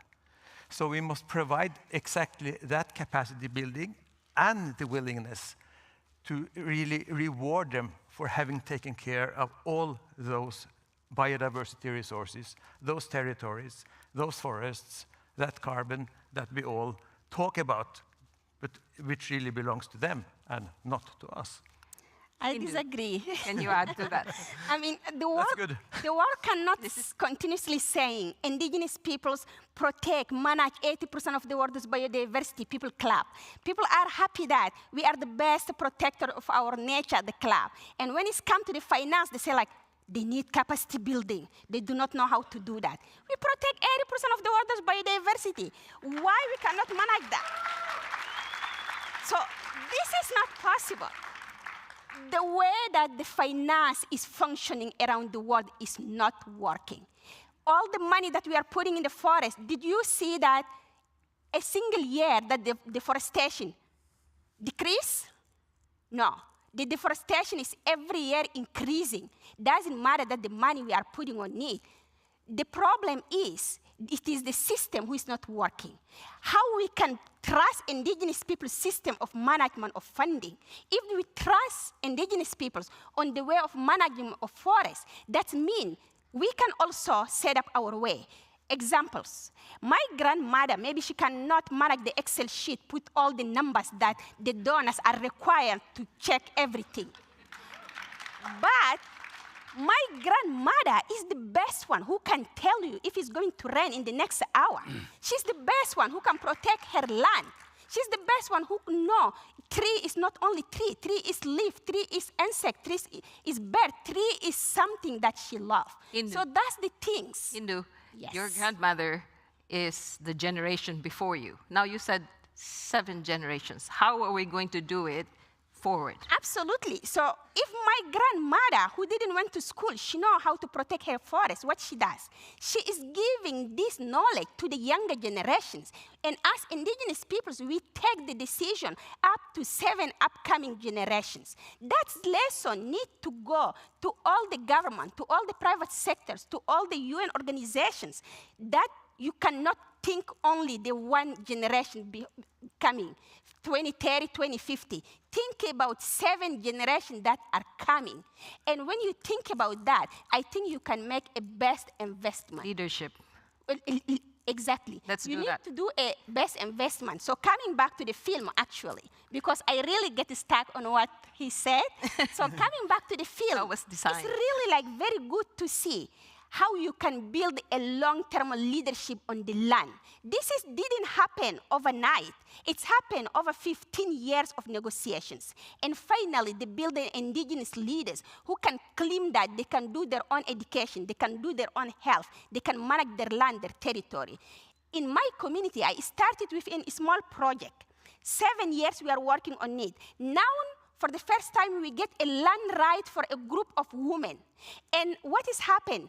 Another community leader say, like, me too, I'm going to give a land right to the woman. And then another leader come up. He said, me too, I'm going to give a land right to the woman. And then we are going to transform that in a legal recognition to the land right. So we need a leaders to be built. And you cannot build a leadership if you cannot invest and trust the people. I agree with you.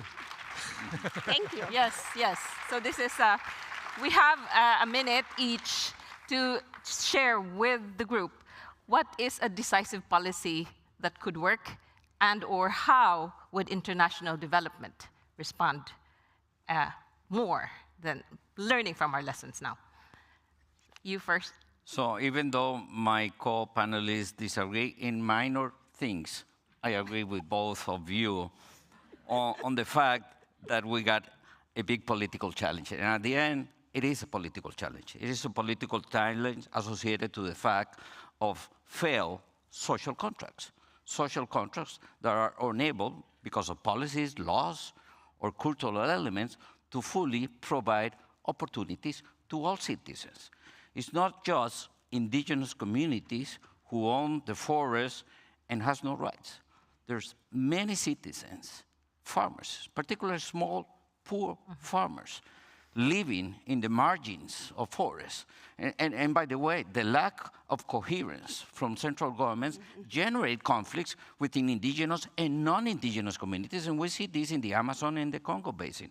So I think it's an issue of inequities, the failure of social contracts, and the need to generate opportunities to every single citizen in our countries. Thank you. Thank you. Lars, your turn. Invest heavily in indigenous territories, build, strengthen capacity, create opportunities, and take away all of the stupid, exaggerated requirements on reporting and details in I mean, we have a zero tolerance for corruption in Norway, which means that if you cannot explain what you use $10 for, you can stop a project. It's absolutely ridiculous. You don't look at the large picture, you look at the details, and we will never succeed if you continue like that. Simplify the system. I agree. The simple one is change the system. Don't stuck on the system. But to develop that, we need also to change the narrative. We cannot continuously say, you are donors, we are recipients, and then donors dictate, recipients implement. At the end of the day, it cannot work. We are partners. Partners. Financial partners, ecological partners. We are equal, we sit together, we take decisions together, we implement together. We're right on time. Thank you very much. Finance, partnerships, direct support. Thank you.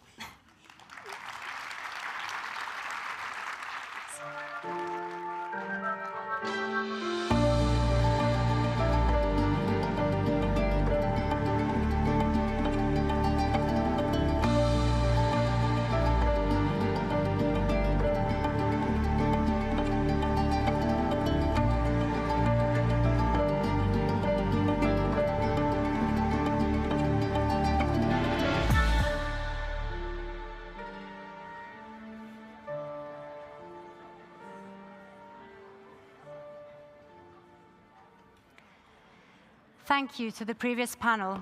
We've concluded our session on land rights for the people and planet.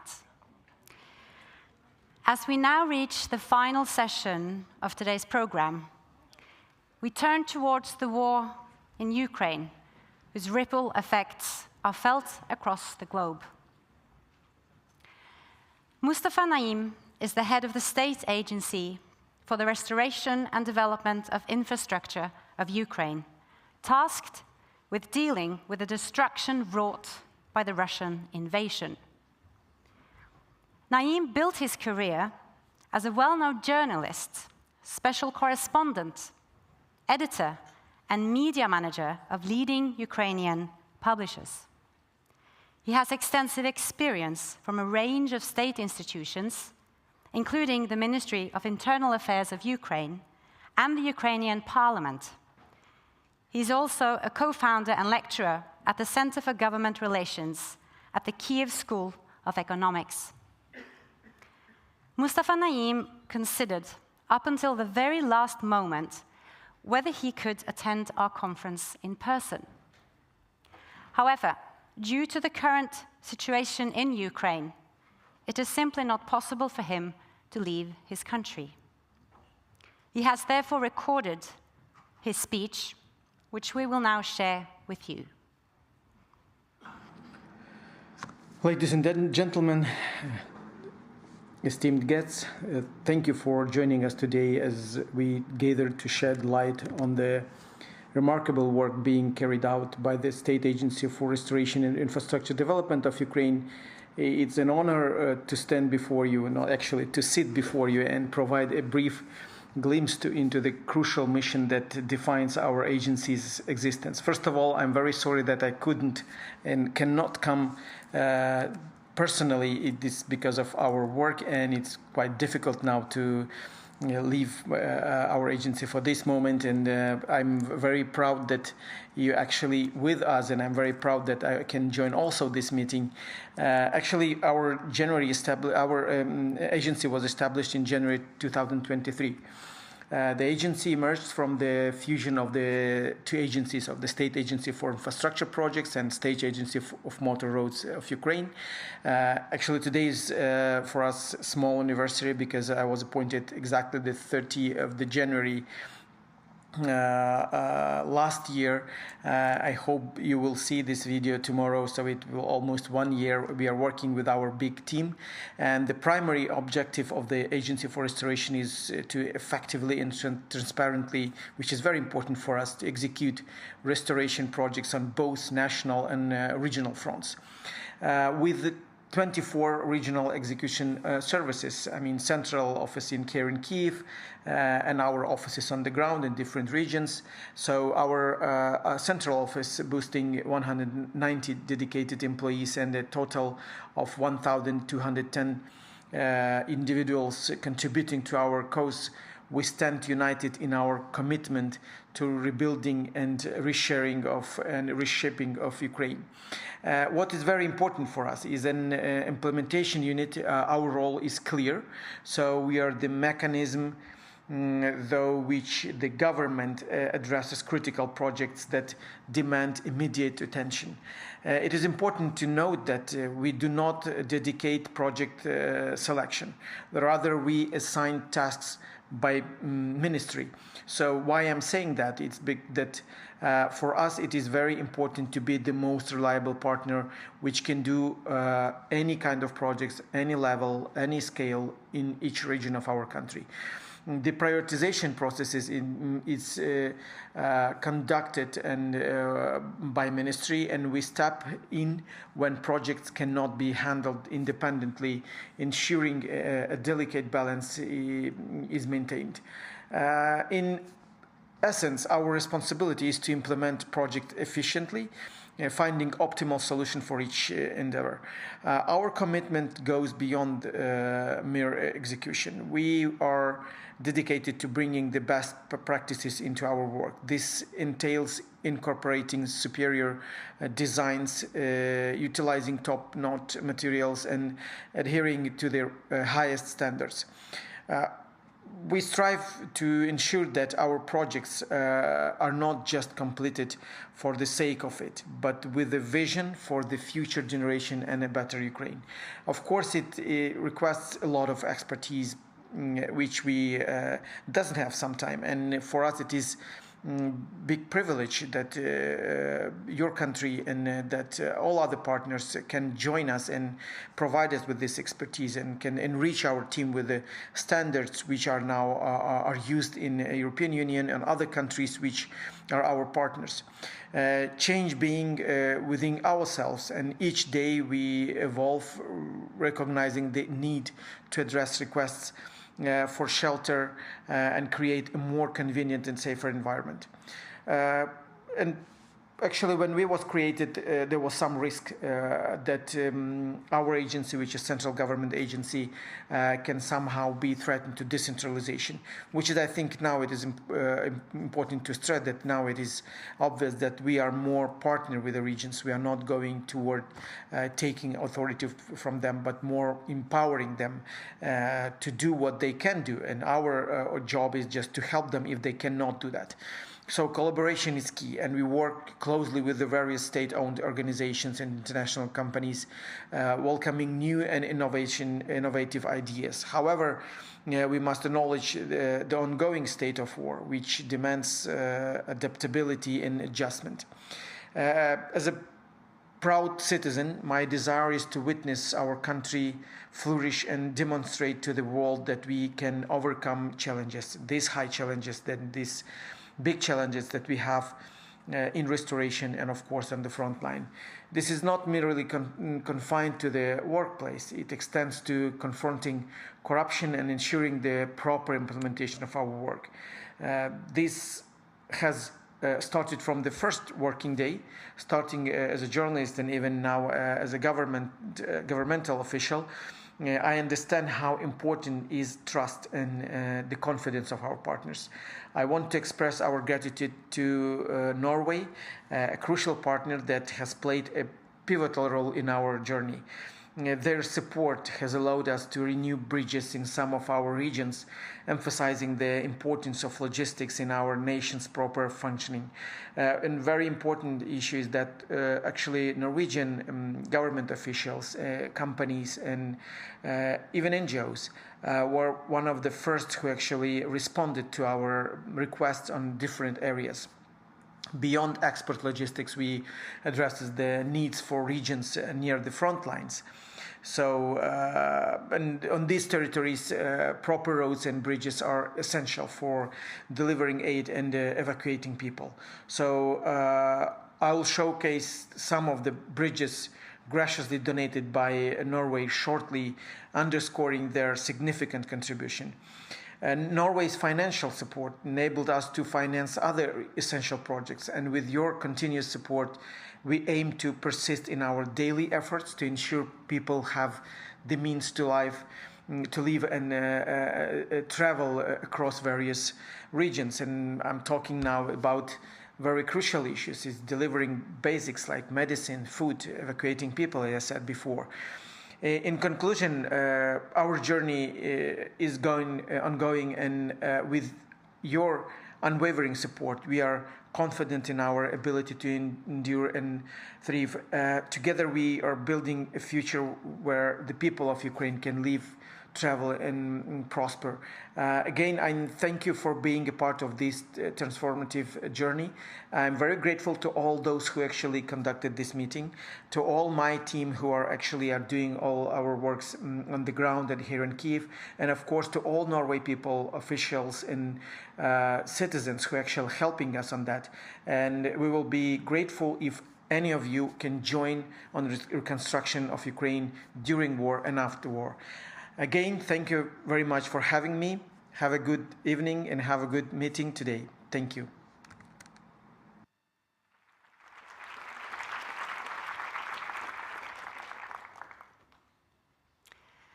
Our next speaker will also share his message with us in the form of a recording about the future of democracy in Ukraine. Timothy Snyder is the Levin Professor of History and Global Affairs at Yale University and a permanent fellow at the Institute for Human Sciences in Vienna. He's the author of a dozen books, including the bestsellers On Tyranny, Our Malady, The Road to Unfreedom, Black Earth, and Bloodlands. His work has been translated into 40 languages and received a number of prizes, including the Literature Award of the American Academy of Art and Letters, the Hannah Arendt Prize, and the Leipzig Book Prize for European Understanding. Greetings, my name is Timothy Snyder, and it's been my pleasure to have been invited to speak to you about the war in Ukraine and the future of democracy. I'd like to begin, though, if I could, with a word about the past. It's always a risk when you invite a historian to speak that he might say something about the past. And I'm not sure it is really appreciated in Norway or elsewhere in Europe how deep and rich the connections of Ukraine are with the rest of the history of your continent. Ukraine has very thorough, very important, very organic connections with European prehistory, all the way back to the origins of the languages that you speak and that I am speaking now. The Indo-European languages, it seems, came to Ukraine. The classical Greek and Roman civilization with which we're all taught have a great deal to do with Ukraine. Many of the most important Greek stories and myths, Greek literature, have to do with the territory that is now Ukraine. One can continue this recitation, but the point I want to begin with is that it's not a surprise that the history of Europe, or even the history of the world, depends upon what's happening now in Ukraine. Ukraine has been very central to the history of Europe and the history of the world since there has been such a thing, and even before. When it comes, though, to the future of democracy, I think the first point that I'd like to make is a very hard-headed, simple, and strategic one. The war in Ukraine is exemplary. That is to say, it's being looked upon by both the friends and the enemies of democracy as a test to see whether democracy does have a future. From the point of view of those who oppose democracy or are indifferent to it, Ukraine seems like an easy case for Norway, for Europe, for North America, for the West. Because after all, Ukraine is a democracy. After all, Ukraine is our neighbor. After all, Ukraine requires a relatively small amount of aid in proportion to our gross domestic products. So thinking around the world, and I have this from various sources from all over the world, goes something like this. If we can't help Ukrainian democracy, then how likely is it that we will help other democracies? How likely is it that there will be a future for democracy in general? More important for me personally, though, would be my second point, which is the moral point. From the very beginning, democracy has had an ethical as well as a structural component. There's nothing about democracy which makes it natural or inevitable. It requires structures, but the structures won't maintain themselves without the desire of individuals to live in a system which is ruled by the people. So we won't have democracy without that kind of existential commitment. And when that existential commitment is on display, when that existential commitment is obvious, as in Ukraine, it will be a particularly painful blow for democracy if it fails, if they fail, if the Ukrainians fail. So in our daily lives, we may not have to take very many risks, perhaps we only take small risks, but democracy can't survive without people who take risks. And the place where people are taking risks most significantly now is Ukraine. If we let them down, we are not only letting them down practically, we're letting ourselves down morally, because we're demonstrating that we don't in fact really care. And if we don't in fact really care, then democracy won't have much of a future.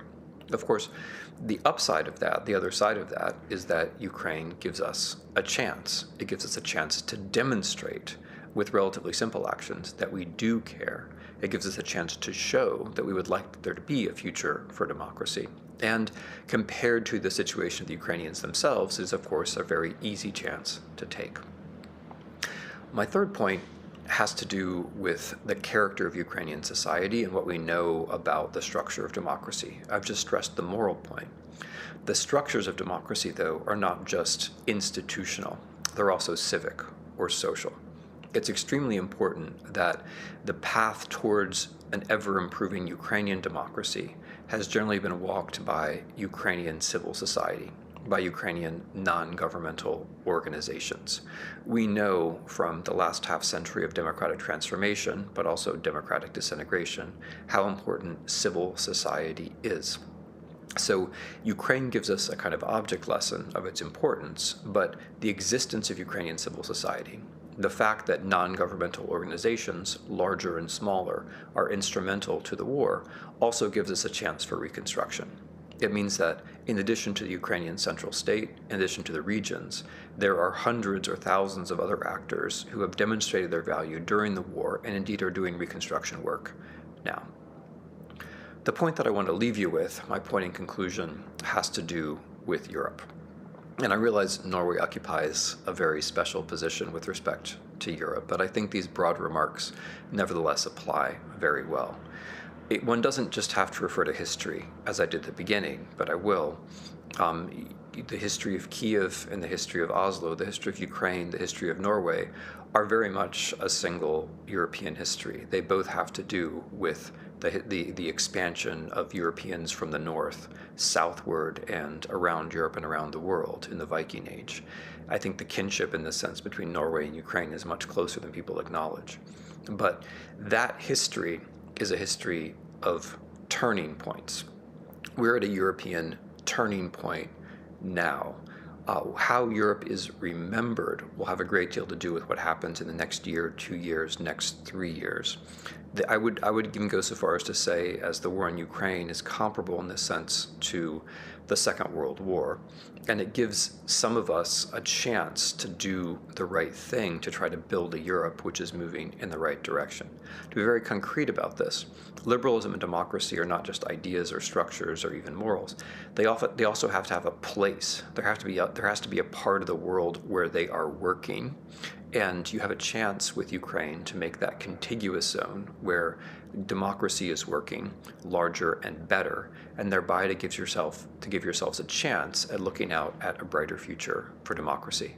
Again, it's been an honor to be invited to speak to you. I wish you the best in this gathering. Thank you very much.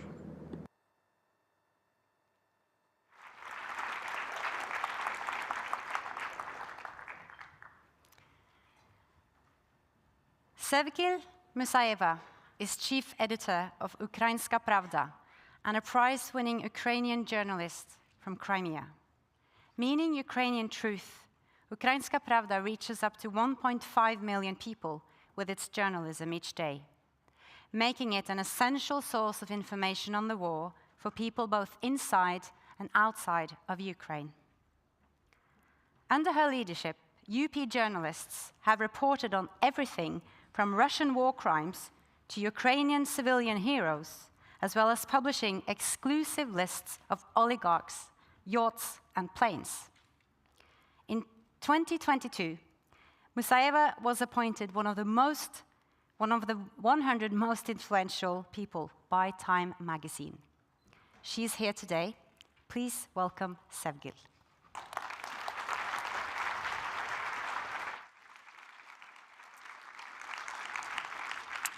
Good afternoon, all.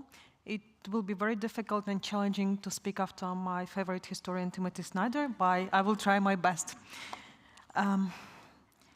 Try to recall your first childhood memories. How old were you, and who was around you? Do you remember the season, the place, maybe even the smells? I have not been home for 10 years now. I spent all my childhood in Crimea, which Russia occupied in 2014. So my childhood memories have been smoothed out like those pebbles by the Black Sea. But there is one strange memory that will stay with me forever. I don't even remember the day, but I don't even remember the year, but I do remember the day. It was May 18. My father is holding my hand, and he and I are walking in a crowd of people in the streets of our city. Other people around us are holding placards and flags, and random people are looking at us, surprised and even a little bit scared. My dad then suddenly says to my mom, I still can't believe that we are at home in Crimea and that we can go to the demonstration. It's just like a dream. 18th of May is a day of remembrance of the victims of the genocide of the indigenous people of Crimea, the people whom I belong, the Crimean Tatars.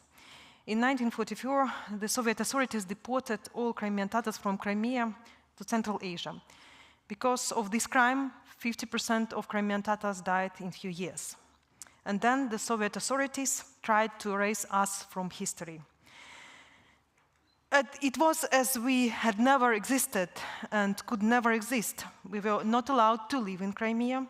We could not learn our own language and even be called as Crimean Tatars, until just before the collapse of the Soviet Union, when the Kremlin finally allowed to return home. So after that, every year, tens of thousands of Crimean Tatars would gather in the squares of their cities on May 18 to commemorate the victims. But for some reason, this first demonstration is the most memorable for me. For me, that day, 18th of May, has always been about resistance and human dignity, about the realization that you have to fight for your rights and for the right to the truth as well. Over time, I have become even more and more convinced that the resistance, rights, and truth are the bricks in which modern democratic society is built. They are the things that make you a person and a citizen. Resistance. I was 17 years old when the first Maidan took place in Ukraine. Tens of thousands Ukrainians, including us, first-year students of the university, gathered in Kyiv Central Square because we realized that we were being deceived, because we disagreed with the lie that a Russian candidate had won elections in Ukraine. In 2013, the government rejections of European integration brought people to the Maidan again. The protests, which would later be called Revolution of Dignity, were about offending guilty of several generations of Ukrainians. It was about fighting for your rights and opposing lies. As a person who participated in two Maidans, you see me, I'm 27 years old here.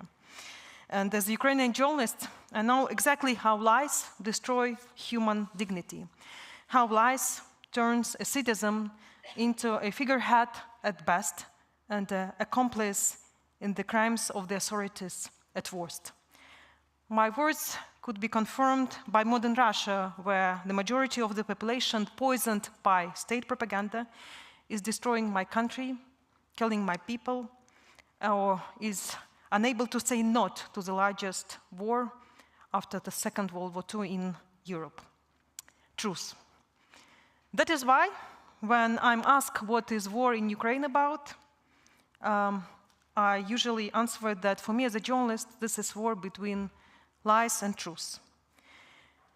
Because since the first day of Russian invasion, Russia has been using lies as a weapon not only against Ukraine, but the modern world.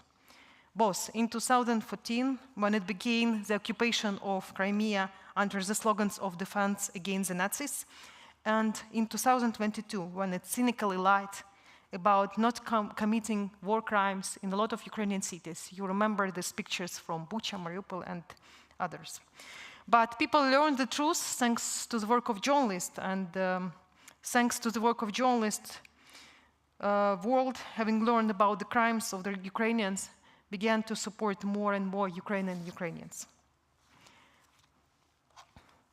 You see these pictures, the first days after the part of Kyiv region was deoccupied, and how many Ukrainians came, how many international reporters came to this place. But war is also a very difficult test for the truth, because people try to hide truth even in peacetime, and during war it's even easier to do so. Any violation or prohibition can be explained away by the specific demands of wartime and security. And the challenge for journalists is to sense, to understand where such ban really does threaten people and civilians in Ukraine, our Ukrainian army, or where it could be just a manipulation. And this is always a difficult moral dilemma for journalists whose country is fighting for the right to exist. Since the beginning of full-scale invasion, Ukrainska Pravda has published thousands of investigations into officials who have used their power to gain privileges. Yes, this is inconvenient truth, but it is necessary, because it's important for us that our country remains a democracy, because we know that any abuse today costs our country lives of people, both civilian and military. Because Ukrainians need to know the truth, no matter how unpleasant it could be. Right. I started my story here about this meeting, 18th of May, the commemoration of Crimean Tatars genocide. This event, unfortunately, has not been held in occupied Crimea for 10 years. That was one of the first decisions of Russia after Russia seized Crimea. Because unfortunately in Russia-occupied Crimea, there is no place for rights and truth. Even if it's truth about crimes that Soviet regime committed 80 years ago. Russia tried to hide them then, and Russia is doing it today. That is why one of the tasks of the journalist is to record, collect, and tell this truth. During nearly 2 years of full-scale war, my colleagues and I have heard thousands of stories about torture, rape, death from villagers and townspeople in different regions of my country. They are equally horrific in the suburbs of Kyiv, in a small town on the border with Russia, or in Kharkiv. Amputated body parts, broken limbs, electric shocks, sexual exploitation of women for food, execution for refusing to cooperate. And it's our duty to enable people to talk about this experience, to give them a voice. Because the truth allows us to preserve human dignity. The truth allows us to see the tragedy of a single person behind dry statistics during this war. Before I set off to this conference, I received a story in the mail from a woman named Irina. Last year, in home village, she started teaching young children how to make souvenirs and toys out of hay, which her students then sell to raise money for Ukrainian army. Early in this war, Irina's youngest son, Pavlo, was killed by shrapnel wounds from a shell explosion in Kharkiv. He was just 30 years old. After this tragedy, what saved me was my favorite activity, and also the children who started to study in the club, she wrote me. She asked me to tell this story, and I shared it today. And the hardest thing for me as a journalist, these 2 years of war, is a realization that sadly, but I will not be able to tell all these stories, because there are 10,000 of them in my native country. But no matter how hard Russia tries, to hide and distort the truth does not cease to be the truth. It remains true as long as at least one person is ready to defend it, to hear it, and to protect it.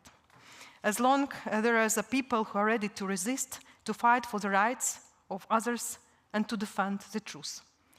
My dear friend Nariman Jalal is and always will be the one of these people. He is a journalist and human rights activist. 2 years ago, Russia imprisoned him on trumped-up charges, and Russian court sentenced him to 17 years in prison. And so I would like to end this speech with his words, which he wrote from a Russian prison in the first days after the start of the full-scale war. Even in a situation of unfreedom, we must remain free inside. Do not believe that you are unable to change anything. Do not believe that another future is impossible. I believe in change and hope, even when I'm behind the walls of this prison. Thank you so much.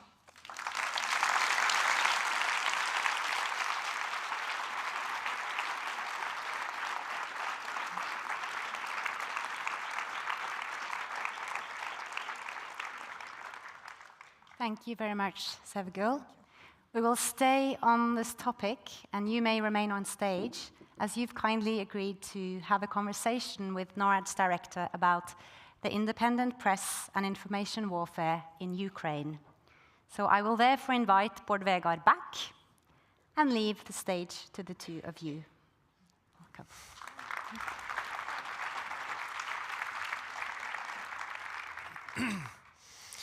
So, Sev, Yes. as you said, I could address you. Yeah. Sev, first, thanks for being here with us. It's such a great honor, really. You're an experienced journalist, editor with one of the most renowned media organizations in Ukraine, former winner of the Free Media Awards from Fritt Ord. I wanted just to start by, asking you to try to describe what it's like to be a journalist or an editor, in Ukraine today. I have to be Ukrainian also, living during this war. I mentioned already that you have this moral dilemma about not to harm to your country, and you have this discussion inside you all the time where you're more citizen or you're more journalist. And you have this moral dilemma, and you have to make decisions every single day of your life and existence during these 2 years. And sometimes these decisions are very difficult, believe me. Publish or not to publish, for example, the list of soldiers. In the first days of war, we received a list of Russian soldiers who came to Ukraine. We received this information from our sources. And I decided, of course, to publish it, but at the same time, my partner asked me, are you sure? They just like a few kilometers away from the families of your employees. Or, for example, publish or not to publish the story of your colleague who was captured, and you have to publish it as a journalist, but at the same time, father and mother of your colleague afraid that he can be tortured if Russians understand that he's Ukrainian and he's Ukrainian human rights defender. So it's very difficult, and you have to decide. And as Ukrainian, we live our best life every single day because we understand that this day could be the last one, unfortunately. And this is not only about me as a journalist. This is all about Ukrainians these days. Yeah, I can understand that in a way. At the same time, when you're in a war, when your country is attacked, it becomes even more important to be Ukrainian. In many ways, journalism becomes also more important in a way. Yes. Are there many news organizations in Ukraine that are able to function and work independently now? I think the freedom of speech is one of the significant achievements of Ukraine for the last 23 years, and I'm speaking here on behalf of my colleagues and Ukrainska Pravda. which was founded in 2000 in circumstances of total censorship, and our founder was killed in the first like 6 months after the Ukrainska Pravda was founded. So I do understand what I'm talking about. So it's still, you're still able to criticize the government, you're still able to publish investigative reporting, even during the martial law, which is little bit, for example, when I share these stories among even European friends, or when European journalists, for example, ask you, do you, if you, for example, tomorrow knowledge that there are some misconducts of your government, will you publish or not? I'm usually ask them, of course we are already publishing. So I mentioned today that we published thousands of investigations, and after these investigations, some of criminal cases were launched, for example, some of people were fired. So we feel that even in times of war, you can affect positive changes in your country. So, So in recent weeks, we have seen articles in the press, also in the international press, for instance, in the Financial Times, about attacks and smearing campaigns targeting Ukrainian journalists in Ukraine. And some of them, you know, had accusations like you're enemies of these specific journalists. They're enemies of the people, the Russian agents, things like that. So can you tell me a little? I mean, has this happened? Can you tell me a little about what has actually happened? Yes, unfortunately, we have these cases for the last few weeks. And what is interesting that particularly investigative reporters are under attack, and I think this is also about effectiveness of their work, of their activity, because some corrupted guys, maybe they a little bit scared about that we are able to investigate them, we're able to tell the truth about their misconduct. So that's why, of course, they fight against us, but we will fight back. So this is the reality. So unfortunately, yes, these cases took place, but even during these cases, and even with all possibility just to claim journalists as Russian agents and enemy of the state, civil society definitely supports journalists in Ukraine. So when these two cases appeared, thousands of civil activists, people, they supported journalism. So for us, it's important. For us, it's vital because of our story. And I told you that the achievement, one of the biggest achievements of Ukraine in the last 24 years is freedom of speech. And we will protect it as a journalist and as a citizens. So what do you know about the role of the authorities in this situation? What's your assessment of that? I think maybe law enforcement, some of leadership of law enforcement involved in these attacks, because these attacks were followed after the publication of some investigative reporting about these people from this law enforcement, and they have this ability during the wartime just to explain why they want to attack journalists, maybe because this is how to say, this is about protection of the state. It's possible, but it doesn't work. So, it was a huge interest of international media, international audience after that. And today, for example, one of head of departments who is maybe was responsible for that, he was fired, for example. So it works like that in our country.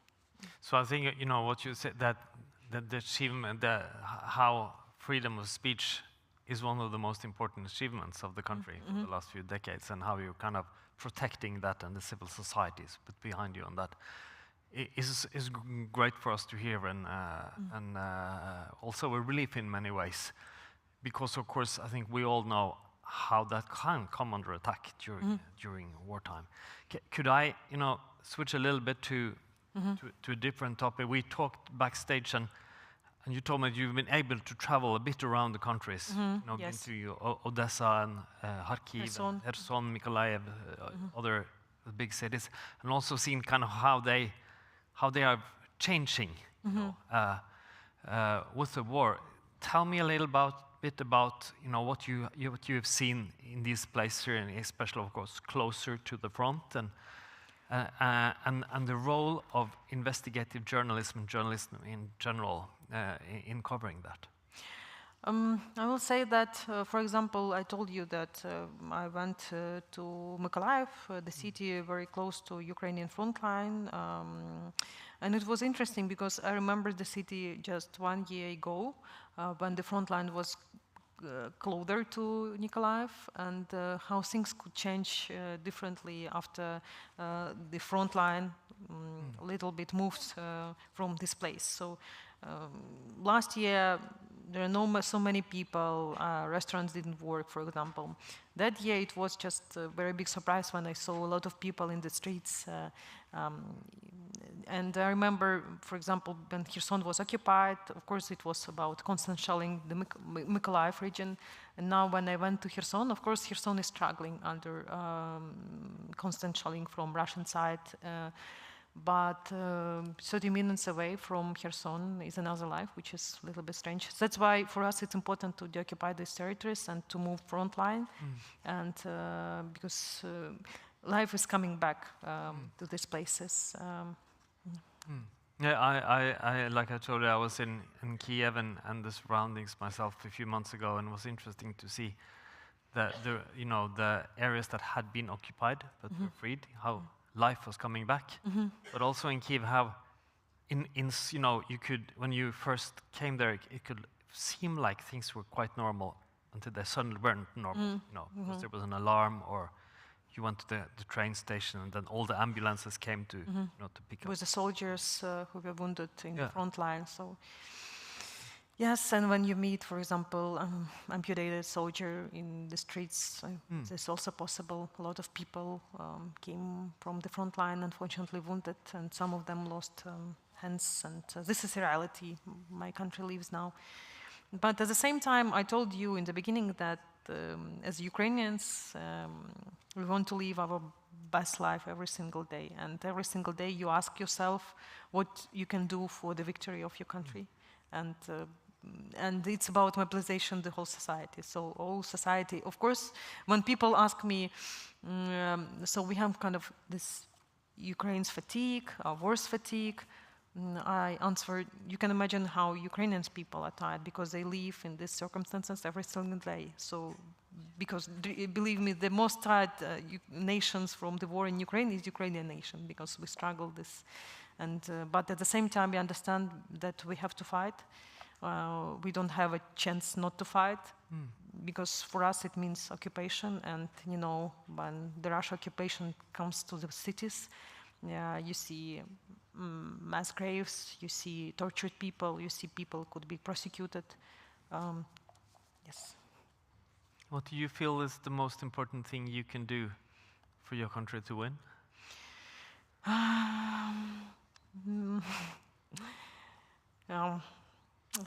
I feel this responsibility every single day to deliver news, and I know how information is vital during the wartime. I remember how in the first days of war, people were searching for the news every single moment. They were searching about information about green corridors, for example, just to be able to evacuate from these places.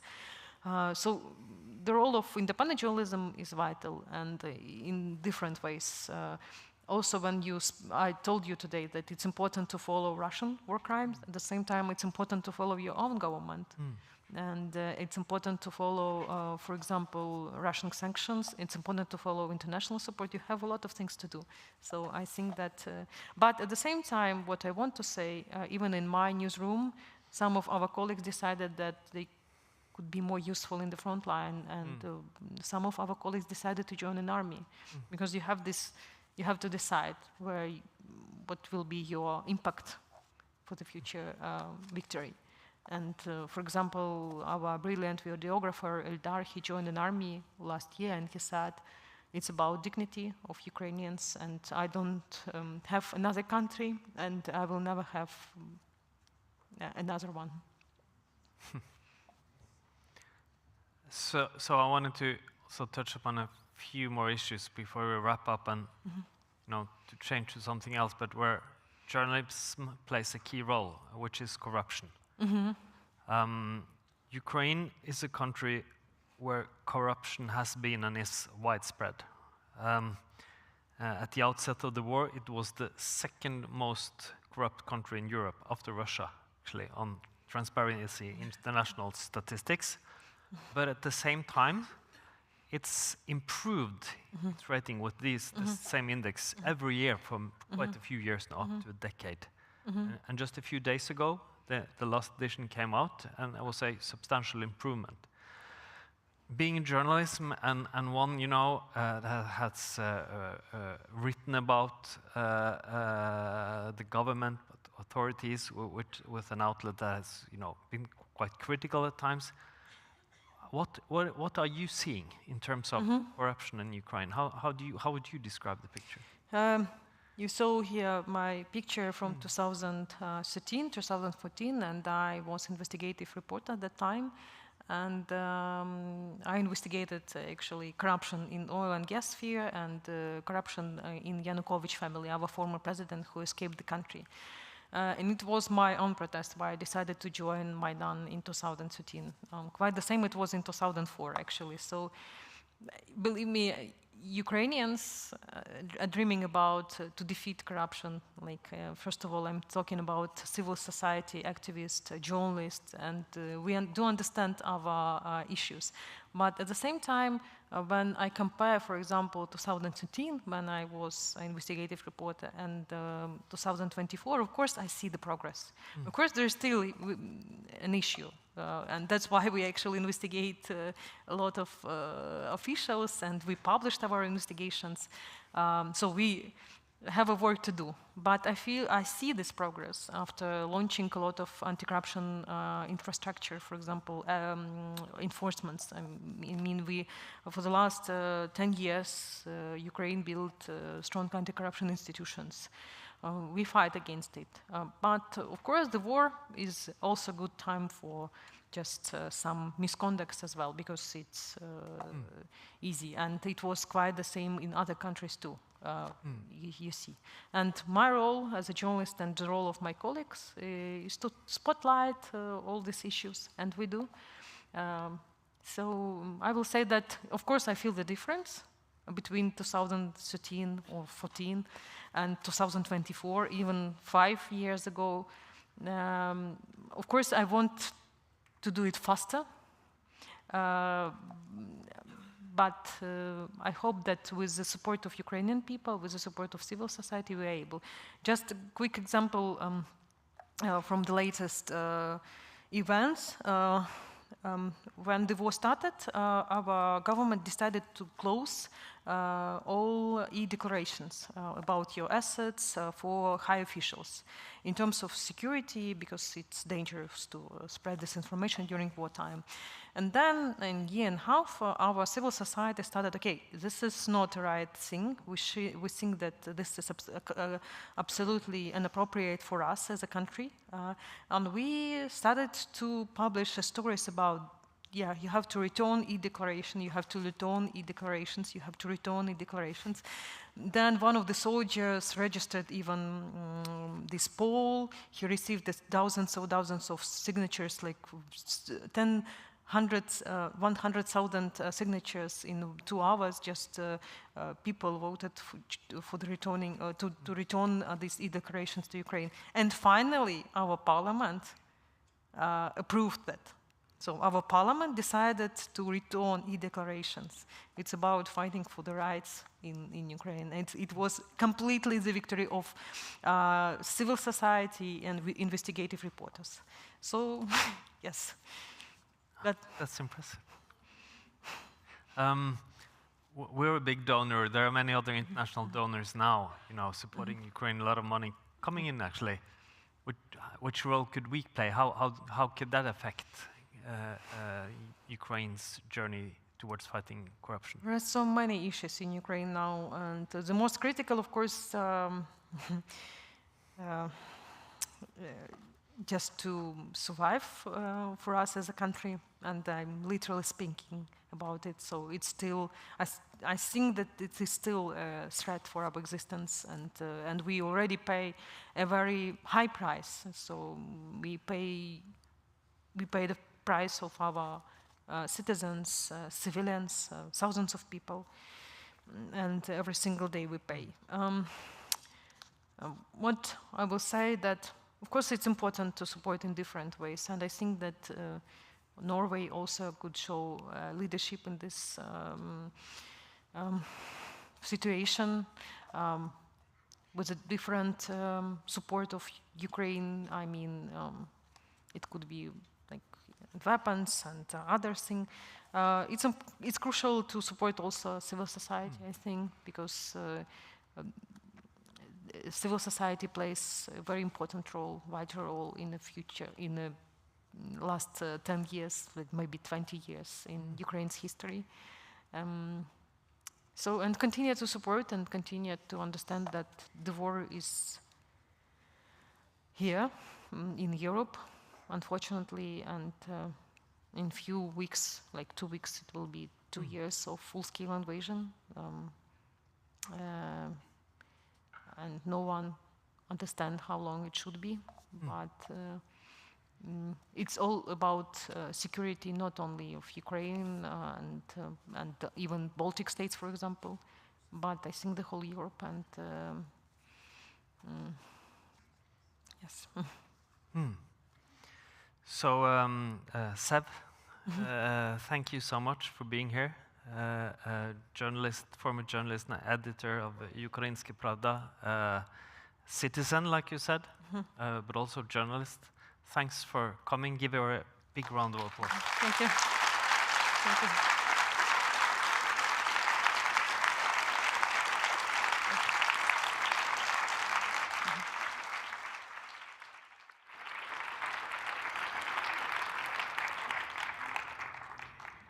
Thank you very much, Bård Vegar and Sevgil.